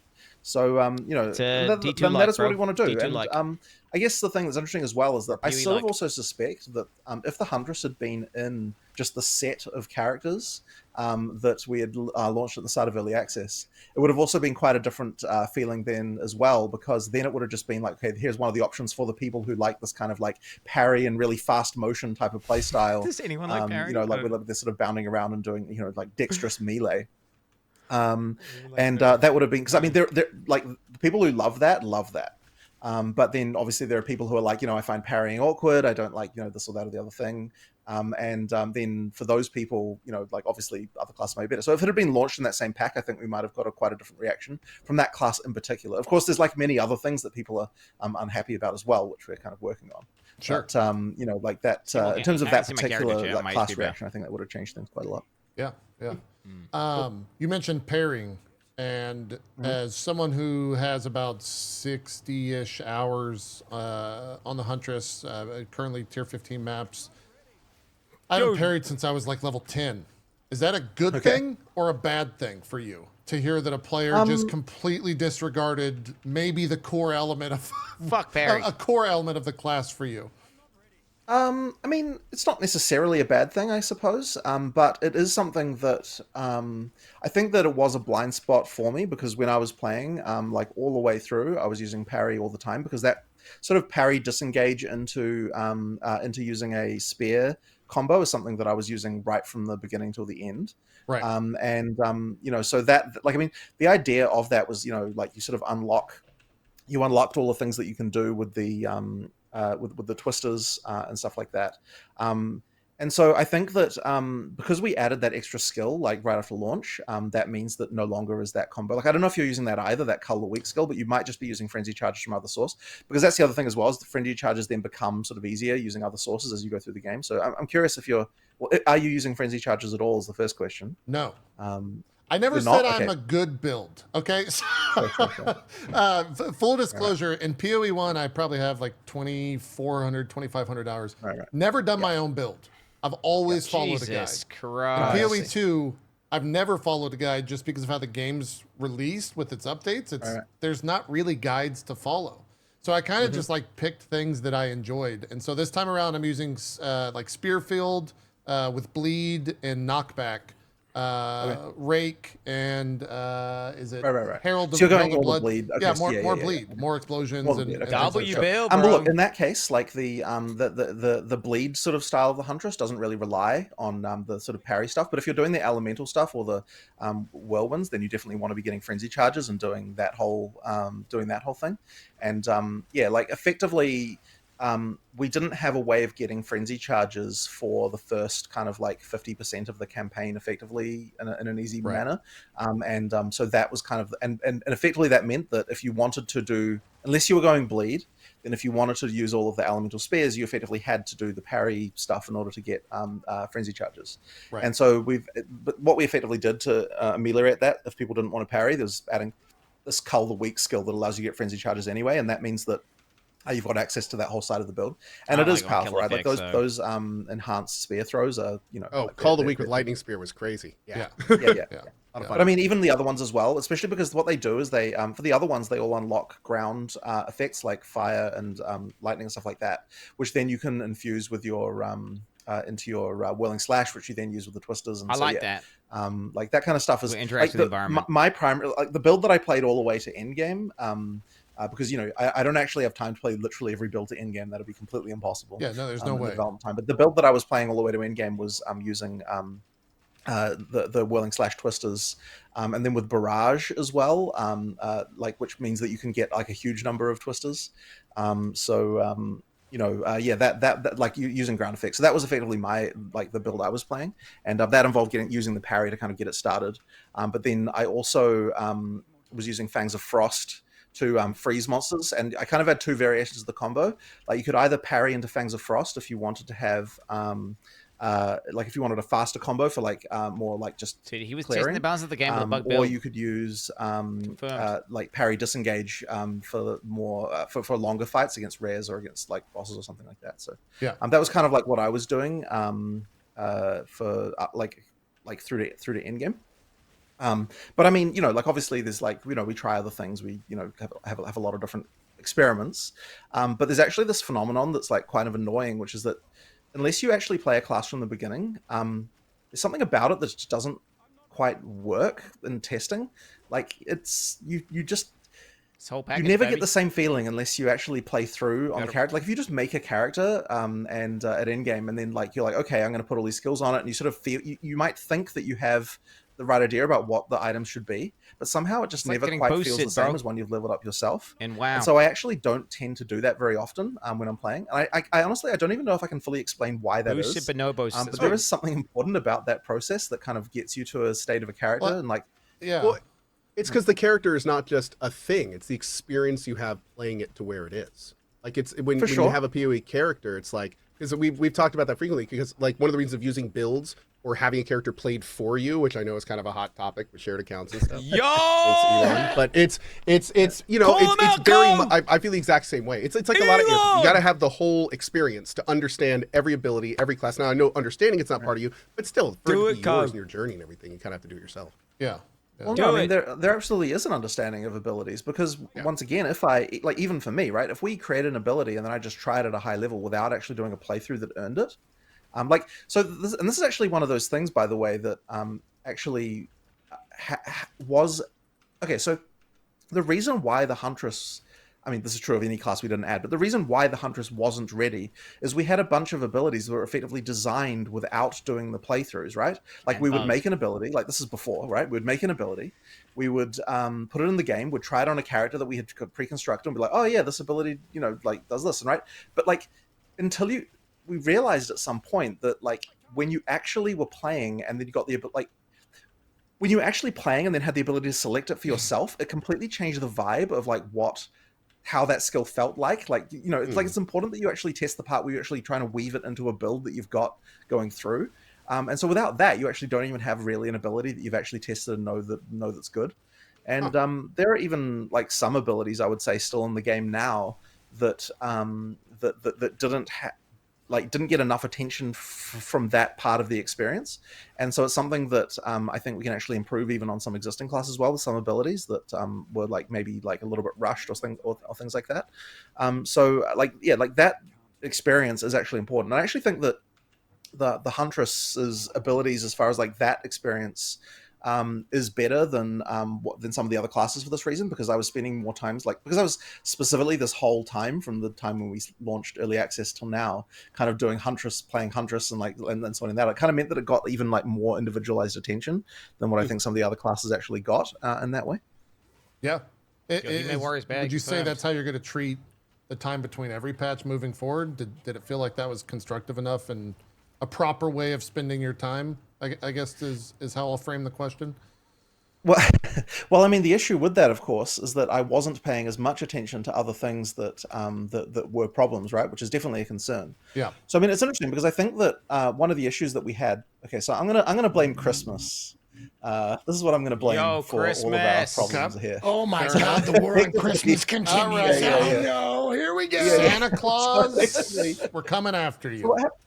So what happens is that, so we're release early access, right? And then we've got 3 weeks before everyone's off in their break. And during that 3 weeks, we're in this mode where we're responding to problems and we're trying to fix things and everything happens. And then we've got 3 weeks where, where Christmas happens and everyone kind of goes away. We've lost the context of even being in the mode of we're responding to what the players are complaining about, kind of thing. And it's like, bear in mind as well, at the start of early access, that like 7 out of 10 people are talking to me are being like, oh wow, the game's amazing, it's so cool, like, because what they're doing is they're playing through the game for the first time, they're experiencing all the bosses, they're experiencing all, just the graphics and the art, and like everything's cool, right? So they're all like, oh wow, the game's amazing, right? And so you got a bunch of people who are also talking about problems, and those are real problems, right? But they're being drowned out by the positivity of like everyone experiencing this new game for the first time. Sure. And so like nothing that the players are complaining about today is something that people weren't complaining about back then. It's just that they weren't the loudest voices in the room. Let me at tell the you, time. I was complaining, and now they are. Right. Monster Speed So effectively, way back. like you've got that thing. Repeatedly. So effectively, so after Christmas, right, we come back and we're like, okay, we need to get this Huntress out. I'm going to focus all my efforts on getting this class out that we're doing. And by then, it's like. We kind of had our eye off the ball, as it were, about like what are the issues that are sort of happening in the community as much, because we're like, okay, we're focusing on this next expansion. Like that disconnect, I think, was a real problem between like those two time periods. And so this time, I'm actually, and it seems obvious, but it's like I'm actually taking time in the scope doc for the next patch. So I mean, we've obviously got a document which is like the scope for 030, right? Like we've got a document for that. We sort of know what we're planning on doing for that. We've got in that scope document at the very top, like, make sure the players aren't going to be unhappy about this. Make sure the players aren't going to be happy about this. And like, just like, here's like 6 things that we just want to make sure like we're actually doing something about this. As we're considering, like how 030 is going to come together, so that we don't kind of make that mistake of like kind of forgetting about all of the things that are sort of outstanding issues, as it were. And so, I think that shouldn't be a problem again next time. But like I guess that's kind of like the main thing, right? It's just making sure that we don't like forget about the fact that as we're making content, that we also need to be like addressing those kind of like underlying issues as well. So that's kind of what we're doing there. Yeah. Speaking of like getting negative comments and negativity generally, when you're making a new addition, a patch, whatever you want to call it, to the game, like, do you have like a meeting with your crew that's like, okay, this is going to make some people mad, so we're going to batten down the hatches and we're going to weather this storm, but we'll come out the other side of it because in the long run, we all believe that it's a good change. Like, is there a lot of that shit happening? I wouldn't say that it is like that exactly, except for so here's a discussion that we did have. So effectively, when we launched early access, we had a whole bunch of things that were out of control as far as like balance is concerned. Like there were just some things that were just trivializing shit in a way that was bad. And so what we started doing right at the start was we started nerfing those things, right? We kind of was like, okay, this is early access. We're gonna nerf a bunch of things. And immediately we got like huge pushback from that. And understandable, right? Like for me, it is understandable, because if you're playing like actively and then someone nerfs what you're doing, you're going to be unhappy about that, and rightfully so, right? Like I was playing and now my character is ruined, right? And the funny thing is that what we thought we were doing, even when we were doing that, like we're mindful of this, right? Like we even thought as we were doing that, like, okay, we're going to nerf things, but we're not going to nerf them to the point where they're bad. We're just going to nerf them to like, we're going to have some like upper bound of like what we're allowing, and we're going to try and just nerf it down to that point. So like the stuff that people is playing that, they're playing because it's part of the meta, we're just going to, we're not going to nerf it even as much as we might want to. We're just going to do like a temporary nerf to get this thing kind of like not trivializing shit. So that's what we thought we were doing. So we started doing that. We did that for like, I don't know how long it was. It might have been like a week, honestly. And then immediately it's like we just got huge amounts of pushback from people. So we're like, okay, we can't do this. So like, how are we going to be able to do all these changes that we know we need to make in order to kind of get things more in line? And the reason why it's important to get things in line is because we need to, as I said before, we need to make sure there's build diversity. Like you're not only playing like one of like a few, just a few things. Lightning speed, by the way. And so for that one, we definitely knew, look, whenever we've done nerfs in the past, it's been, it's caused anger. And so then we're like, okay, but in order to offset that, we need to make sure that we've got things like, a new class, that we've got like new in-game content, we've got like enough new stuff that people aren't going to dwell on the nerfs as much, or at least that was the theory. Now, in reality, and that's fine. There was a kind of an effect that I don't think I had appreciated before, that kind of now I think is kind of also another source of a lot of issues, which is that like we made a bunch of people who thought, and maybe this is going to come out slightly wrong, but like they thought they knew how to play the game, feel like that they suck now, and that is a bad feeling. Well, they learned right? one thing. Gaslight. Right? You said you were nerfing the top end like, of the most egregious abilities. You nerfed everything, including campaign. I would say were like, you know, like, well, okay, effectively any change can do this, right? It's like if you've got a thing and you know how you're playing a thing, and then we make a change where now the thing you were doing before sucks and is bad. Well, Mathel felt now like he your sucked. immediate feeling is like, you know, like, well, you know, that like I know how to play the game. Your game for a career, and yet this is sucking, so therefore the game is bad. And like they're not necessarily wrong to feel that way either, right? Like making people feel like they suck is a feeling that nobody is ever going to enjoy, right? Like it's a feeling that is bad. So effectively, like that is the thing that we effectively did to a bunch of people. You said you who nerfed were top relying end, on and you nerfed the various whole things campaign, that, bro. You know, that were happening. Now the good news is that now that we've gotten things into a much more sort of normalized place, as far as like, you know, think like the outliers are not too crazy, like everything's kind of in a more normal place. That means that we can actually start looking at things from the perspective of like, okay, now we can buff things to make them more fun. We can do all these things, like we can improve stuff. But we did have to get to a point of like somewhat normalization in the balance. Like they did have to happen. And I honestly don't know if there was a way we could have done that would have been fun for people to experience. You know, like, yeah, when you nerf like everything players are doing, it's not going to be a fun time. Like it's just not going to be. So wait, based on what you said, hey Reddit, nerfs are done. No more nerfs. Oh, we're good. Oh, it's a miscommunication. Yeah. You've been notified. This is fake news, bro. I'm sorry. I want to yap, but I can't. Speaking of things that make me feel like I'm shit at the game. No one would care if they the nerfed just spot. ascendancies. Specifically the 3rd and 4th. No one would care if How they do you feel nerfed the about heralds those right now in the current stage of Path of No Exile one would care. 2? Because for me They knew that was personally, the 3rd one is brutal. Like I abhor doing it. I abhor everything about the process. I think that is mostly around monster work.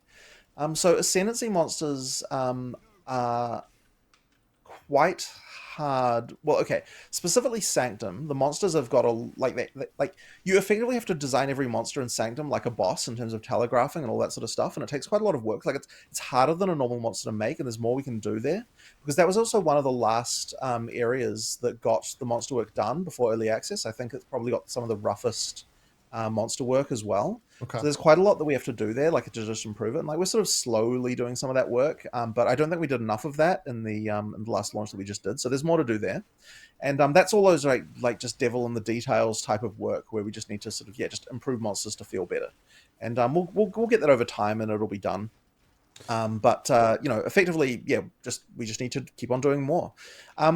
That being said, like it is supposed to be the case that Ascension is supposed to be like a point in your character where you feel like, you know, it is supposed to be harder than the content that surrounds it. It's supposed to be like a moment of, you know, feeling, I ascended it. you know, like you earned something here. Like if Ascension was just a pushover, then it's like, well, yeah, you don't get that feeling of earning it, right? Exactly. But at the same time, you know, like there's definitely monster problems that we have in those both of the Ascension classes. Ascension Trialcast is complete ass.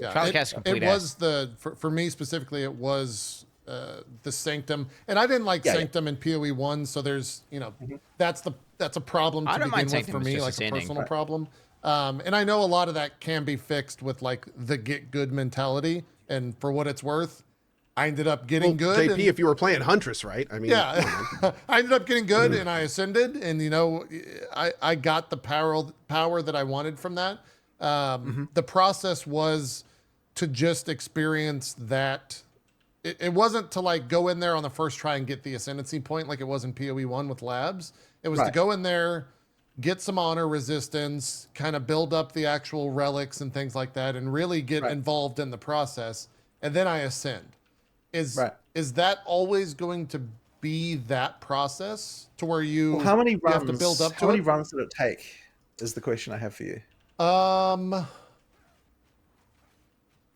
4, with one of them being under leveled because I was just farming relics. Right. I would say that On like softcore as well.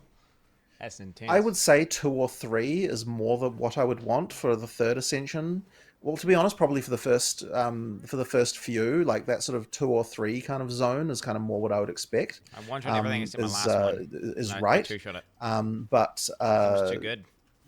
Obviously it sort of is dependent, right? Like a good player should be able to do it in one once they know how to, once they know how to do that stuff, or they know what the build is like. And you mentioned it. Some of those mobs just are brutal, like the sandworm mobs. Those things destroyed my honor, especially if I'm fighting like a rare summoning portal or something, and you know, having issues killing them in the first place. Blah blah blah blah blah.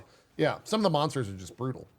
Yeah, I mean, it just comes down to like individual cases and that sort of stuff. Like, we just have to make sure that they're all good. And as I said, we've got so many monsters that it's like hard to even, like it takes a long time to go through this stuff. Yeah. Okay, that makes sense. That makes sense. Something that really like sunk home to me just now, like just recently, during this conversation, was like the fact that it's still in early access. And it's weird to think that. Because it seems like such a polished, finished product. Like, even though there's obviously it's not influences done by yet, the game.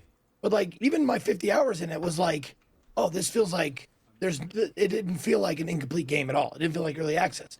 So I think we tend to forget that it's still in early access, and we forget that that we agreed to buy it in early access.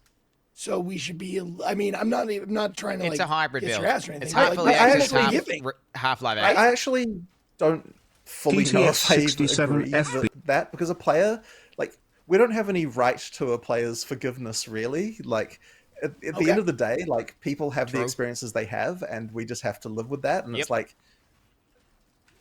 I mean, look, if we're going to sell a product, it's a reality. Then people should have the expectation they're going to enjoy the product that they're buying, right? Like, sure, we call it early access, and that it is, right? Like, that is a label that does something as far as like player expectations is concerned, and that is important. But at the end of the day, you still have to deliver a product that people are enjoying.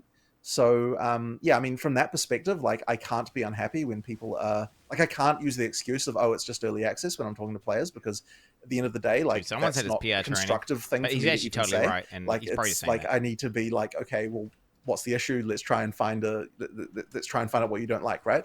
I guess one of the things that being in early access does mean, though, is that, like, there are a lot of people who won't play something that's in early access until we're saying it's fully finished. And so that's kind of part of what you do get from being in early access, is you get to kind of, like, you get to effectively limit the number of people who are playing until you're sort of ready for that big, for that big surge of players that you'll get for release. Sure. So, that and that's the thing. And so like, from that perspective, it's a very unusual early access, right? Because we had so many players. Like, I actually wonder, like, how many like pay to play early access games have even had this many sales. Like, it might be kind of quite up there as far as that's concerned. So it's quite unusual. A rare few. Yeah. It's quite unusual in that regard. Well, is that so? Using the current 0.2 patch, specifically like the Wisp mechanic. The Wisp mechanic is, would you call that like the League mechanic? Like, what was the bullet point next to Wisp within the design document for 0.2? I'm curious if that is like, I'll stop the question there and let you answer it, and follow up. Yeah. So it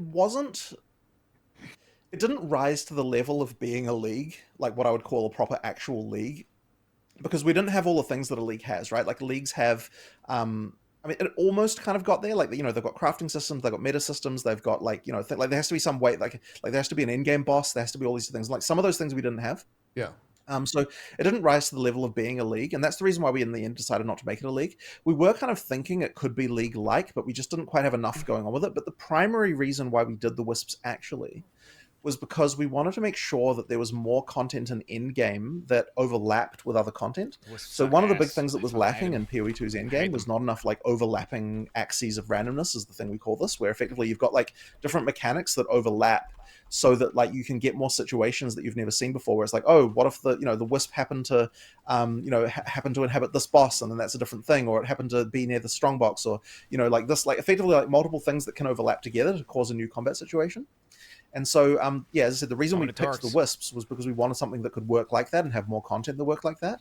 And that ultimately will lead to an improvement in the end game. And I think a lot that sort of, as far as the content outside of the Huntress, it was that sort of stuff that we were trying to get there. Right. In order to improve, just effectively how the end game feels. So we'll probably be doing more of that over time. Like when we're concentrating on that kind of more league-like mechanic, that's the stuff we'll be looking at. Yeah. So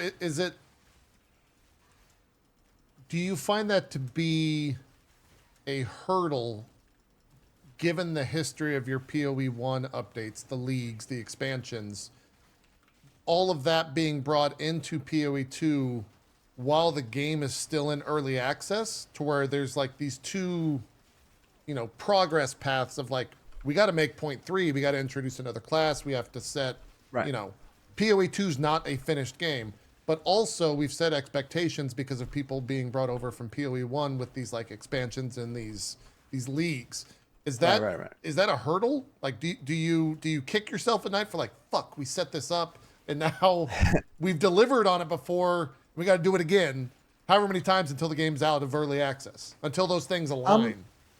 It is a concern, but I think that it's actually important, even regardless of whether or not we were in early access, because the end game needs to have enough content at launch to make sure that people are really engaged. And like, end games are one of those things where like every action RPG that comes out, people complain that there's not enough end game content. Like it just happens every single time. Happens with any game. They don't make end game, bro. Yeah. So effectively, what it ensures that we will have when we come to the actual full release is that we will have a lot of end game content.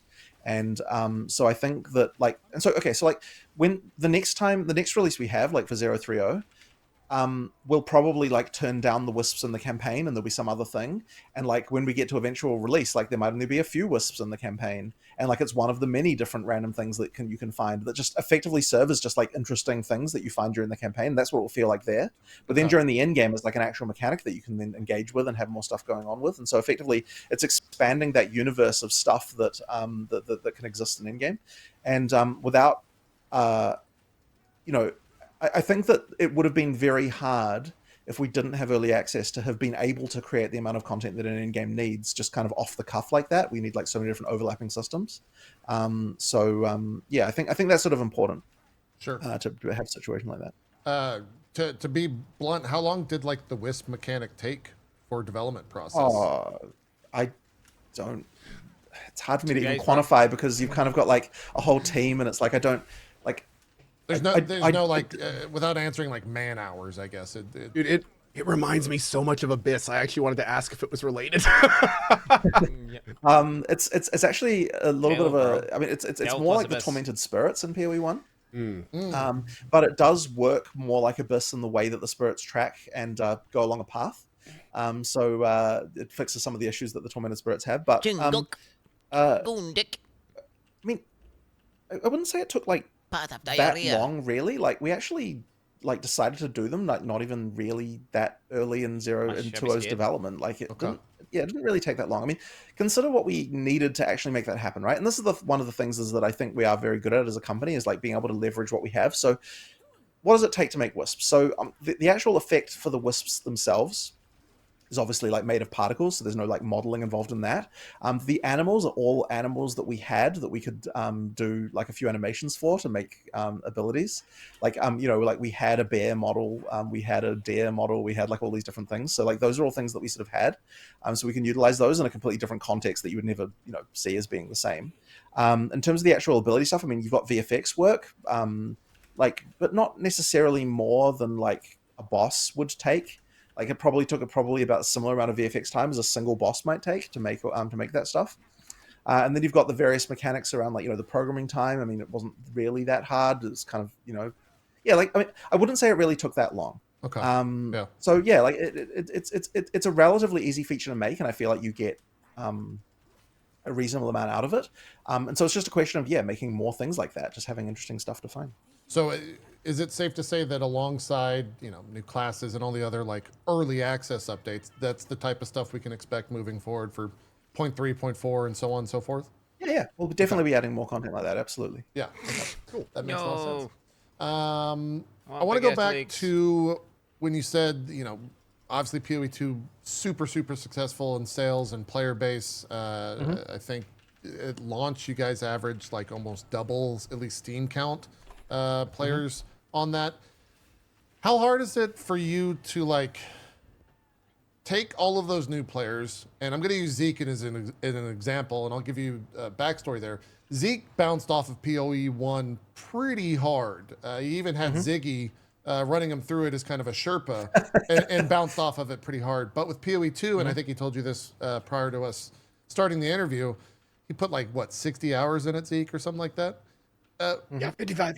How do you make a game for the Zekes, but also keep the Zizzerins involved? Like, there's a huge disparity in the type of players that those two are. How do you satiate and succeed in making a game like that? Or do you feel you've already done that? Or is that the forever problem? Well, I personally... Okay, so if you imagine the sort of Venn diagram of this, as it were. Okay, yeah, Zeke and Ziz, the circles. Yeah, where you've got like things. So the question you're effectively asking is there any overlap there? Yeah. Right? Like, is there a place where the game can be that both of those players are happy with it? Deep And I in-game am a believer with a that good yes, story. there is. Now, I think there are a lot of players who would say that there isn't, but I still believe that there is. Okay. Personally. Of course there is. And that is the thing the target we're attempting to hit. Now, the difficulty of that is that we're attempting to hit a smaller target, right? Because if we have to nail the dart right into the intersection of those 2 points, then that is a smaller target to hit, which means our job is more difficult. And I would say that balancing PoE 2 is actually much harder than balancing PoE 1 has been. But I think that a lot of the reasons why Path of Exile 1 had people like you bounce off them is not necessarily intimidation, bro. It's intimidation. That's what it is. The same kind of reasons that people, the PoE 1 players are unhappy with PoE 2 right now. I think that those reasons are just incidental complexity that never actually mattered. Yep. Like, I don't think that anyone is like crying out for PoE 2 to use PoE 1's gem socketing system. Like, that is not the criticism that PoE 1 players have. And yet it was like a huge thing that caused PoE 1 to be hard for new players. So it's like there are changes that are just straight up wins for one group that don't affect the other group, and that's the kind of changes we're trying to make to kind of make it so that you're just like things are less complicated, like are nicer to play, like those kinds of things. And so like my hope, like I really don't think that the sacrifices, I don't think there's many sacrifices a PoE 1 player should be having to make to play PoE 2, and I really don't think that that should even be how the PoE 1 player should look at it. I believe that there really is an intersection there where we can make both groups of those players like happy about the game. Yeah, it's not easy as well. I mean, that's it isn't easy. Companies fight for that. I have kind of a follow up that I know you guys have talked about this extensively in different formats. I know you've been on all sorts of podcasts, but just to kind of get it all in one place, kind of building on the question JTP just asked between like the strongest, most educated players and new players, and that kind of Venn overlap. I'm curious on your perspective on the overlap of your end game players and how you guys are approaching that with PoE 1. Right. So like one thing I've noticed is if you kind of had two sides, you have like the more faster one skill gameplay of PoE 1 on one side. And then you have the kind of more slower, more difficult, more methodical PoE 2 on the other. So, and again, feel free to kind of dance around this question as much as you like.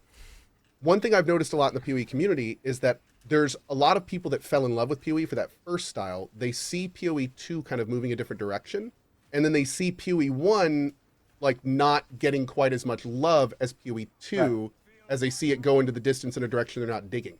Yep. How are you guys tackling this? Where you have players who are like, speed the game up, we want this more. But that kind of goes counter to what you want to do with this. And you kind of have that other option available. Let it simmer. Do you try to bring the PoE 1 players into PoE 2? Or do you purposefully differentiate them for different experiences? Well, First of all, I guess the main thing is that it's incredibly unfortunate that the slowdown in PoE 1 development happened, because it wasn't our intention to do that. And so, my belief is that shouldn't be a problem after the next expansion happens. We're trying. I mean, look, we might fail, but the goal is not to fail, of course. That's a great goal. The intent was still to update PoE 1. If 10 times many people are playing PoE 2, there were certainly sacrifices that that happened that affected the PoE 1 audience as far as that development is concerned, and that's definitely bad. And it's bad that happened.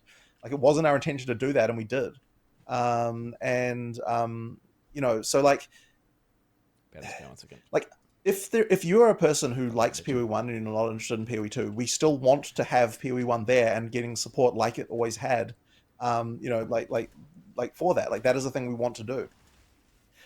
But that said, I still don't want to give up on the idea that a PoE 1 player can enjoy PoE 2 as well. Like, I really do believe that can be the case. I really do. I like both games. Like, I do. I like PoE 2 better, but I still like PoE 1, and I think that shouldn't be something. I think that can be something that can be true for a lot of players. So I'm sorry. Yeah, no, you go. Oh, I was going to say. So is there? Do you guys have any type of specific specialization you'd like to do between the two products? Like, make it so, like, if you don't like this, you might like this. Like, from a design philosophy standpoint, are they going to go in different directions to cater to different audiences? Or are we always going to see them kind of move in parallel as you explore different things between the both? It just isn't really the way that I think about it, I suppose. Because, I tend to think that, I look at individual things on an individual level, right?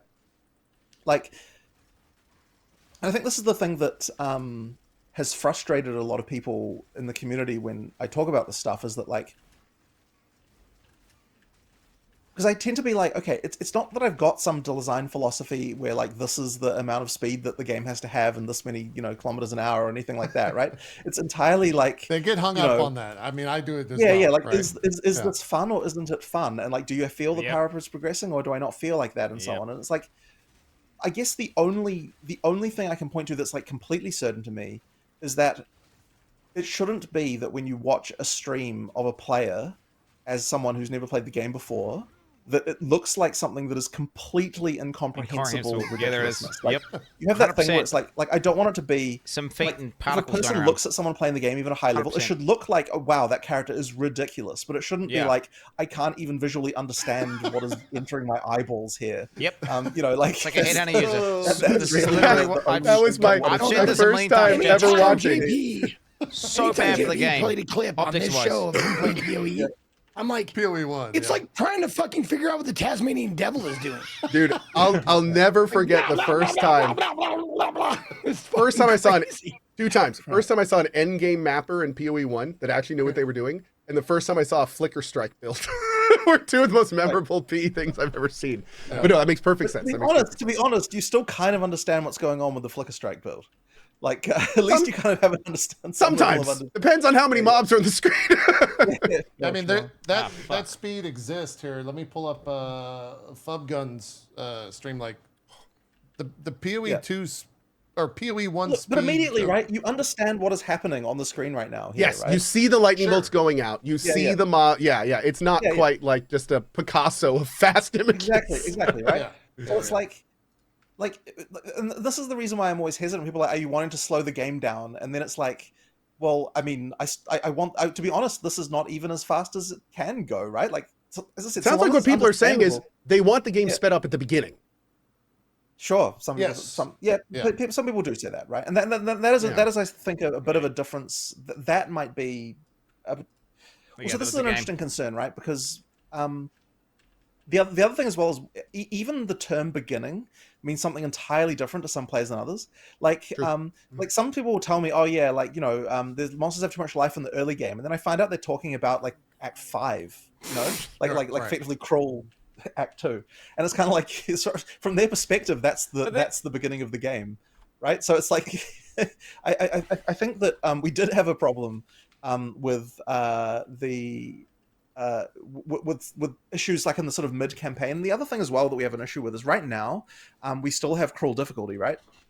And so the game does drag in cruel difficulty if it's like, you know, a little bit when you've played this before. Like, you know, we had this back in POE 1 in the early days, but you know, the game does start to drag in the second time you're playing through the campaign. So right, just not having that problem will be a massive boost as well.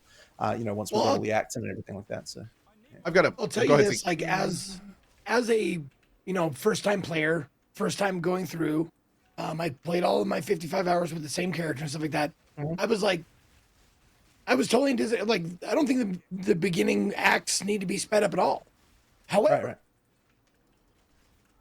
if I wanted to go through it again, which is kind of the game's designed to do that, go through it again with different characters, or, uniques, different builds in mind, whatever, then it would feel slow because I've done this and like should twinked. That's like for a brand new player like me, the speed was fine at the beginning. Right. But like I could totally see myself going through the same act again with a different character and going, wow, this feels like I'm trudging through a swamp. Right. I think, yeah, that's like a POE 1 issue as well. That's been, I mean, have you guys thought about changing that at all from POE 1? Like what's the thinking with that? Changing well, what exactly? Well, the biggest comment that we all get is like, do I still have to do the campaign? Like just to completely cut, like, do I still got to do the campaign? Like, is there going to ever be shortcuts, skips, alternate routes? Like one big thing is respecting time. Like that's that. Like a lot of people feel that in POE 2, it doesn't respect necessarily the time, especially compared to POE 1, because of how slower it is. So are we going to have like a cumulative effect of not only having this much larger, much girthier, slower campaign, but then also having to repeat that multiple times? Well, okay, so I guess the part that I sort of would say about that is that at the end of the day, and this is kind of the way that I tend to think about things, is like if you're saying that you're not enjoying the campaign, then that just means the campaign needs to be better, right? Like it's just like even if it's like the 15th or 20th time they played it. Well, I understand, but on an intellectual level, it's easy to say, okay, I'm not going to enjoy playing through this again, and that might even be true with the campaign in its current state. But I am a believer in the idea that you can make something like this compelling enough that it is fun to play again. And part of the reason why it is because when we have leagues, there's a different thing going on with the campaign to kind of mean that, you know, like it changes your perspective on, you know, like what things are, in an ideal league will actually affect D2, the content that you're playing as well. Like it'll make it feel like a different play experience. And then there's also the fact that you're playing a different character class. It has a different feel. Like there are bosses where like they feel completely different. Like there are a lot of the time there'll be situations where like, okay, you know, you'll play a boss with one type of character, then you'll play it with another one. It just feels like a completely different thing. Like this boss, I just trivialized it. It was easy the first time I went through. This time I'm having, like, you know, it's like just due to the way that my character is, it you know, feels very different. So I guess what I'm saying is that like it's certainly not helped by the fact that we've got 2 copies of the campaign in the game right now, because it means that you played through it twice. You know, like the first time you played through it. Like, I believe that it is possible to get the campaign to the point where you will be fine playing through it. And it's like, ideally, the experience you're having is just fun. And I mean, like, the POE 1 campaign, I mean, you know, like, it does get stale over time eventually, but, like, it's still something that people play through again and again and again. And, like, the reason why is it's there to host the other content that we also add every time, right? Like, it's there to be the place where you do all these things. And I don't know that if you just started level 1 in endgame, so bad. Like I'm not really sure that would be like that different. Really, like I mean, like at the end of like why are you playing a game again at all? Right? There's like 3 reasons you could be doing it. One reason is to experience the new content that we've added, and because of the way we add content in leagues, like you can experience that in the early game or the end game, so that doesn't kind of change anything about that. And another reason can be that you're playing a different character class, in which case you still need the experience of like leveling it up and going through and like, you know, sort of learning the abilities and growing with you. You want those static bosses, so like static bars. I don't know so you that can check like how your build's doing as well. Starting in the end game would materially change that really. Like it's just a question of like, are you having fun doing the thing you're doing? Okay, so just to push back a little bit, because this you have a very unique project here, and I want to understand this better. So you said you want the campaign to be engaging, but at the same time, like it's designed to be played. Like it can be engaging, but anything you do 20 plus times, like when you're doing the same thing, hearing the same voice lines, doing the exact same pattern, like even if you're engaged, It still seems like it would just get super repetitive. And the other thing that I think, which is interesting here, is POE is not one game. POE is two distinct different games. It is the campaign and it is the end game. And a lot of people don't want to play this first one a bunch of times, but they really want to play the second one a bunch of times, which means they have to slog through the first one a bunch of times to get to the part they like, which immediately changes what this one is. Here's where I think that I disagree about that, is that I don't see those as two separate things in the same way that I think that that you necessarily are saying there. Because ultimately, like you said, anything that you play through 20 times can get boring, and I don't disagree with that. But then at the same time, in the end game, you're playing through the same map 20 times. But you're coming back to the season for like the new mechanics, the new changes. So you come back for the new stuff, but you only get to that stuff. Is also available in the campaign as well. So if you're going to make the argument that playing through the, like what I'm saying is like the only difference between the campaign and the end game is the order in which you play through areas is fixed in the campaign and isn't in the end game. Like that's really but the other difference being that you've got more of a mix of mechanics where you've got like different, like there's more overlapping mechanics that are happening at the same time. But I don't know that even in a context where you were, like, if you imagine playing the end game from level 1, I don't think you could just introduce every single thing, like, right at the very beginning of that either, right? Like, you have to have on some level. You would, I mean, like we were talking about earlier, you'd have to have that character growth, right? Yeah. But I mean, it seems like there would be some kind of middle ground for like, you do the campaign once per patch or league, and then your second campaign is like shorter, or maybe you have all the exits already marked on your map before you get there. Yeah, so within a league. So like every time you do a new character, like the campaign vicariously gets like shorter and shorter and shorter, not necessarily due to content, but the player's ability to get through it. But like one thing, for instance, is like, players have contests and how fast they can get through the campaign to get to where they get. It's like that World of Warcraft episode in South Park where they spend 40 weeks leveling up to get to the real game, which is the end game. So it just seems like for players that are in that perspective, it seems like there should be an option. I don't know if that makes sense. They think they want. Well, one of the things as far as like multiple playthroughs of within a single league is that I think that players are maybe not happy enough with the level of like of like power leveling items that they're getting, because like the theory is that you play through the campaign once, you go to end game, you've got a bunch, like you get a bunch of items, and now your second playthrough is way easier because you've got a bunch of items that you got from before, and so I mean that should more than double the speed that you're going through the campaign, like very easily. If you're good enough of a player to know to save that stuff. But yes, absolutely. Yeah. But even just having currency in your stash, like, and just buying things on trade, that's true. As you level up is also going to get you a crazily different experience than what you'd have the first time through. Just because you've got all that currency that you got, like you're definitely saving the currency at the very least.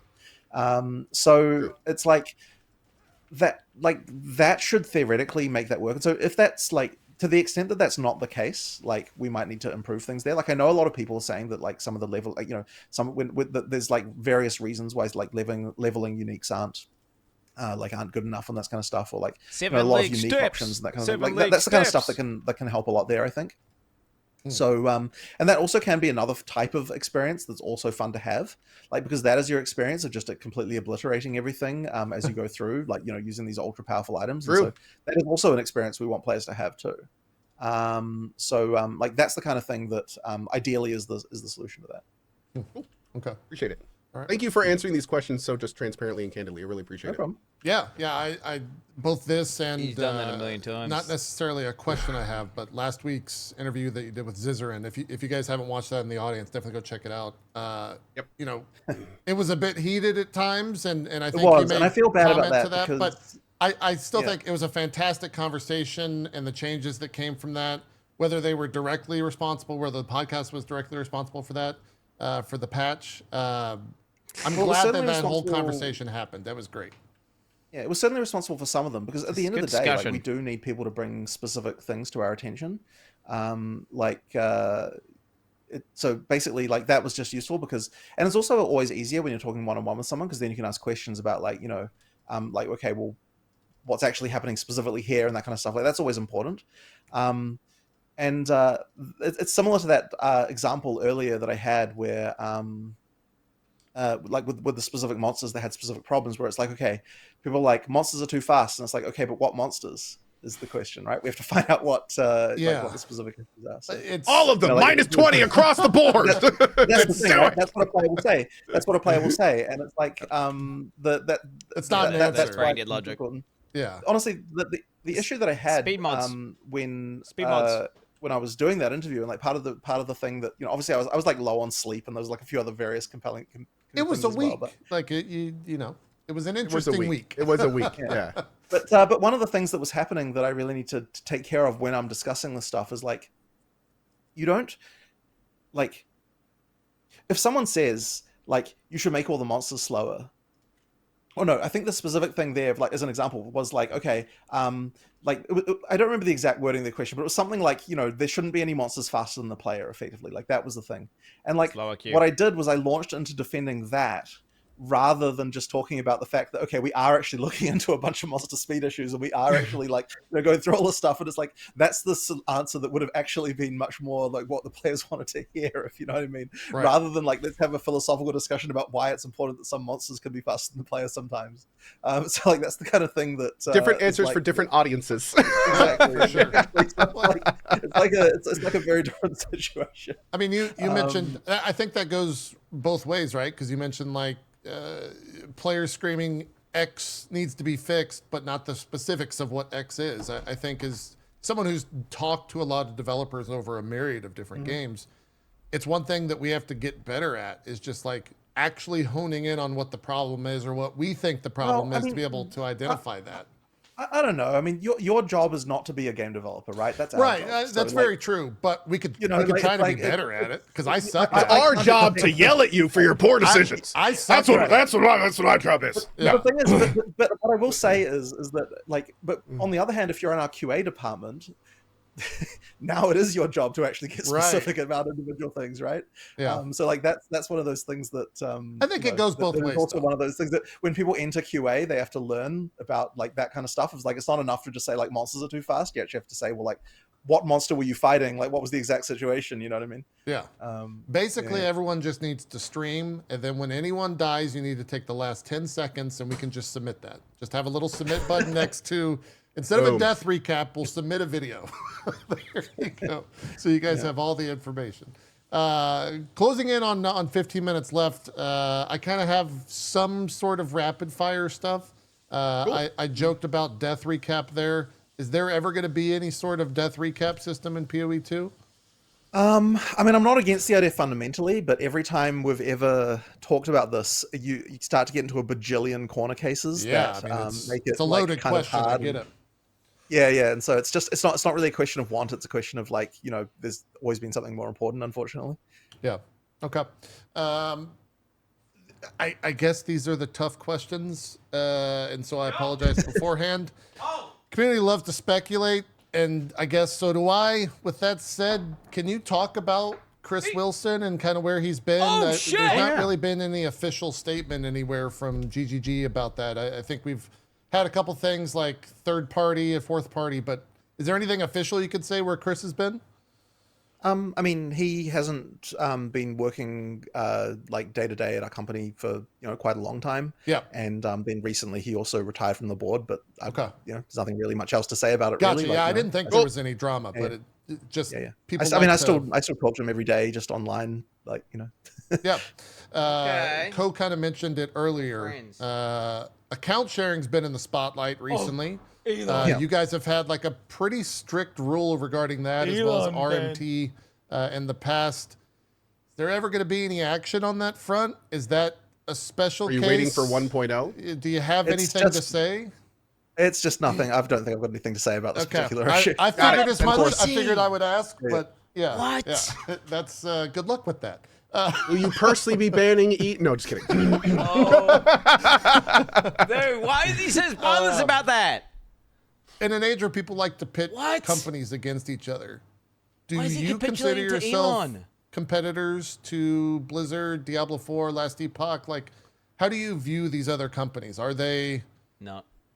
Are you trying to beat them in player count, or are you just existing and hoping that the game speaks for itself? How do you look at that? He wants to succeed, I mean, surely. I guess I don't really. It doesn't really bother me particularly that, like, you know, other companies, what they're releasing and that sort of stuff. Like, the only thing that ever matters is if, you know, like, if something happens. A thing that is relevant is if something happens in the genre that, like, moves it forward in a way that we have to respond to, then that's something that we have to, like, deal with, right? Like, that's a thing. It's a good thing for sure. But other than that, like, it's fine. Like, I mean, the nice thing about the genre is that it's not like World of Warcraft where, like, you know, you've got subscribers and you're competing for that. Like, that's an actual, like, real competition scenario where people aren't going to be really subscribed to more than one MMO. But in the seasonal model that we have with in action RPGs, it's kind of fine. Like, you know, you play the game, you know, for however long you play it for, you play another one, and then that's fine. Obviously, there was, like, the tension that happened with Last Epoch recently, right? Which was very unfortunate, and I honestly wish it didn't have to be that way. Yeah, if you could just coordinate with them in the future and space it out, that'd be great. I mean, yeah. Are there back channels?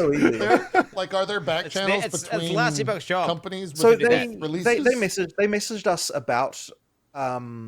Okay, so they asked me, like, okay, like, we're thinking of coming around this time. When are you thinking of coming out? And I'm kind of like, that actually might conflict with something. And that was kind of the last of it. There really wasn't anything else that was said there. Yeah. The alarm went off. Is what it is. It's not. You can release a game when you release a game. But the thing is, I think that what happened was that, like, so we had a date, and look, I don't know how they're thinking internally, but I think that their plan was to come out a little bit after that date. We didn't give them what the exact date was, but we kind of had said, like, in the community, like, you know, sort of, like, people had sort of vaguely known when we were planning on coming out. And then we then got delayed, right? Like, we couldn't make our date, and there's, like, just nothing I can do about it. I can't come out any earlier, obviously, than what, you know, the time that we can come out, right? Like, it was just it had got unavoidably delayed. And then it was, like, really unfortunate because I actually probably would have delayed an extra week to get out of their way. But we have Easter. We've got Easter, right? And then there's actually another public holiday the weekend after that, which means that there's a 3-day week. So we do have a 3-day week. Everyone takes those 3 days off. Like, everyone has put in for time off during those 3 days, right? Like, that week is just dead. It's not happening. Yeah. And so what would have happened is if we delayed another week, well. then that week would have been right after our launch. Which obviously, if we'd just had the launch we just had and everyone was on holiday, that wouldn't have been. Just to make sure I heard this properly, just to be clear, if those holidays weren't there, you would have moved POE 2 for Last Epoch? I would have moved it a week, right? Not in a way that the players would have seen, right? Hey, that's plenty of time. Yeah, No, I would have moved it a week. I wouldn't have moved it 2 weeks. I wouldn't have moved it 2 weeks. There's only so much you can do, right? Yeah, absolutely. Yeah. But a week I would have moved. But yeah, we just couldn't move that week, unfortunately. And so then, and I felt real bad about it as well, because I was like, I don't want to do that to them, right? Like, I don't want to do, like, it's not something I want to do. But at the same time, if we were delaying 2 weeks and then the players, like, knew that, like, that would just be awful, right? Like, our players would have crucified us for that, and rightly so, right? That would have been terrible. So effectively, like, it just ended up that way. And like, I don't know whether or not it was a good idea for them to then move in response to that. Like, I honestly can't say whether or not that was right or wrong. But I certainly don't feel great about that happening, right? Not amazing. Like, I don't want to ruin their plans in any regard. Yeah. To be blunt, though, it's very cool you're even thinking of that. I mean, we live in a day of kind of faceless corporations for a lot of games this size, so that's cool to know. Not only that you guys are talking, but even considering doing stuff like that. I think I speak for many of us when I say, just like you were saying earlier, we love Last Epoch and POE 2. So in a perfect world, we'd love to be able to, like, you know, do both when they're all shiny and new. So it's great to know you guys are, like, talking. Yeah, that's cool. Well, I'm really hoping that doesn't happen again, because, you know, as I said, it was really unfortunate, and it really sucked that there was just that holiday thing that, like, blocked it. It's just like, it's just very unfortunate timing that happened there. It'll happen every once in a while. It'll happen. One of the things in terms of, like, the issues of now or the issues of today.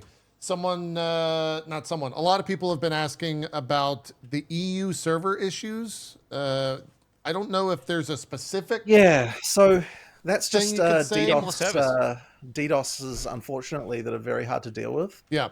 Wait, the DDoS? So, you know, like, there is unfortunately not like a complete solution to DDoSing on the internet. You know, if someone's really doing that stuff. So yeah, it isn't a question of NOS wanting to like pay more money for more servers or anything like that. It's just entirely like, you know, the nightly DDoS comes along and like takes out like 5 or 6 machines, and then if you're having to play on those machines, then that happens, and then they move on to another 5, and you know, like that kind of thing. It's just like very annoying. Why do people waste so reels on this? yeah, like look, we are investigating more options to try and improve that, but 100% that is a solvable issue. Okay, gotcha. I think 100%. even saying that is beneficial for a lot of people. Right. So More redundancy. What else is there? I'm kind of looking through there, see if there's anything. I guess another question I have for you in terms of like analytics, right? POE is such a game based around numbers and whatnot. For you as a dev and as the game director of POE 2, do you have like a data point that you're constantly looking at? And if that number goes bad or that number goes positive, it affects not only your mood, but like the direction? Average player time to death. What is that number? If there, I mean, the number for me is just concurrent users, just number of people online right now. Okay. Because that really, I mean, look, if people aren't enjoying the game, they're not going to play it. They log out. And this is actually something that, like, I actually yesterday, like, I was talking to Mark, you know, about all of the, you know, all of the stuff, and the thing that he said to me is like he sort of had to remind me of that fact. Like he's like, look, the retention of this POE 2 launch, like in terms of concurrent users on like weekend to weekend, is higher than any POE 1 launch we ever had before. Right. So it can't be that bad. I mean, it's a bit of your anti-take though. Yeah, I mean, I totally understand. You have to put things in perspective, right? Like when the internet's shouting at you to fix a myriad of issues, if there's a data point you can look at, they're still playing. Right. Yeah. So they might be mad, but they're still there. It's the trend, though. It's the trend. I mean, look, we still obviously have. There's still tons of things to fix. It's like I don't want to discount that in any regard. Yeah. You know, like on some level, like it's okay. Like because the thing is, when a million people start to say, you know, the game is bad, the game is terrible, it's hard to even remember yourself. You know, that there's actually a game there that is good, even though there may be problems. You know, so just seeing that and reminding myself of the fact that there are actually a lot of people playing the game. Is you know, I think it was certainly important for me to kind of, you know, be like, yeah, you know what, like, sure. The benefit we're getting from all the people yelling is that we know that we need to fix stuff, but we still have a game that people are enjoying. They wouldn't complain if they didn't care about the game as well. And that is a good thing. Sure. It means they care about the game. So, yeah, I mean, we're still doing well, and like, I mean, this launch was still larger than any POE 1, like in terms of absolute numbers as well, right? Like this launch in terms of people online was larger than any POE 1 launch we ever did. It is approximately what I expected as far as like relative to the other launch. So generally speaking, like what we've always observed is the first launch is you get a number, and then the subs. This is in any market we've entered, and any subsequent launch is 50% of what the first launch was. But then the way you know that you're doing well is that you start growing from there. So you have a number, you go half, and then you're going up like hopefully 5%, something like that, you know, each time after that. And that's how you know an action RPG is doing well. So it's really seeing, like, you know, do people come back next time? You know, like how well do we do there? That'll be the question. Sure. Yep. We could do a round of final questions and then call it an interview. For me, it's 8 a.m. there. What time is it on Monday, the start of the work right week? now? It's 8 o'clock. You can see the sun rising in the background there, which is blowing out all the cameras. What's the first thing that's going to be on your desk when you get into the office? What are you doing? So we are going to look into item drops, because a lot of people are saying that the wisps are not rewarding enough, and they should mathematically be. Like, those things give like 300% better, like more. Well, okay, it's not more items; it's more like more the number that we use for like rarity that increases the drops, how good they are, right? Right. And it also gives 2 extra drop slots. So effectively, like, there's no reason why they should feel unrewarding, but they do. So therefore, I need to understand what's going on with that. And I spent like quite a lot of time yesterday looking through like the simulations and like seeing what's going on. And like, I've definitely identified that there's something going wrong in the item drop system that I'm not quite happy with. And hopefully, if we fix that, it'll make this the wisps feel better. Cool. So yeah, that's kind of the thing that I'm going to be probably spending a few hours on this morning to see if we can come up with some kind of improvement there. Cool. Fantastic. I like the first thing I read in chat. 300% of 0 is still 0. Because of course, that's how he feels. Yeah. I will also say chat erupted mostly in jubilation when he said that you're going to be taking a look at loot. So yeah, I took the temperature of all three chats. W take. Yeah, W take. Great. You know. Oh, but is it, what's the quotient on based? Oh. Based is good and trending. Base values are trending. Great. Excellent. Fantastic. Great. Zeke or Co, any final questions? I got one. I had one from my audience. That might be an easy one. Yeah, I'll go last. Zeke, I don't know if it's John. This is from my audience. Tell me if it matters because I don't know. Ask him about difficulty scaling with multiple people and if it's been adjusted. At launch, me and 2 others had to stop because it was so difficult. That's just the game, baby. I'm sorry. There wasn't any change. There wasn't any change from early access's launch, so yeah, it shouldn't be. But I mean, like, it can be that various nerfs like got hit. But I wonder, like, as well, whether that feedback was before or after the change to Monster Life we did. That was a few days in, because we did a pretty substantial change to Monster Life in the sort of mid game. So it's possible that they might have a better time now if they were playing before that point. So it'll just be a question of that. Okay. Jonathan's like, are they both huntresses and were they parrying? Yeah, well, I mean, that's the thing, right? Hard for me to say without knowing more specifics about exactly what class and exactly what stuff, right? So I got a this is just a quick yes or no, but it's a big question close to my heart, especially one that I think would be great for newer players. Any plans to ever have it so I can open up my passive tree and see like import builds or overlay classes over it? So as a newer player, I would have like a really good idea of where to go on this gigantic ass tree. So this is a thing, and I'm trying to remember. Okay, so we made this feature a while ago, and I can't even remember whether or not we enabled it. I went to China. And they enabled it in China for POE 1. I don't even know if it's live. We actually did make a feature where you could get a build file. See, Ping's got it, bro. I think it's probably not live then, probably. If I've never heard of this. We've never heard of it. Yeah. Cool. So the idea was that you could download a build file and then set that as your thing, and then it would highlight all the nodes of that build. That's exactly what I'm talking about. Yeah, that'd be amazing. And then you could make like some pre-default ones for new players that are just like super basic but get you. Well, here's the thing. That's the part that I don't want to do because I don't want to. The reason why I'm fine with the build thing where you go to a build guide and just download the file is that you're not telling the player how to play.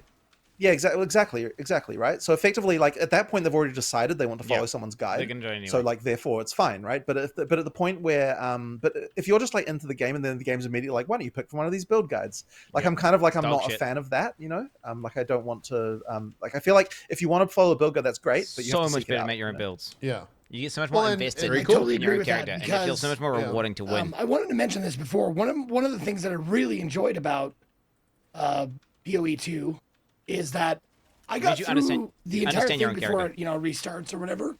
I got through the entire thing without looking up any builds or anything. I was able to like get through it. It was fucking tough, but I got through it. And then I looked at a build guide and I'm like, wow, I was way off. Holy shit. And then I did the build and I put all the nodes in the proper spot. And I was like, God, this is like baby shit. I'm just zapping everything. But I could get through it. So I like that you don't do it. And also, if you put that in the game, you're gonna make someone like me feel like an idiot. Like I'll start putting things in nodes, and then I'll go like, "What do you suggest?" I'm like, "God damn it!" Yeah. Well, yeah. I mean, there's a lot of different things I could see that would be bad about that. But I agree with Jonathan in the sense, like, if a player seeks it out, they should be able to. Optional. Yeah. Absolutely. 100%. Yep. Yeah. That makes a lot more That's sense. cool though that you guys are thinking about that, because I would love to have all that in game for builds. Like if we could just open up P and see a little text box in the bottom right that was like, path of building code, paste here. Like that would be amazing. Now, well, in POE 2, I delete suppose, POE now that I'm thinking about it, you would also have potentially the capability of having the same file list recommended support gems, like overriding the recommendations that we have, which would allow a build designer to set the gems that you should be using as well, like so that would appear when you open the recommended supports from that. Very useful, yeah. So that would actually be another. I just thought about that just as you were talking there. So you could have like Path of Exile guide masters make like purposefully like this is for new players suggestions, not necessarily like a roadmap, but like here's some suggested stuff for you kind of thing. And that opens up a lot of interesting doors. Yeah. I would. Of course, all optional. Yeah, I'm curious about how as someone who doesn't make like build guides or anything, but for POE content, POE 2 content creators, where that is their livelihood, right, is making build guides. That's how they take ad rev and whatnot. Subhuman I wonder if scum. they would be against that because you Negative no to longer need society. to seek out a video and watch an ad because it's all in game and there's no monetization, right? So I wonder if you get pushback for that from the creators. So they took our jobs. 150,000 people like it, but those 3 streamers. Yeah, no, so we just probably shouldn't do it. I just wonder if you get pushback from them, and to what extent people that will goes. still make I build don't know. guides like Dark It's an Souls, interesting right? conversation, and it is very much like Code just said: 3 people versus the masses. It would be very Yeah. Still a consideration for sure. Yeah, for sure. Well, cool. We're a little bit over, but Jonathan, thank you, Mr. Rogers. I'm sorry. Thank you so much for Coming to our neighborhood. For Yeah, coming thank to our you. neighborhood. Yeah. Anything you want to say here before we wrap it up, so you can get on with your day. It's only 8 a.m. there. Jeez. Yeah, right. So you can go to work. Just like, it was really nice chatting to you guys. Like I had a fun time, and I'll go in, we'll start working on stuff, and hopefully, people will like the changes we're making. I guess that's the main thing, right? Yeah. Fantastic. We're going to do shout outs here for Zeke, Co, and I. But Jonathan, feel free to go on about your day. We really appreciate it. We're going to shift over to this, and we'll see you next time. Thank you so much, Jonathan. Yeah, you're welcome very much on for the having show me. whenever. Thanks, Jonathan. We'd love It's to awesome. have you on. Goddamn, Let's do they some move. shout outs and wrap up the show. Co and Zeke. Zeke, please begin. Okay, wait. I'll do the shout-outs. Yo, what's up, everybody? My name is Ezekiel the Third. You can find me at /Ezekiel_III on watch Twitch, this, yeah. Twitter, and YouTube. Ezekiel the Third, all spelled out on Instagram and TikTok. Thank you, Jonathan Roger, for joining us today, talking about POE 2 and putting up with my loud, spitting, sputtering questions. You're very gracious, so thank you. Thank you to Co and JP also for being my co-host every week. You can find me at streaming every day at 1 p.m. Eastern.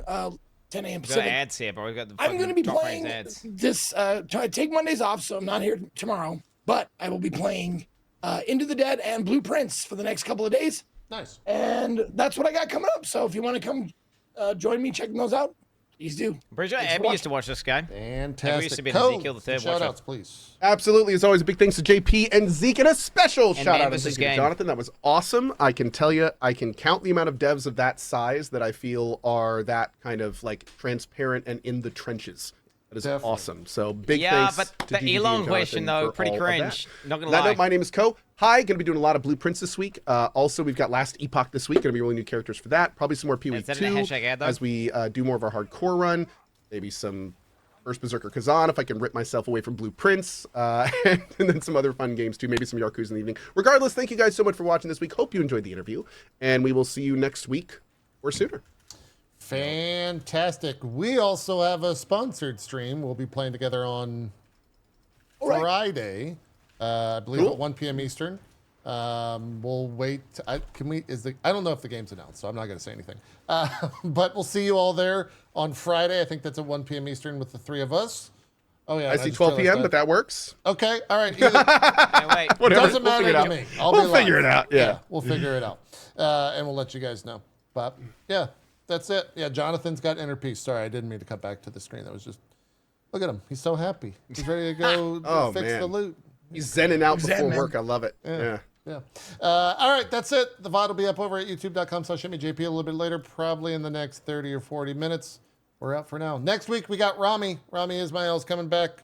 Good stuff. Good does good. Honestly, I didn't expect it to be that good. I thought the drop range was going to be far more like, what's your favorite class?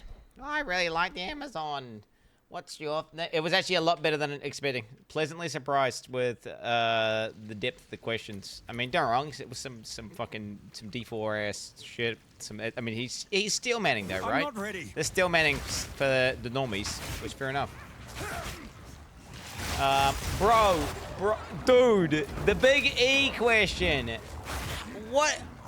Why are they acting like such pussies? Are they interacting with Elon? I know Elon said Una's voice is coming to Grok. They have to be, right? Do they follow each other on Twitter? Wait, does he even have it? Does John have a Twitter account? Like, what the fuck? That was so weird that they're just... I mean, I get they said, like, no, you can't ask about this. Like, the other ones I said, we don't want to talk about it, right? But, like, directly asked when they're being full transparent, and he's just like, yeah, I don't want to comment. Like, what the hell? Bro, you got a guy blatantly account steering in front of millions of people on a weekly basis over and over and over again, and you're not banning him. He's clearly blatantly breaking the TOS. Millions. Well, millions is in, like, you know, if you look at all the people, like, looking at Elon, obviously no one, like, he's not getting that many people watch his streams. It's like all the people criticizing him, most criticals making videos about him, everyone's making fucking things. They're talking about how dog shit Elon is at video games, etc. Like, millions of people are aware of the fact that Elon's an account sharing bozo, and he claims to, you know, not be. Whenever he clearly is, and he's clearly breaking the TOS. Why don't you understand? Why are you protecting? Like, why would you protect Elon? It makes no sense. Like, it's an easy layup. Like, everyone hates that guy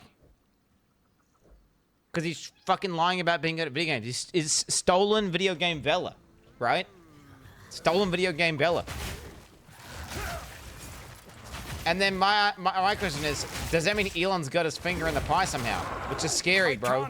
To think that Elon somehow could have some sort of leverage over GGG, where they're not banning him and they're not even willing to even talk about it. Like, what the fuck? That is weird. I need more time. Who gives a shit? I do. What do you mean? Like, if that's corruption, bro. So some guy's allowed to cheat in the video game and lie to everyone because he's fucking rich? What? Am I dead? That's dumb as fuck. Help. What's happening here? Help. I'm stuck. I need more time.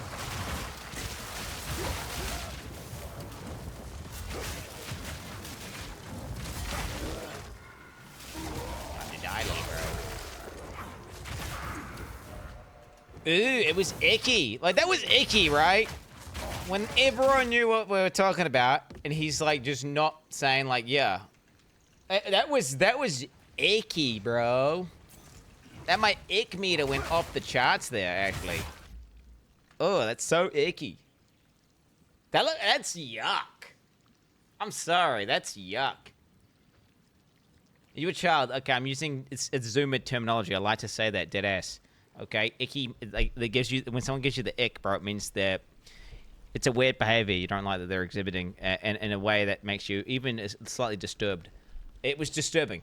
It was the way I would describe it, yes. That means there's a level of corruption in GGG wherever Elon Musk is able to control them. Fear will best what? you. How the fuck are you getting controlled by some fucking bozo? What? How are you getting dominated by some fucking bozo? Money? No, it's not like, well, I'm just gonna pay you to not ban me. Like, no, the motherfucker must be in contact with some of the developers. And they're like, oh, let's not ruin this relationship just in case we could get some beneficial thing out of it in the future here. Let's taint our principles, right? With the potential of, you know, monetary gains. Conspiracy. What do you mean conspiracy? It wasn't a conspiracy. Elon's blatantly cheating repeatedly on live stream over and over and over and over again. Blatantly breaking the TOS.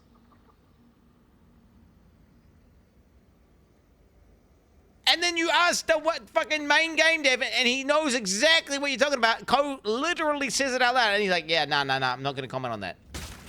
What? Who cares? I care. I don't want fucking cheaters to not get banned. What are you talking about? Do you want to play a game where, like, oh yeah, you can cheat if you're rich enough? Yo, hey, if you're clouded up, bro, and yeah, you can cheat. You're just allowed to cheat, and you just let it. Yeah, it's cool. Like, fuck off. Fuck off. Time. Fuck off. You kidding me? Fuck that shit. Why are you guys vehemently defending someone? I don't understand. Why do you want GGG to allow cheaters? Like, so you think it's a good thing that GGG are like just turning a blind eye to rich people cheating? Like, okay, if like one of the top streamers was blatantly cheating, right? And they knew.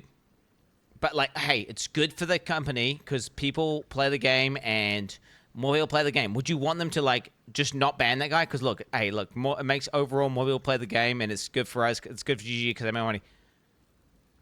Like, no, you wouldn't. You want them to just ban the guy, right? So everyone's playing a fair game. The idea is it's a fucking fair game. I can't yet. Like, you should ban that guy. Fuck that. And which is effectively what they're doing. It's like oh yeah, no, it's like Ninja's playing my game, bro. I don't care. Yeah, he's using an aimbot. Dude, who cares? Fucking, he gets 60,000 viewers when he plays a game. We're just gonna turn a blind eye to the fact that he's using aimbot to cheat in the game. We're gonna, you know, like, someone asked, like, what do you think about, you know, Ninja fucking using aimbot? Like, don't want to comment on that, eh? Don't want to comment. Yeah, no comment there. Blatantly, you know, it's not a straw man.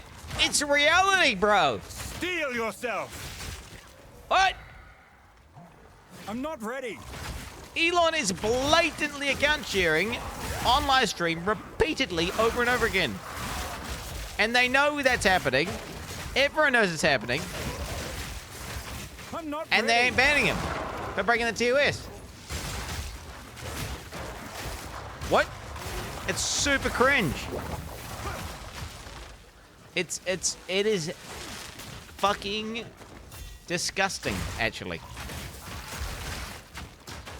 Like, that to me just says, hey, we're going to compromise our principles for money. That's what it is. Now, the best case scenario is this. This is the best case scenario. You want to hear the best case scenario? The best case scenario is this. Is that actually they're not capitulating to your boy, the muskrat, okay? And they're just afraid of controversy, and they're just playing it passive because they don't want controversy. Maybe, and that's the best case scenario, is they're just being a bit of a pussy, and they know he's cheating, but they don't want to ban him because then there's going to be some level of outrage because he'll make a tweet saying, "Oh, woke DI game took me out because I support America." Yeah, and then you'll get a bunch of fucking tards going, "Oh my God, the Lord, the God Elon Musk, how could you possibly ban him from the game? Oh, this company grinding your games might be bad." But the thing is, that wouldn't happen. Everyone would just say, "Deserved, you fucking retard. Deserved, you fucking cheater bitch." They would smoke a pack on his ass. And they would just do the fingers to him. And everyone would just collectively laugh and spit on Elon. Which is what should happen when you fucking lie about being good at a video game whenever it's just complete fucking fake news. Like, straight up. Liars and cheaters should be called out. Everyone would be on GGG's side. So, like, then at that point, why would you be a pussy? And it's like, okay, they wouldn't be a pussy. Because anyone who has, like, any level of, like, social intelligence and has a basic understanding of the landscape of the internet, dunking on Elon is super fucking free W farm. And it would be absolute. It's like a layup. It's like like there's only good things that will happen if they ban Elon for cheating when he's blatantly cheating. It's only good things. There's not like genuinely.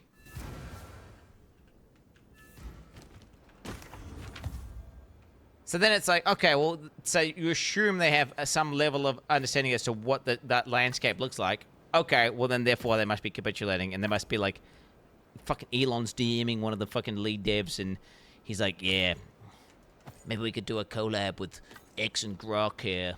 Move along now. We could work together, we could make our companies grow.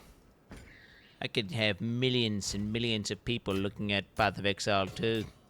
My platform, now owned by XAI, aka Grok. Maybe we put a POE 2 sticker on one of the SpaceX rockets. By the way, can you put 15 mirrors on my account? Yes, Elon. Yes, King Elon. I'll do whatever. Yes. Straight up. Freak bitch. This one's good, bro, for leveling. Beaten. He bottom feeder. Big demeanor. Even meet you.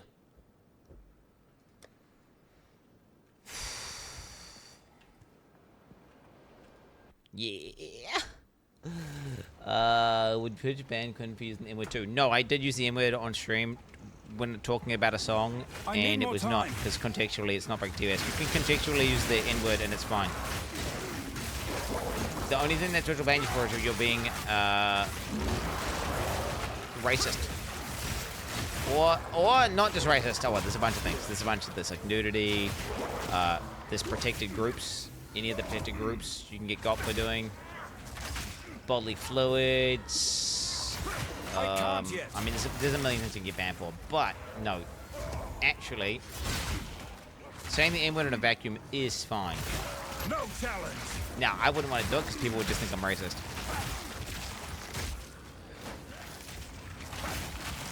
Steal yourself. Bro, I was having a casual conversation and my sister fucking busted out the N-word mid-combo. Just, like, she didn't say N-word, she just said it. And it was not, she was talking about what the kids were saying at school. And I was like, Jesus, capital D colon, you know. I was like, am I live right now, bro? Like, I'm down in my kitchen, right? I'm down in the kitchen. And she was talking about what the kids are saying at school. And she's like, she's listing the words, and she just listed the N-word, you know, hard R. And saying how awful it was, right? Because they don't understand what they're saying. But I was just capital D coloning super hard, and I had like a live, like, am I live on Switch PTSD moment. But then I realized, well, how stupid is that? Of course we should be able to have a conversation and use a word that people, you know, in a context that's not racist whatsoever. Of course, like, I'm the one that's stupid. I've just been trained by Twitch to be a pussy bitch. Bro, I see some titties, bro. I fucking have a heart attack. Oh, fuck. Like, I'll be like on some shit, you know, like scrolling down in the replies, just looking at on a post or something off stream, and then boom, some titties in there. You're like, oh! I get like a mini heart attack for a second, and I realize, oh, I'm not live. I'm good. Oh, thank God. I need more time. Oh, fuck. I need more time. But then I'm like, ooh, yuck. No warrior. Ooh. And then I go, ooh, yuck. Any titties and now my wife titties are yucky. I'm not and then ready. I click off them straight away, bro, because fuck that, you know what I'm saying? Instantly close the page. Do not even look at them. Just enough to identify the object on the screen. Oh, it's titties. Click off. I'm not I can't move. I'm lagging. What's happening?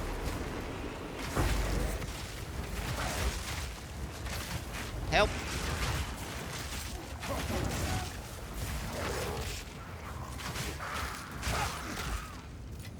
I'm not ready. Walks in and every dressing instantly starts yapping about getting cancelled. You can't be doing that. Is that nudity? You break a TOS. The fuck? You think you're having a shit? No, you're not allowed to have a share in this house, Abby. No. You're breaking the TOS right now. lips covered right now. You know what? While you're at it, cover those lips up. I need more time. Cover your face. Alright, no, I'm taking a quick time. Overall, though, really good interview thing. Really good podcast from Drop Frames, guys. Good stuff. Pleasantly surprised. Hey, did you guys notice during the podcast I progressed all the way to tier 15 maps? Have leveled up multiple times, and I'm basically just owning now. My guy's just fucking owning. I mean, I did almost die like 3 times. I do still need survivability, but you know, overall feeling a lot more powerful now. 53 D5 BC 234 B27 to 6943 F7.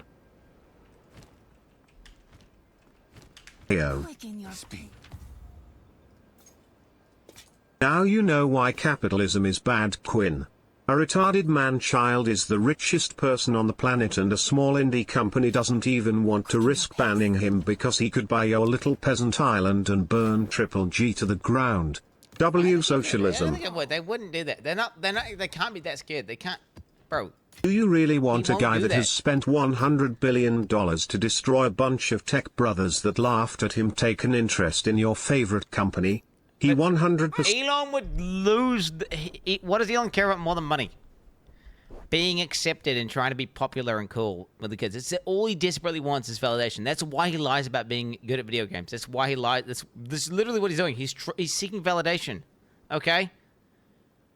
He wouldn't sue GGG because he would look like a fucking clown. Like, he blatantly, irrefutably admitted himself, posted himself, greenlit messages of him saying, yeah, I cheated. Yeah, I RMT and Diablo and Path of Exile, I count you. He says this. He says this. Go check my YouTube channel. It's on there.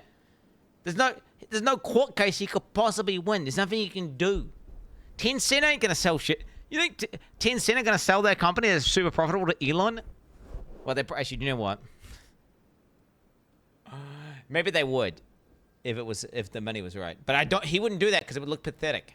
It would look pathetic, and then he doesn't want to look pathetic because he's desperate to be liked. That's all he wants. Let's go picking your battles. It's not a battle though. It's just a free layup. What?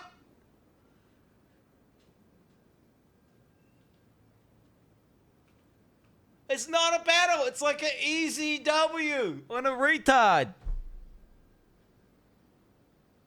What? How do you... I really am confused how you think... You know what? Do you know the worst thing they could do? Do you know what? This is something Elon would do. Secretly change the algorithm in Twitter to suppress Path of Exile. That's something he... Do you know what? That's something maybe he could do. Like he would...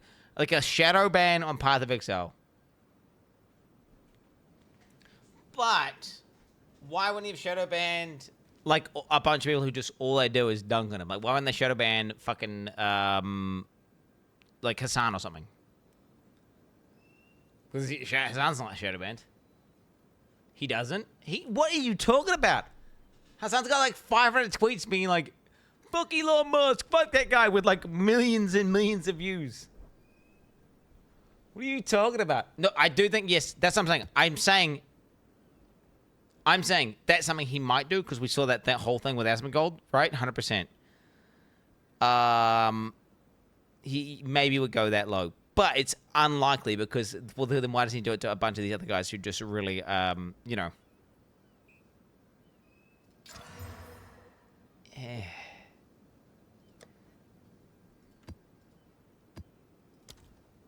How do I get tier 16 mass, bro? What the fuck? Oh no, I can't sustain, bro. What the hell? What is it? I can buy tier 14 maps. Of course. That's so ridiculous. Oh yeah, just buy all these tier 14 maps, guys. This reminds me of like a PTR realm. This shouldn't be real. Like, oh yeah, just buy a whole page. It says as many T14 maps. You just buy some, bro. Just whatever, bro. You got T14 maps, whatever. Just go to the vendor and buy fucking 20 of them. For effectively free. Keep going to buy them. It's not PTR. Shit is fucking basically live access. Okay, we're going this way. To the Maya, I guess. The sands shift. So it's a 5 divine necklace. What? And I put it up as 5 divine because I don't know how much it's actually worth. I need to calculate what it's worth. 6 all attributes, 16 strength, 12 all rares, 41% max. Yes, with rarity, and it's got evasion rating. So a Ghost Shroud user would coom for this. A Ghost Shroud user would coom. I don't think. Okay, I don't think it's worth 5D. I just put that there to like remind myself that's a really expensive item that I own. No, it's probably worth like 3 or 2D, maybe 4D. It's like I don't know how to price it because there's no other thing on the market at all like it. It's only one, so it's like well then what I put it at. Dude, it's in the divines. The question is how many divines? How many divines? Up there, I'll just put it in 3D. Thing is, I have a bunch of items that I think are worth divines, and they never sold. It is what it is. I got like this one here. Like this one here. But that was also insane. It was cray, bro. For real. How's it know what's sold yet? What is that? Chat, this on AC Trade is nuts. Okay, I don't think you understand. AC Trade is not trade. Okay, AC Trade is not trade. The level of items that are on AC Trade are completely different. Face me. There's basically no one playing this league, so you effectively have no items for anything. I'm not ready. The items just you have to be spammed. Well, the thing, all the ones that I underprice get spammed, and then they sell almost straight away, and things that overpriced don't. And so what I do is I start with a higher price, and then I slowly lower it over time until I get a good value. Permanently stunned right now, chat. This is great. Love this. Can't see anything. Help. What do you have against memories, And Quin? has the type of They give our childish offspring person- much needed nutrients. Time to feed the fatties. No challenge. Oh, teddies. He's talking about teddies. I got nothing against teddies. It's the TOS. I can't yet.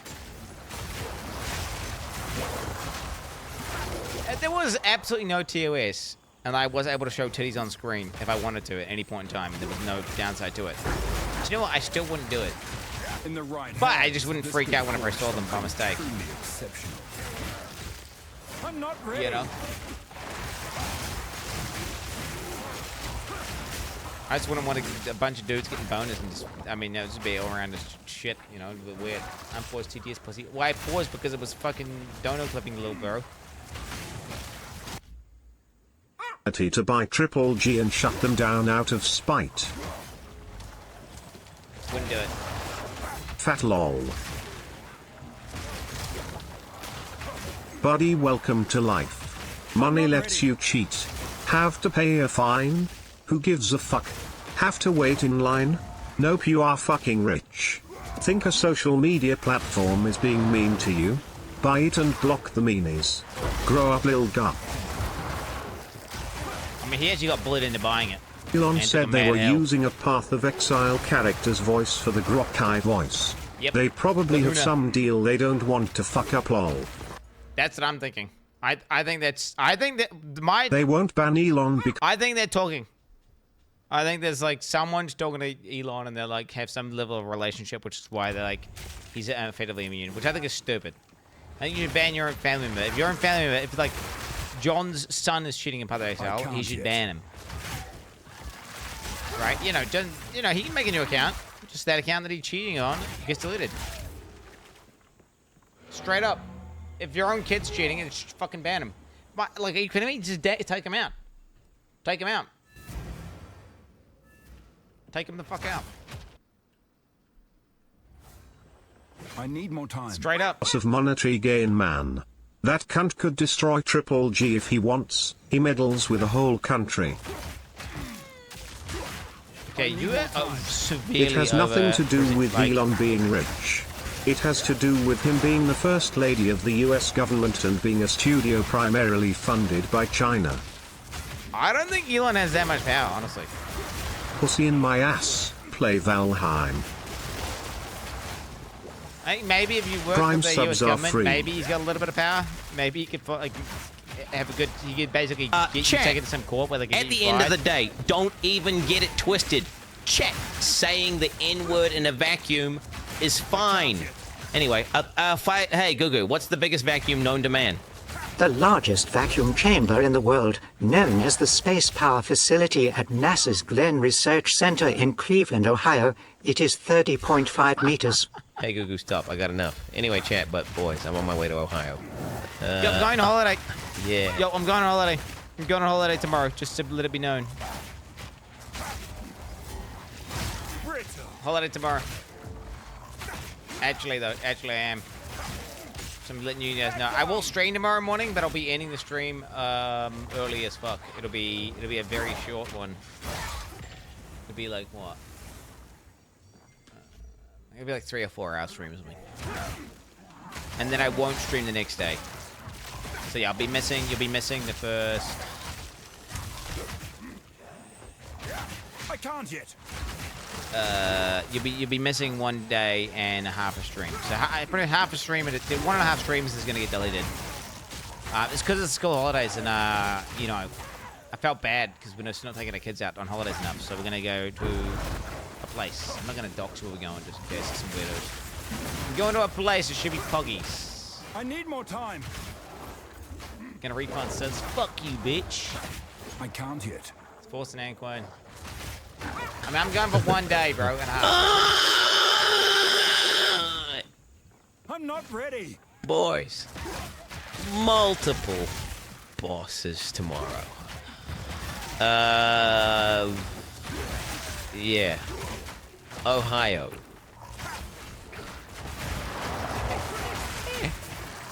These Ohio jokes are classic, man. I love these ones. When they say Ohio, bro, it cracks me up every time, guys.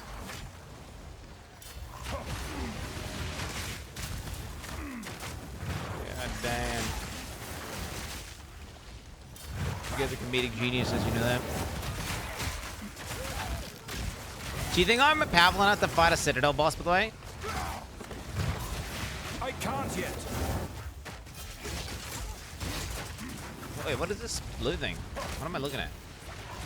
No challenge. Is this the part of the map, or is it like something special? Oh, it's chicken. Face me. Looking at it, wondering what the fuck I'm looking at, bro. Goddamn. Citadel bosses are a joke, man. I don't know about that, Chief. They were really fucked last time I did them. Are they a lot easier now? Did they be nerfed? I'm not ready.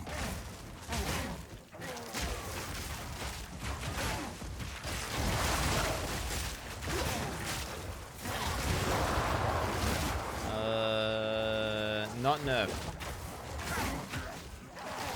Citadel bosses are easy. You will get fucked by Arbiter, though. I'm not ready.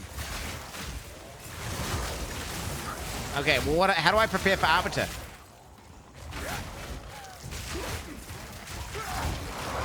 Because I don't want to 100% die, right? I want to 0% die.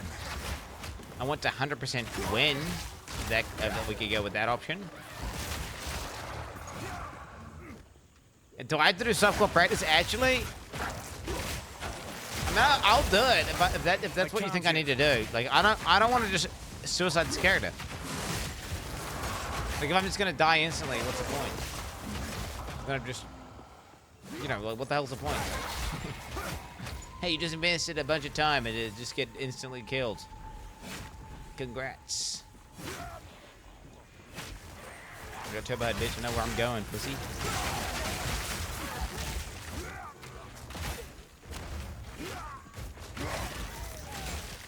Well,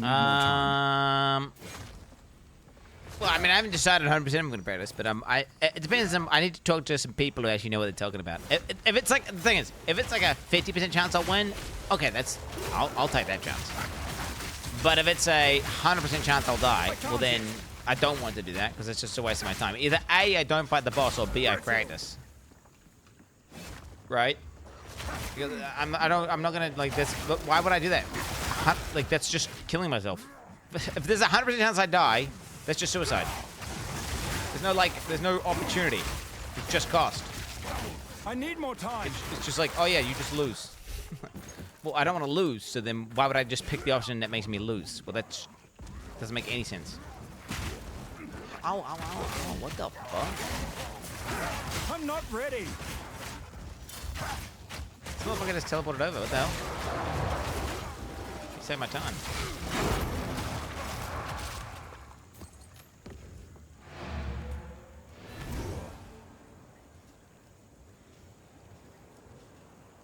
No, because softcore you can't lose. Right? I want there to be a chance of losing. Go on. Like every map I enter is like a, I feel like depending on the mods, it's anywhere between like a 0.5% chance I lose to, bro, honestly, 30 to 40% chance I lose. Some of these have just been so fucked. I mean, I've just logged at the very last second and survived. You know, really close. Go. Yeah, the thing is, I want to be, ideally, I'm finding out, like, the dream as a boss is, the final boss, the final hard boss is like a 50-50. I win or lose. I'm happy with those odds. I'm happy to take that gamble. Okay, wait, so you're telling me I can just buy these maps from this cunt and just combine them? Time is of the essence.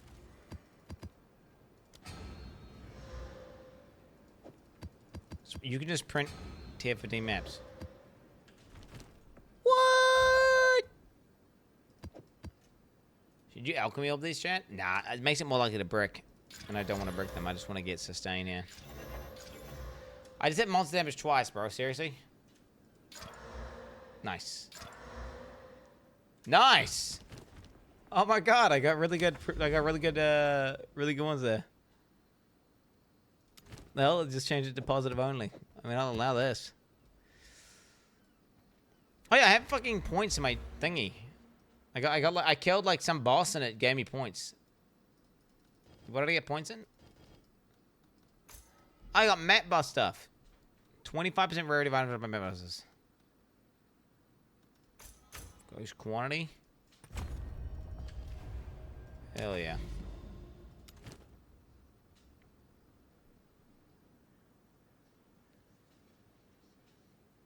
What if you get banned for people replying to you? Oh. Are you dumb, bro? Or what's the deal? What are you doing? You trying to farm getting banned? Sands shift.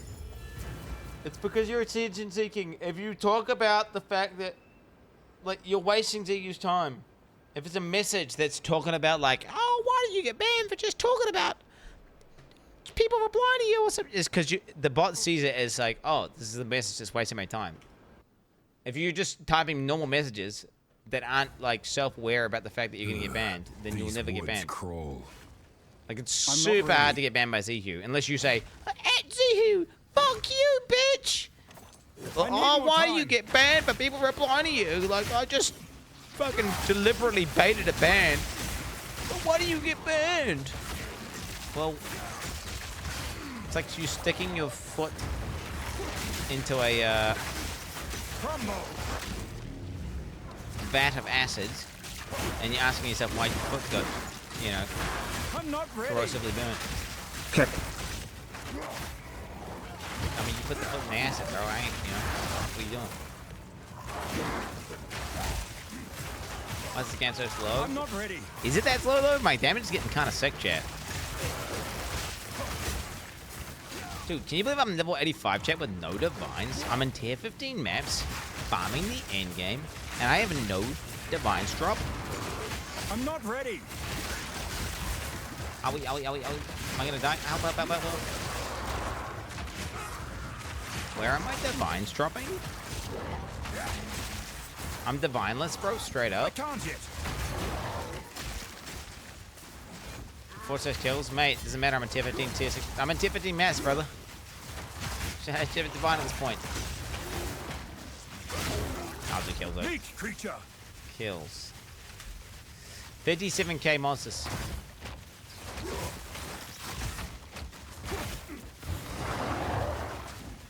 I need more time. You have 125k, Eric. Yeah, but have you been doing tier 15 juice maps, bro? Ask the fact.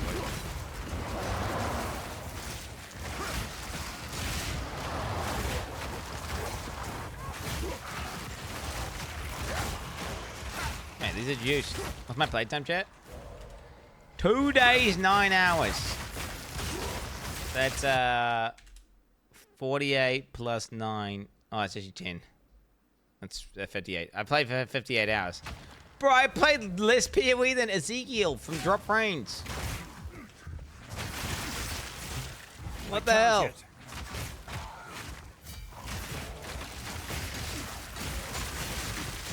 Jesus. I mean, those videos aren't going to react to themselves, so what can I say? Someone needs to be giving good POE takes. Hey, chat. Can you do this IRL? Die, die, die, die, die, die, re, die, die, die, da, da, bre, die, re, die, die, a, die, eat, die, die, eat, kai, eat, die, die, die, die,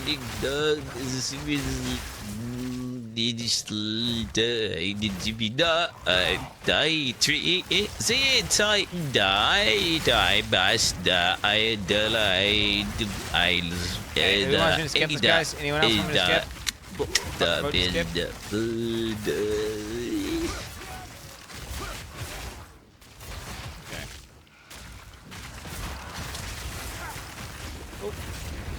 Oh my coco! Help! What's happening?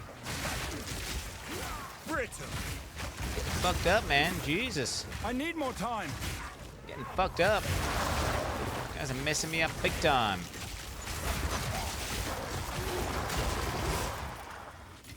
God damn.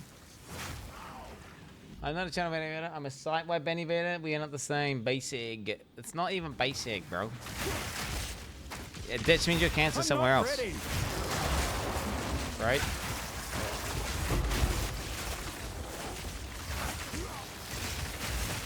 Basic appropriators, man. Can you believe these guys? Well, answer the man. Can you do that IRL? I'm not We said, hey, check. Can you do it IRL? I can do it, obviously. But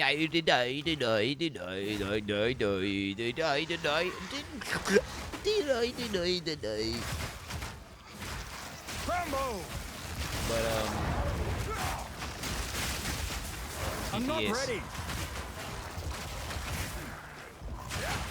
Holy guacamole.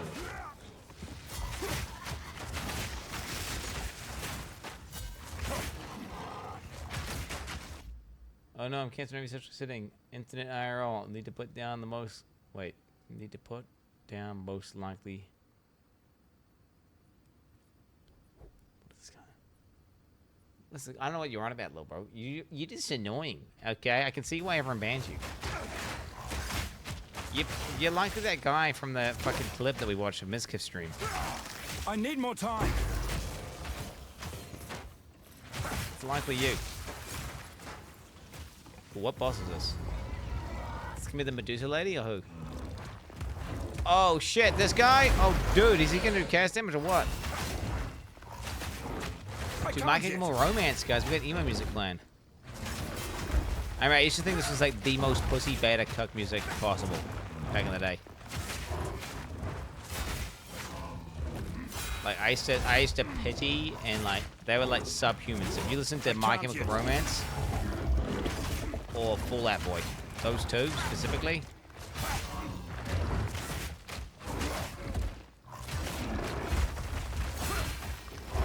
But then what I realized was, you know that one Fall Out Boy, the one song from My Chemical Romance.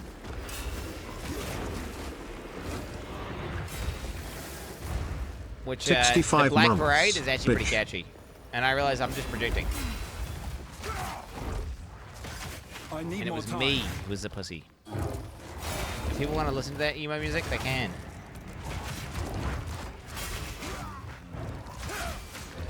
Is Fall Out Boy that bad? I can't yet.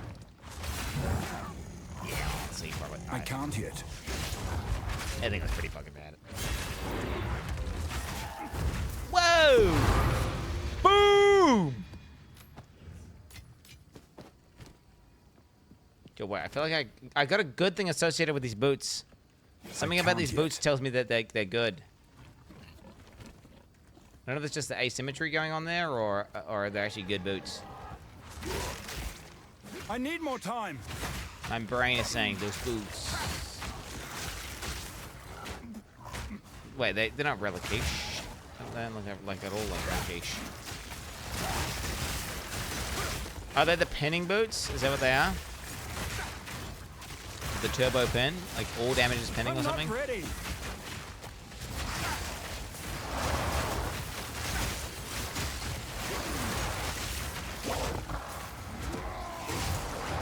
Coffin flare. This guy flays coffins, bro. Better watch out for this guy, straight up.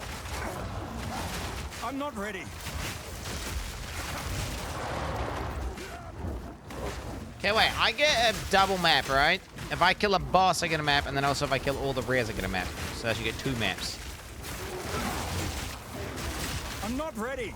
If my math is correct here. I could be wrong, but I'm pretty sure that's the way it works.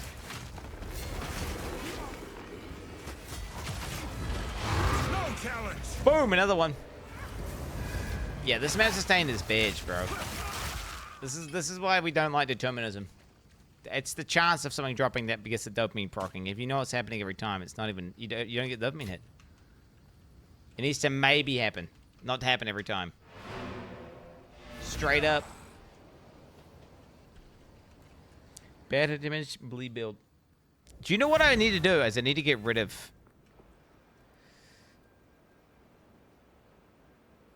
Should I try getting rid of Stomping Ground?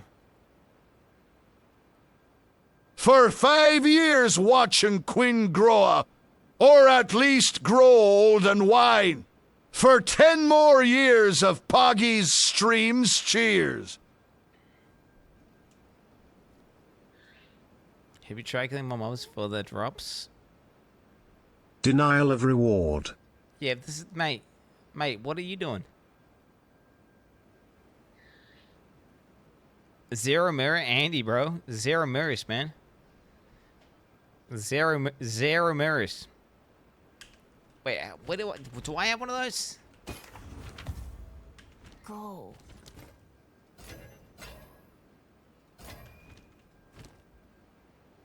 All damage is pinning. There it is.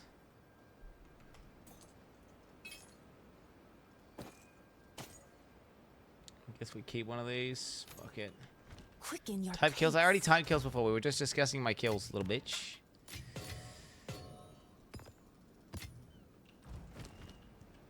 Say tomato. Tomato. Tomato. Tomato? No, tomato. Okay, tier 15. It's the corrupted Nexus, boys. Oh, is that something special up there? Do you know what's crazy, Chad? Is that I've got no unique maps at all. Like, how am I at a point where I don't have... Like, how do I have I not had one?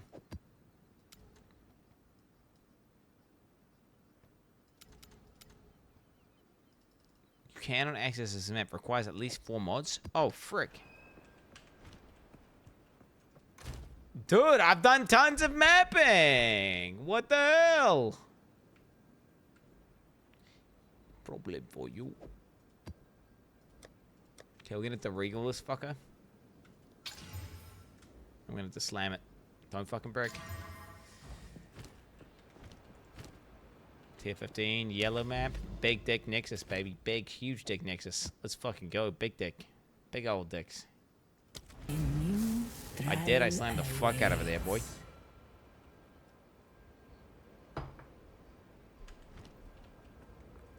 Complaints about tourism and complaints about no unique maps. Yes, large numbers means that 7. I should have had like multiple unique maps at this point, right? Look at my wanna have a look here. If you mapped as fast as you yep, you'd be swimming in divines. Dude. If I mapped as fast, I fucked mums as well. Look at this. Look at our fire travel, mate. Look, this is where I started, and then I came up here, and I went over here, then went around there, then I went up here, then went over here, then I went to this place, then I went over here, then I went over there, now I'm up here, and, I mean, that's a lot of maps. That's a lot of maps. That's a lot of maps. That's heaps of maps.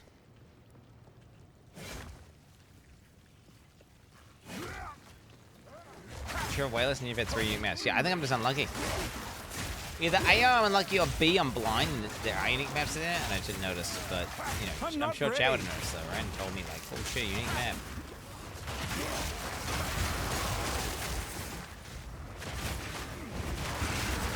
Holy fuck, what's happening? Help, help, I'm getting... Red flags, red flags.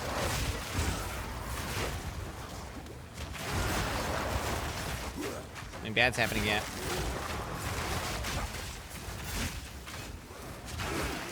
I can't yet. Cannot yet. Meek creature.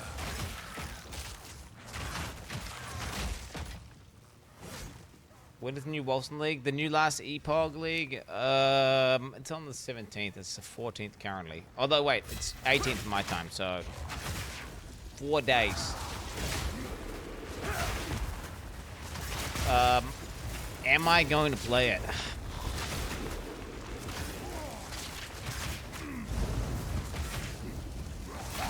I need more time.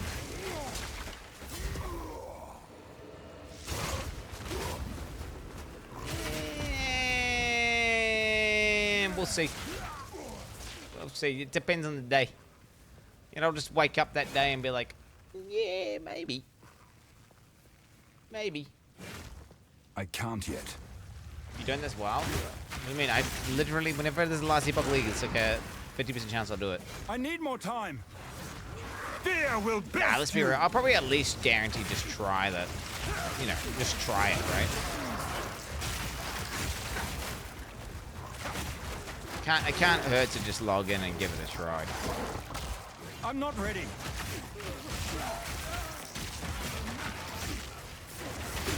Sure, it's going for where?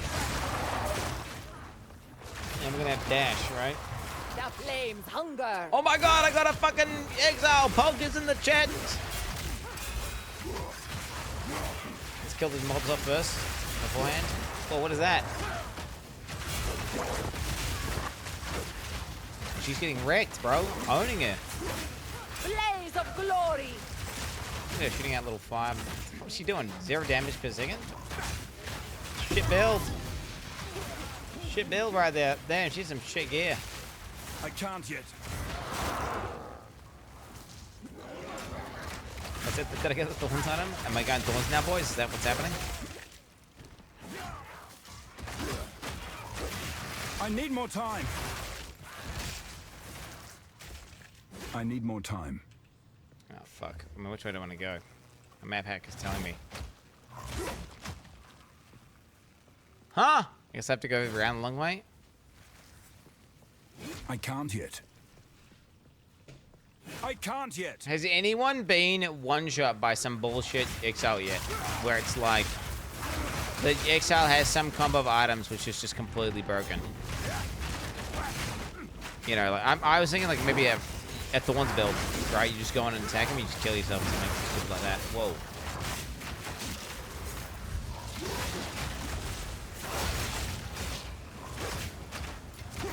No challenge. That's a unit right there. What the fuck is that there? 3 splinters! Oh my god, dude! I'm not ready. Whoa, Nelly! Ooh, look at this guy, boys! Hold me back. Not 1, but not 2, but 3 splinters from a single thingy. That is the most I've ever had, period, from my entire POE2 experience. The most splinters from a single loot. The largest stack I've ever dropped. Feel yourself. So, pretty impressive. I'm not ready. Jesus. Stunlock right now. Can't move. Stunlock. Can't move. Holy fuck. I'm just praying to God nothing kills me. I have no idea what's going on.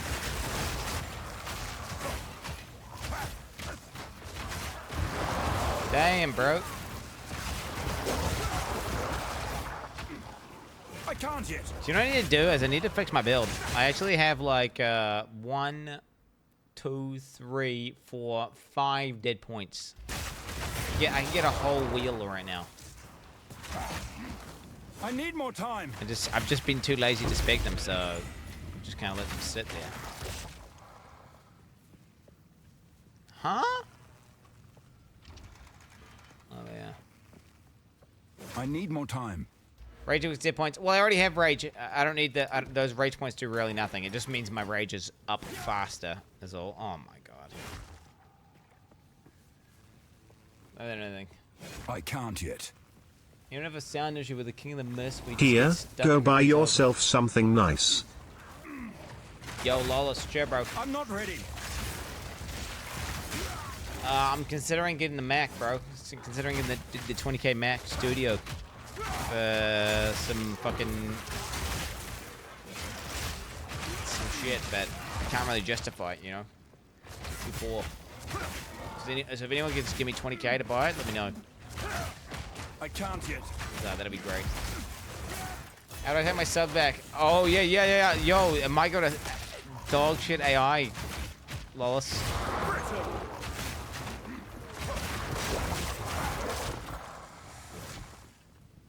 Nah, I won't, no. It'll go towards just paying off the crippling debt and going towards eventually doing the Culture 2.0 one day, one dream. We can dream the dream. Dream the dream, boys. I can't yet. One day, my brothers. Maybe some...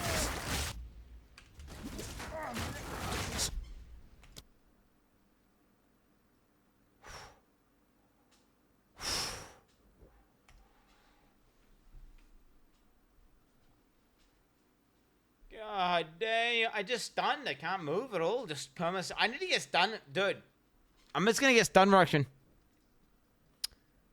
Right.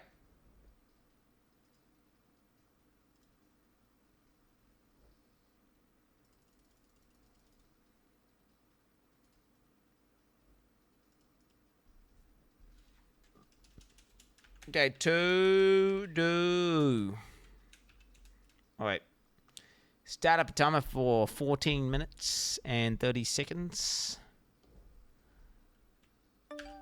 Get stun reduction points.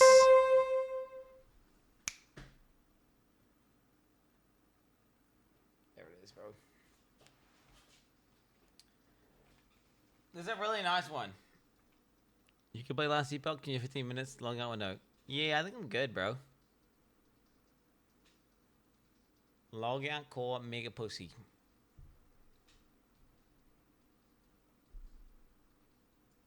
I'm using our memory sense.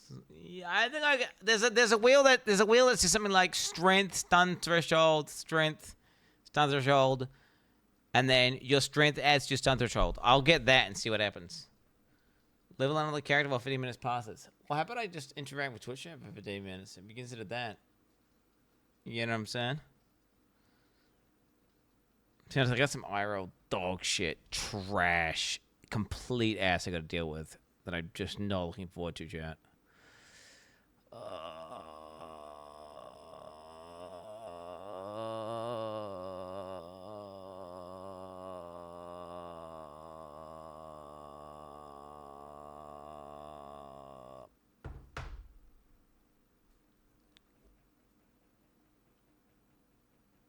Sorry, chat. My bad. I'm sorry. It's really bad. I have bad mental right now. I actually have genuinely bad mental right now. It's not good mental. It's not good mental. Bad mental. And ironically, the worst mental I've had in fucking months. I'm not being parasocial, Peter. I'm not going to tell you anything about it. You'll never know anything about it. It's not something I'm going to be talking about. I'm just telling you that I have very bad mental. The worst mental I've had in months and months. But it's good. I enjoy immersing myself streaming because then at least if I'm doing that, it's like you forget about it, you know? Turns out you're not dyslexic, you're just really, really stupid. Alright, dude. Alright, little bro. Not cool. Reacting make you feel better? Tro. Oh, what's this bug? What's this bug? Hey, what up guys, Boom here, and I'm currently in Battle of Exile and I found a pretty interesting bug. It has to do with bind specters, and let me just tell you, it's kind of broken. It should be fixed ASAP since people can literally make currency out of this, so it's kind of broken if you know what you're doing. And yeah, let's just showcase the bug real quick so hopefully GGG can fix this bug as soon as possible. So wouldn't it just dilute the market with a bunch of level 15 gems though, or a bunch of like how many socket gems? Wouldn't this dilute the market? Well, I'm making the assumption that you can just make 6-link specters. Yeah. Okay. So what you want to do is you want to equip a bind specter in your slot. You want to just go to Clearfell or something. Because you can probably uncard it by disenchanting it, right? Go to Act 1 Cruel if you need more Val Orbs. You can do it at any stage. Dus what you want to do is, and hopefully, damn, it's gonna be slow. If they know how to fix this, it will be hopefully fixed in the next patch. I kind of want to make it public so people actually can see, and hopefully it gets big enough to actually get patched, of course. Bro, how does he play the game with these load screens? You want to capture a oh, I just killed everything with fleet because I want. 1 second, just turn off health eyes. Wait, okay, never mind. Let's claim this rotten wolf real quick.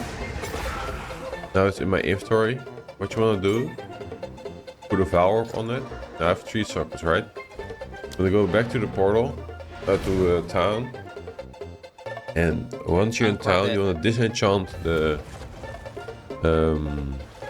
bind specter thingy. Sorry. So just like this. Bind specter. Now it has the 3 sockets with corrupted, that's correct. Now you want to go again into Clearfell, or anything that has to do with attacking enemies. And once you're over here, you want to just get another mob. Actually, can feel something, 1 sec. Oh my days. Turn off, do I have health eyes? I'm just turn off Trinity. He's too powerful! Man.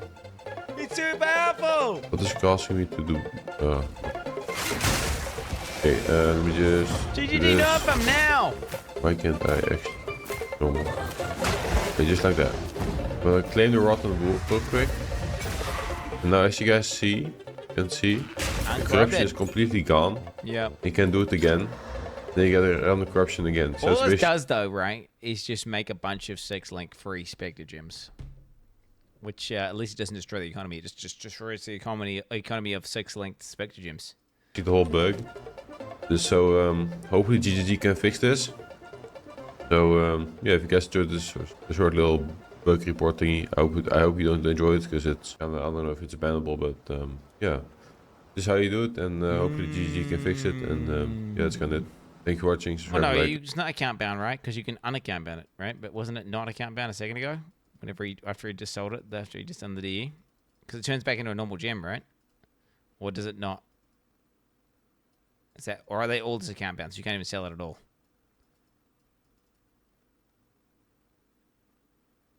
Because that's now a gem that you could just sell that gem, right? Am I tripping? Nothing says account bound there. Maybe it's intended. It's not intended. They made a patch. They made a hot fix patch that fucking made it so you could disenchant specters, because people wanted to be able to do that, and they just fucking forgot that it would remove corruption. It's an oversight. Like the second I saw the Val gems and the specter gem, I was like, oh, he's gonna disenchant it and just link it up, isn't he? Which obviously would be obvious to any like vet player. What the fuck? I ain't clicking whatever that is, little bro. Is this guy ban? What do you guys think? Ban? Suspicious user ban evasion. Yeah, it's a hard ban, bro. Suspicious unit ban evasion. Get him out of here.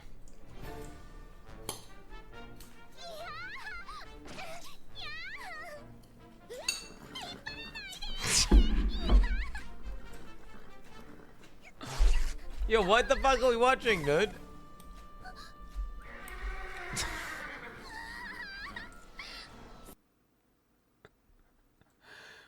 Forza's always watching this weird horse shit, bro?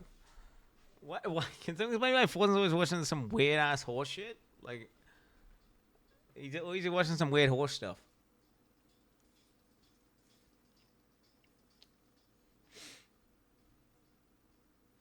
Was he just saving it for later? You will love this new Troom game format. Bro, get out of here, man. I'm fucking playing POE. I'm just on logout claw. I'm waiting 6 minutes, dude. I'm waiting 6 minutes for my fucking shit to come back up again, so then we can pop off. I'm gonna clear that Nexus. Oh, my fucking map, man. I cannot believe I have been subbed for a few years, but I find myself still looking forward to the next RIP. That stuff never gets sold. Terraria Zenith Seed still awaits completion BTW.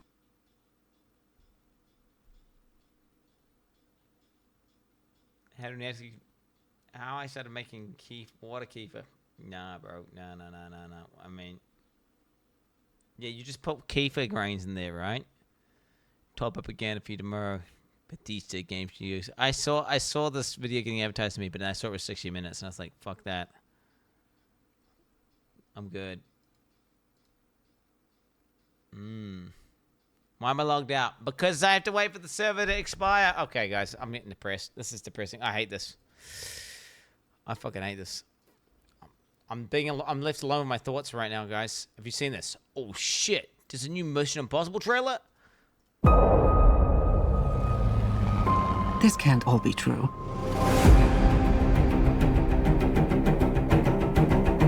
Every word.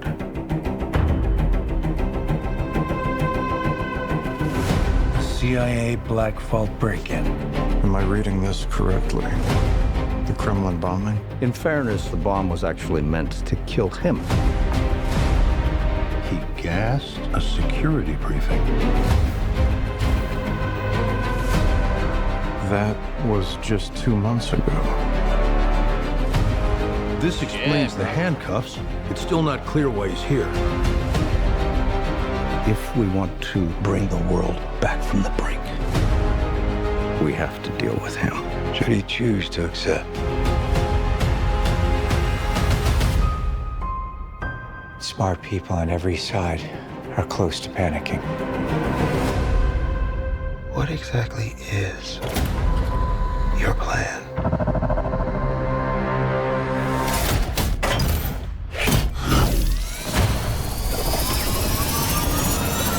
Shit's got sci-fi mode, bro.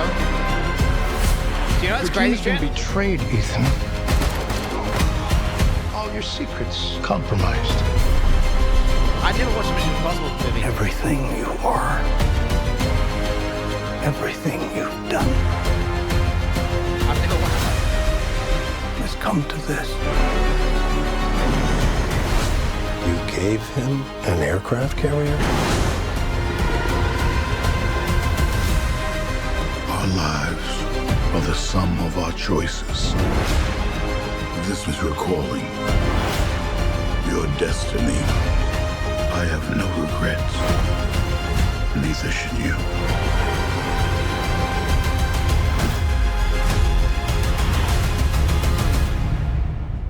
I need you to trust me.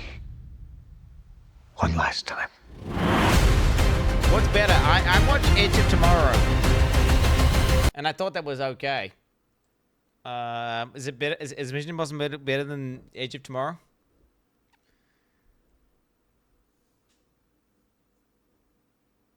Edge of Tomorrow rocks. I watched Minority Report. I've just never watched any Mission Impossible. I've heard the soundtrack a million times. Like, doo-doo-doo. Wait, what's going on here?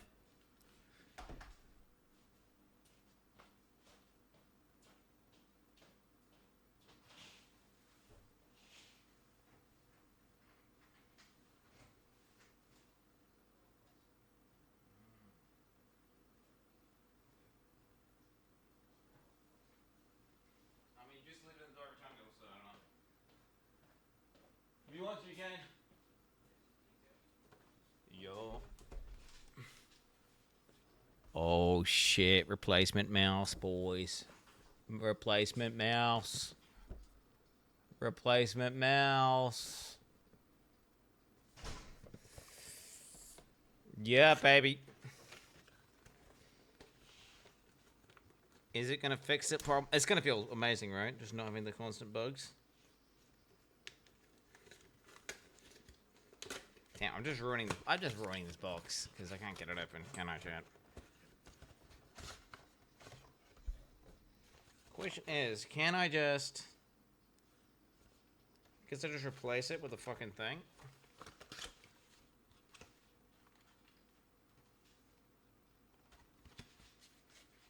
Cannot open the box. But I can. Is it gonna have the same keybinds, or will I just be able to unplug one and plug this in? Jesus. Okay. There's a new mouse.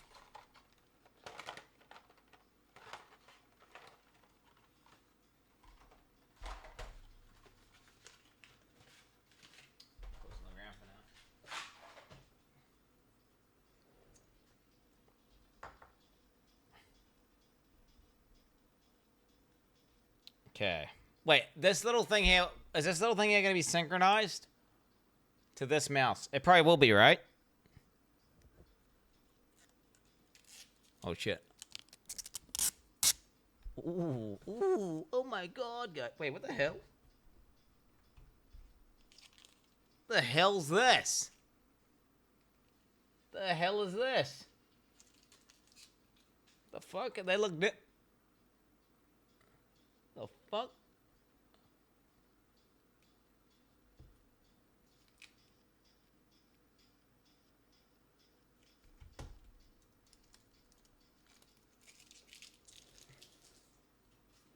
Okay, I'm gonna unplug this one. I'm gonna plug in. Oh, dude, it doesn't fit. Oh, it's USB-C even. It doesn't fit, man. It's a different hole. What the fuck? Okay, wait. Maybe I just do this after. Maybe I just do this after, chat. This might be it. It's the wrong hole, chat. Like, it doesn't fit. I'm gonna have to put this in here. It is what it is. Let's put it there. Oh, it's way smaller. Everything about it's a lot smaller and compact. Hey, may have a new model. We have the new model of Renagas, apparently. Maybe this one won't fucking break. Oh, wait, does that feel different?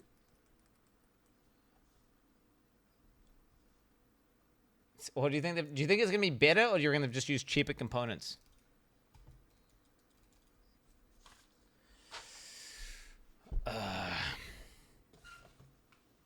Okay, gamers, it's time to kill bosses. It's time to kill bosses.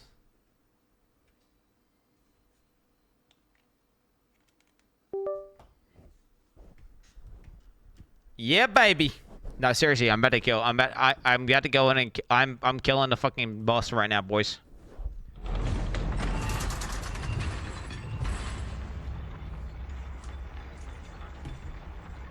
He's triggering people not using the new cable that came with the new mouse. Well, I'm not using the new cable.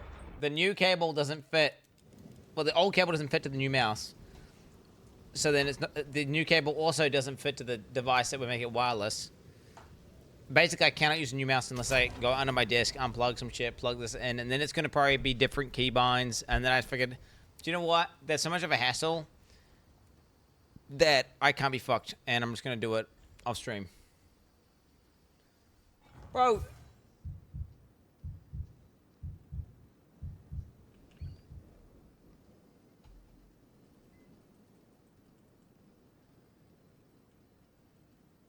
I could change it. That must have meant the buttons do feel a little bit different. Looks to be the exact same technology, though. I'm looking at it here. It looks to be the same tech. Alright. Do you seek my wisdom?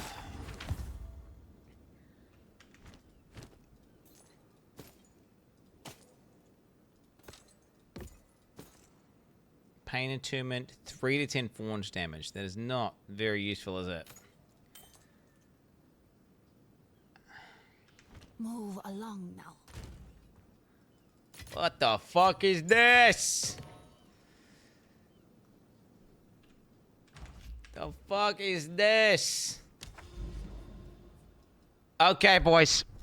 The fucking Citadel. Alright, here we go. The Stone Citadel. Tier 15. Get your Pog champs ready. We about to go in here. Dude, you guys... Music taste is sucking dick.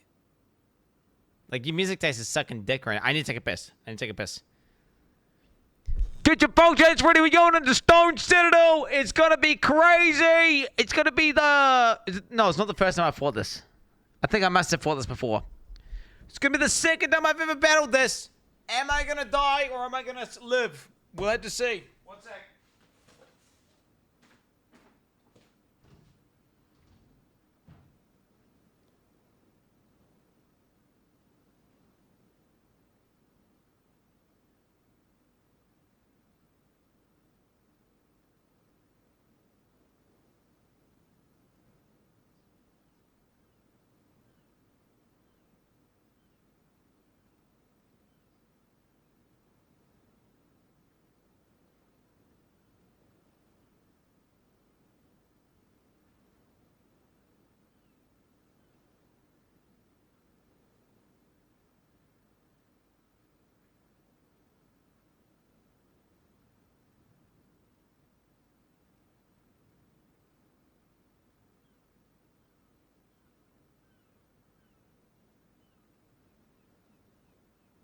Man goes to doctor.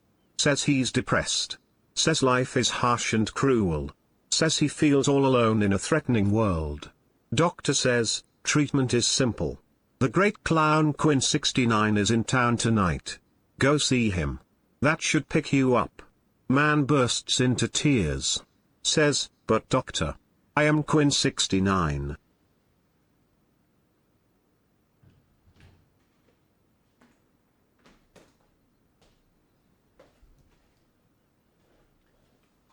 All right, boys.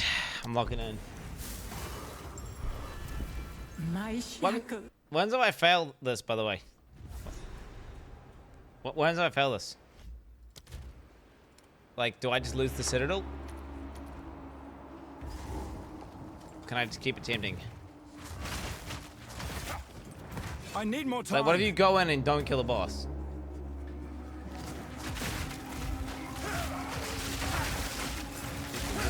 Like, and then I just wait 15 minutes and let the instance expire. I can't yet. Like, you open the map and let the instance expire. What happens? Do you just lose the Citadel?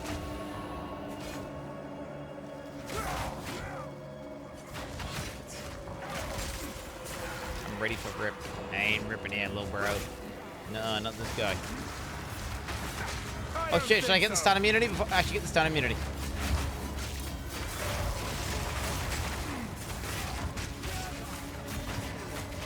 So that's what almost kills me every time. My guys just can't move. He's just surrounded by dudes. Well, let me just respec him. I'm just gonna respec the immunity. 1 sec.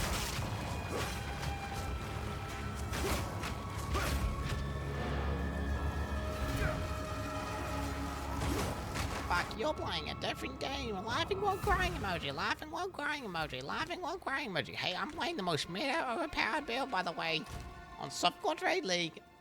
Well, yeah. Oh, really? Wow, we're not playing the same game. True? True, I guess? True? And your point is?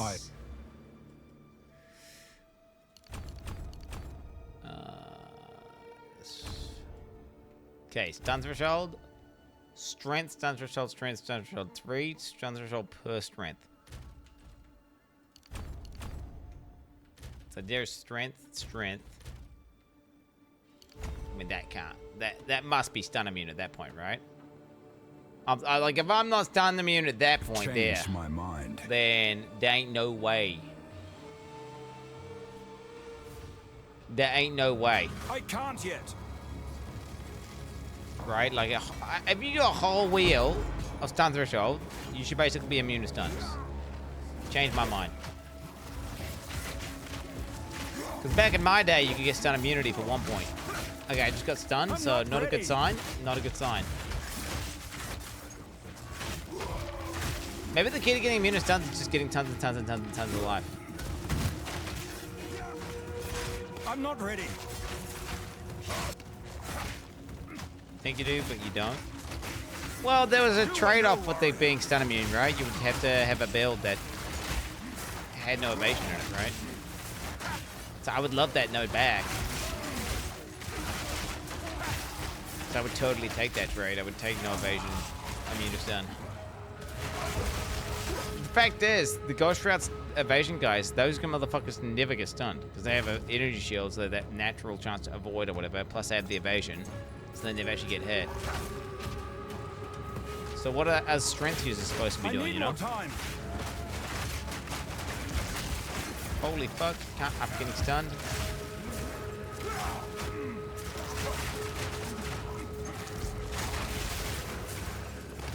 Wait, did they change them every stuns? Am I tripping?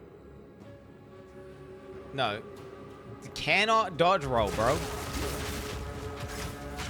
You can't. I can't take that. Like, dodge roll is how I survive versus telegraph bosses. If I don't have dodge rolls, my guy's just fucking, he's dead, mate.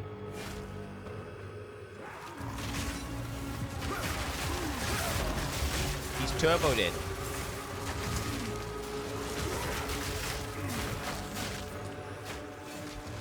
Ugh!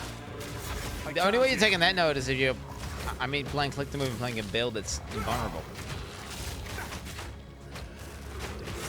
Holy moly. Return to death. If you use Caltrops, you actually do damage. Wait, Caltrops are actually good damage? Do you mean Caltrop support? Or are you talking about Caltrops on roll as a meme? I'm pretty sure Caltrop support is Thorn scaling, bro, which is a completely different build, which I'm not doing. Which I could be doing, by the way. Maybe Thorn's damage would be okay, but... I'm not ready. Is Metal still playing Thorns? Did we see like the softcore trade league amount of damage? Was it anything? Was it anything? Or was it just a complete meme?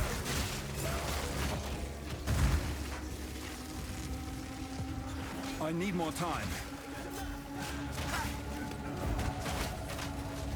Yeah, I suppose you could just not dodge roll and just only use disengage, and that way you could, yeah, you could just bind space. Wait, that's an idea, right? Unwavering stance. Yeah. And then just bind space to disengage. It's kind of 5-8 actually. I can't yet. I'm feeling the strongest fuck, not sure it's hardcore available though.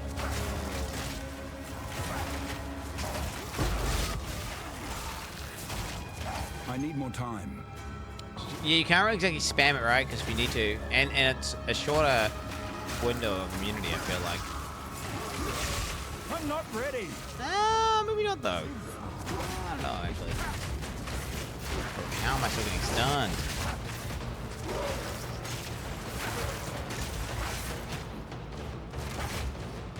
I'm not ready. A tool catalyst. Ooh, I'm getting catalysts up in this bitch. Forgot those are things. Extra min-maxing my gear. Let's go. I need to do that. My Rizz. Are they actually cheap?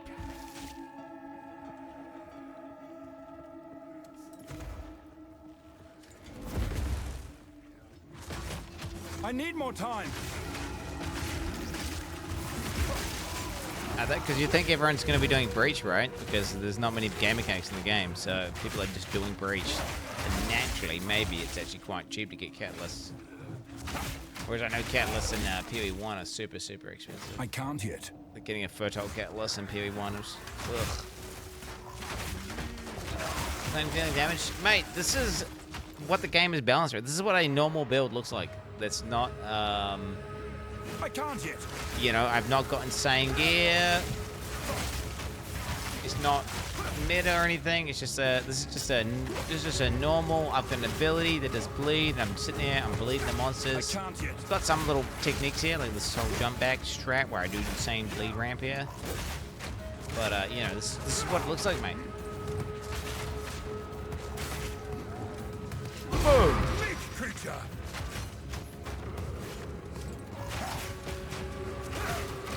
this is what ethical gaming looks like. You may not like it. This is the vision, man. This is the vision. Looks like a complete slog. I'm not ready. Your mom's a slog, bitch. Nah, it's definitely like it. Whoa.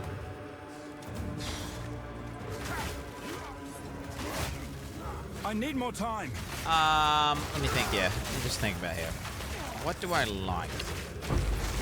I mean, I like progressing, although I felt like the map progression sucked because it was way too easy. The progression of my character is not being great because I just went straight to like a... I'm not really getting enough changes. I'm not getting enough changes. Because I just got an insane weapon pretty much straight away. I just looted it off the ground. I don't know. Yeah, I don't know. There's just not that much in in-game. I'm not seeing any unique maps. I'm not a huge fan of any of the major end games. I mean, it's pleasant end game. It's not terrible end game. It's just I'm not addicted to it by any means.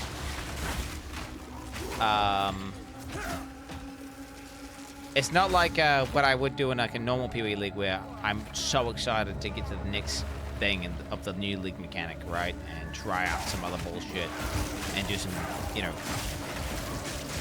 sick craft with a new thing that's out or anything like that. Like, there's none of that. No, it's not bad. It's just like not great. Just what it is just there's not enough shit to do in the in-game, bro. So then it makes the in-game kind of just a little bit more bland than something like when you would play POE 1. But I'm not expecting it to have like a bunch of shit, right? Because obviously I understand that they're not anywhere done with the in-game. I'm not ready. This is what zero build diversity looks like. Poen.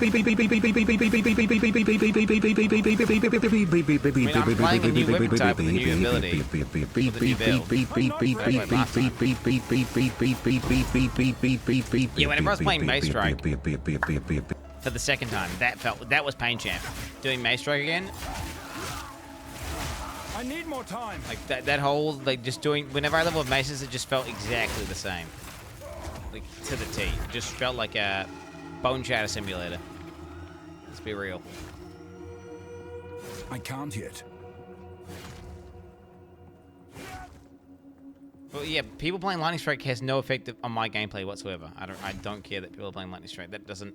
I get that's bad for the game, and I get... if I played more builds, that piss me off or something. Because like, oh, well, look how much better that thing is. But that doesn't affect my current gameplay because I don't care about anyone playing Lightning Strike. I don't care about how progressed another player is. It just doesn't affect me whatsoever because I'm basically just playing the game as if I'm playing SSF, and I'm not trying hard at all. I can't yet.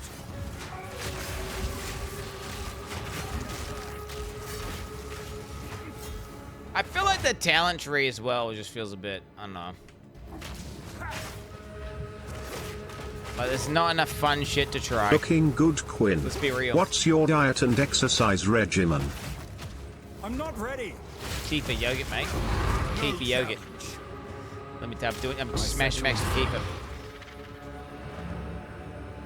No, and I'm just eating. Well, I was eating less calories than I was burning for a while. Yes. Now I'm kind of maintaining and trying to do some you know, some pull-ups and some walking and some biking and eating. Yeah, now I'm eating nachos. I'm back to nachos. I'm just doing a metabolism reset. You know what I'm saying?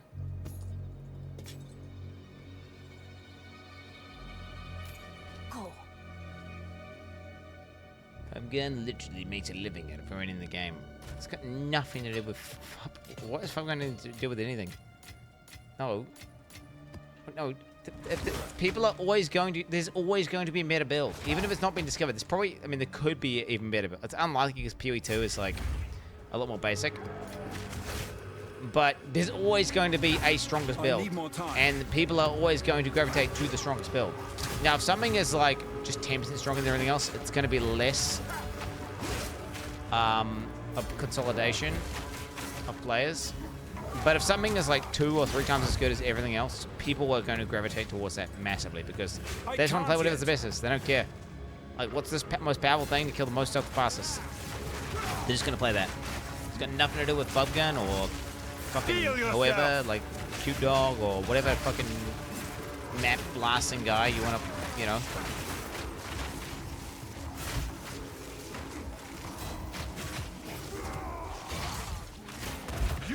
Everyone's playing, right? I believe, isn't it something like 60 or 70% of the player base is playing Lightning Spear? I'm not ready. It makes sense, though, that people are playing the new spear skills because the new spear is the new weapon. So it's probably exaggerating the Lightning Spear thing because a lot of people just want to play spear and then they're like, well, what's the best spear skill? And then, oh, wow. It's this lightning shit.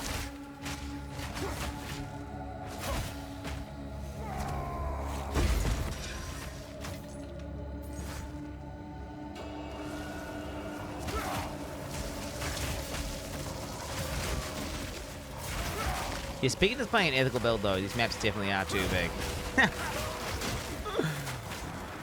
Like, well, at least I feel like, you know... Like, at what point is a bite-sized amount of content? Like, at a certain point, a map is too big, right? Is it 20 minutes per map? Then you can't complete it in the actual time that you could have available to yourself. 2 minutes. I think the average time of a map should be somewhere around 5, maybe 6 minutes. But there should obviously be smaller maps and be larger maps. And the larger maps just need to have way more shit in them that's interesting. And yeah, it's like I would be totally fine with unique maps. You could have like a 20-minute unique map or something, right? Like a map, you know. I'm not ready. Ash color. 15-minute average is best. See, like, we log in, do 1 map for bad boys. I need more time. Like if a map was 2 hours long per map, it's obviously too long. There definitely is a certain point where it's too long. It's probably something around 30 minutes. Like somewhere, because people would want to play the game in their break or something, right? And most breaks are like 30 to 45 minutes, plus you gotta eat some food. So probably less than 30.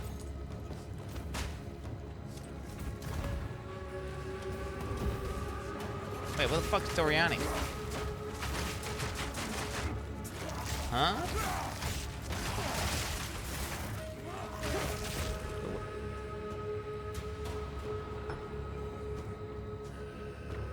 Oh, motherfucker's hiding from me, man.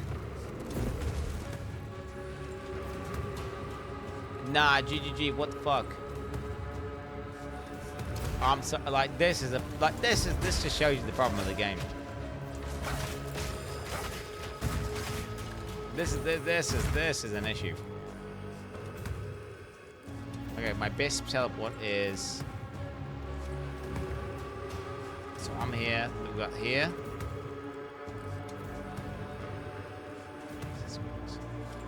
I'm thinking I just have to run. I can't yet. I need more time.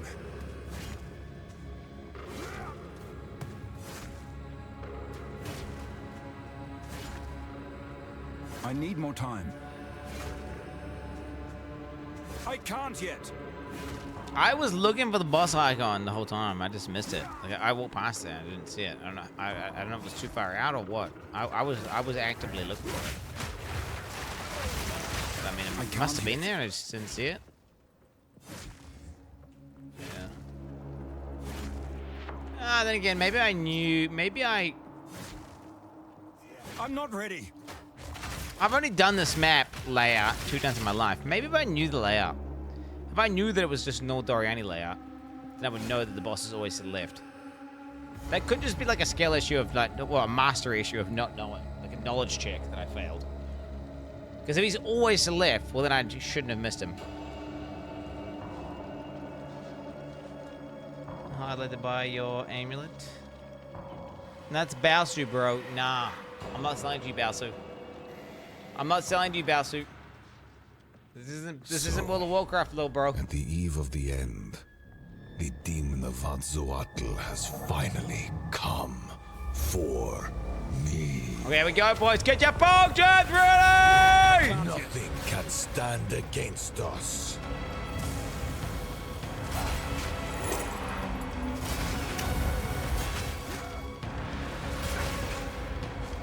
I can't yet. I can't yet.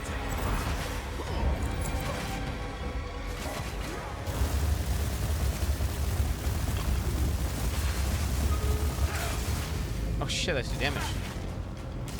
Oh shit, this is damage a lot. Dude, everything was at me. I need more time.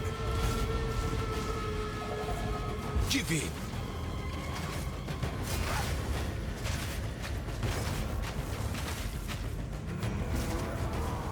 Do you think it'll reset? I don't know. What the hell? I can't give up. I must save my people. Is the blow gonna reset? No, I will succeed.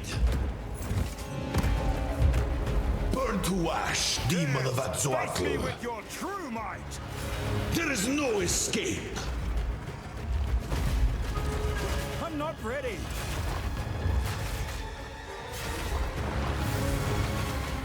I cannot let my efforts be in vain.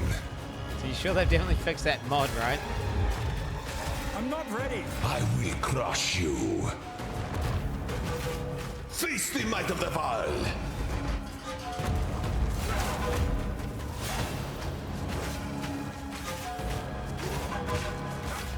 I need more time.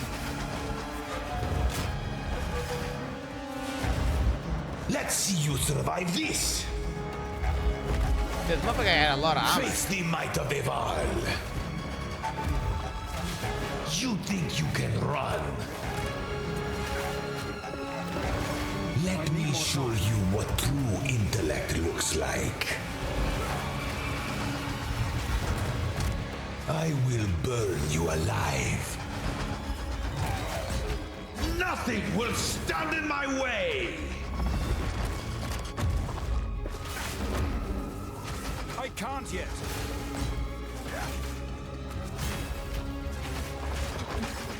You leave me no choice. This is not over yet. Oh my god, that hit me? Wait, he moves moving so much faster than normal. What? I will Ever? Holy shit. Is that a proximity thing? Was it like low damage because it's on the edge or what? I'm not ready. One death is nothing for the greater good. That thing fixed? That's the one shot bug. Let's see you survive this.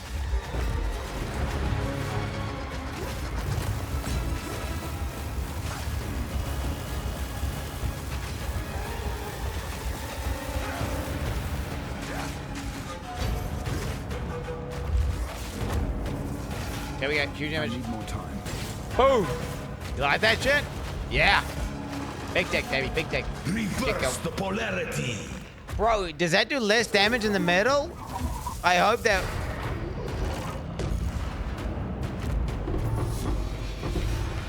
Oh, shit. Oh, shit. Yo, multiple uniques here, guys. A crisis fragment. I've no more room. Oh, shit. Okay. Yeah, it's a 20-minute map. It's a 20-minute map. It is what it is. 20-minute map, baby.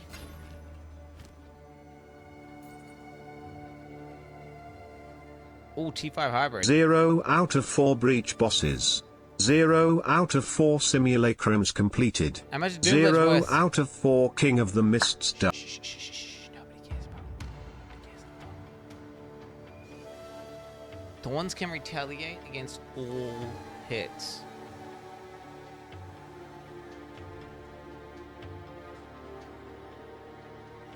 only supposed to be melee. Thorns damage to the head you can deal. Thorns damage is not attack damage or spell damage and is not affected by monsters modifiers. So specific to those.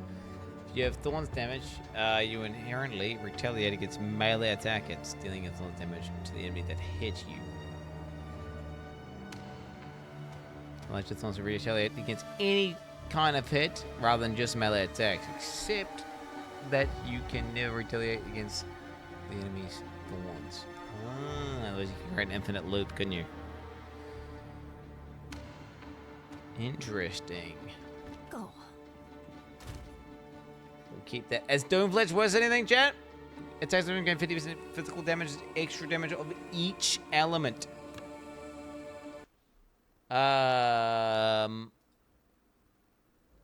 Wait.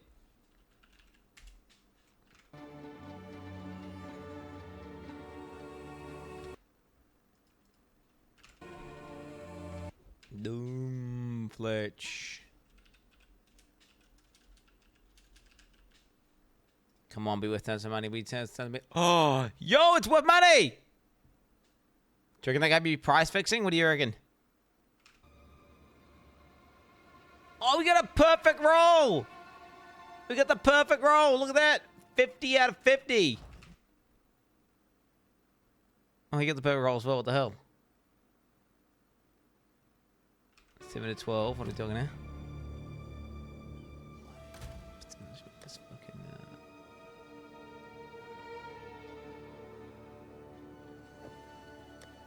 Man, we'll sell it one day.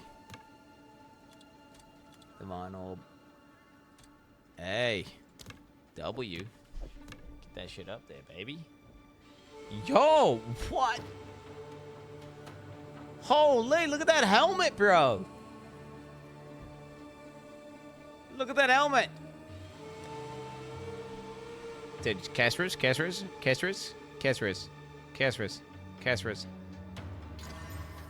Triple Rizz. I mean, still. That's still insane. And with full mods. Dude, 481 evasion with triple Rizz life. That's still good, yeah. No, this is really nice. This is insane.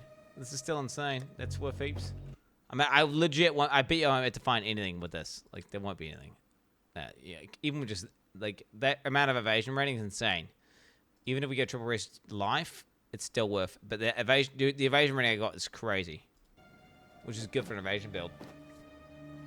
That's heaps. That's worth heaps. What do you reckon? 3 div? 3 div, chat? 3 div? Nothing ever sells. And the only thing that tries to sell is people trying to give me handouts and I never trade them. I don't even know how much it's worth. Okay, we get a fragment in there, baby. Alright, we got this out. Let's check this out.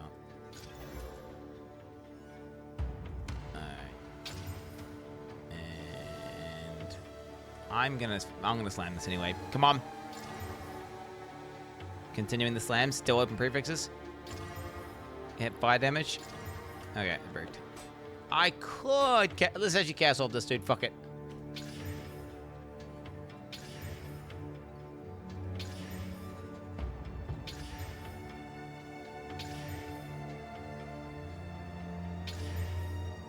Okay. Alright, well, there we go. Deleted a bunch of currency. Really can't complain. Really can't complain there on that. It's always good to not do. You know, it's just nice to... I like to just go on and delete currency chat, as you can see there. I speak. Quandric has just died, bro. Oh, shit, bro. What the hell? That's Quandric, the streamer. Fucking L, dude. L, that's unlucky. Hey! Chat. Well, boss down. Just gonna kill like 3 more of them. We did multiple maps today. Multiple maps today. Today was a day indeed. Hey, chat, I'll be honest, my mental's fucking fried. My mental's fried. I got IRL bullshit going on. Honestly, had a pretty good day today. All things considered. Pretty good day today. Enjoyed it. Dude, oh, shut the fuck up. 3 maps. Shut the fuck up. 3 maps. I did not do 3 maps. I did like 20 maps, bro. My guy's like sick. And we got the fucking boss there. What are you talking about, bro? During the whole interview, I was mapping. I am using close combat. Whenever the rake lands, I'm near the... I mean, I haven't read it. The reason why I moved back is because my ability does double damage. 3 maps, Andy. Literally 3 maps.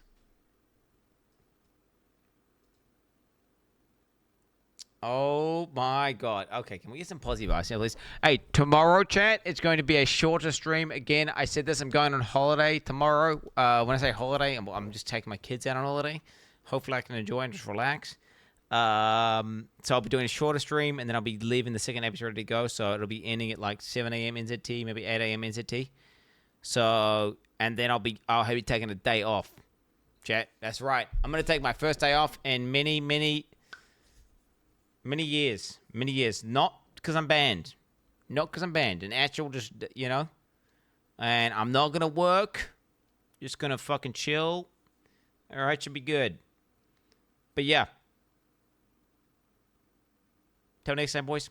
Peace the fuck out, everyone. And I will see you tomorrow for a short stream. Sure. Before I fuck off. Sure, brothers. GG's.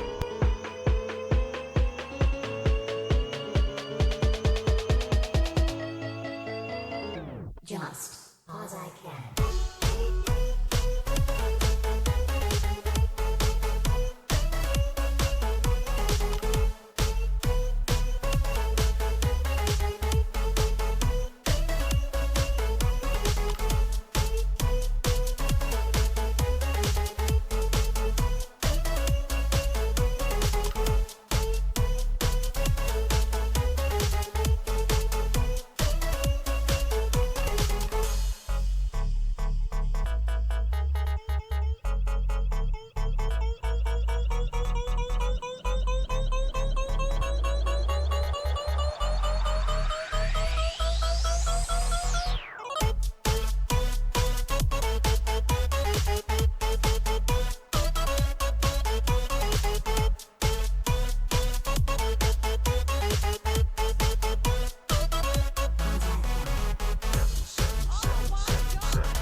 Fat lol.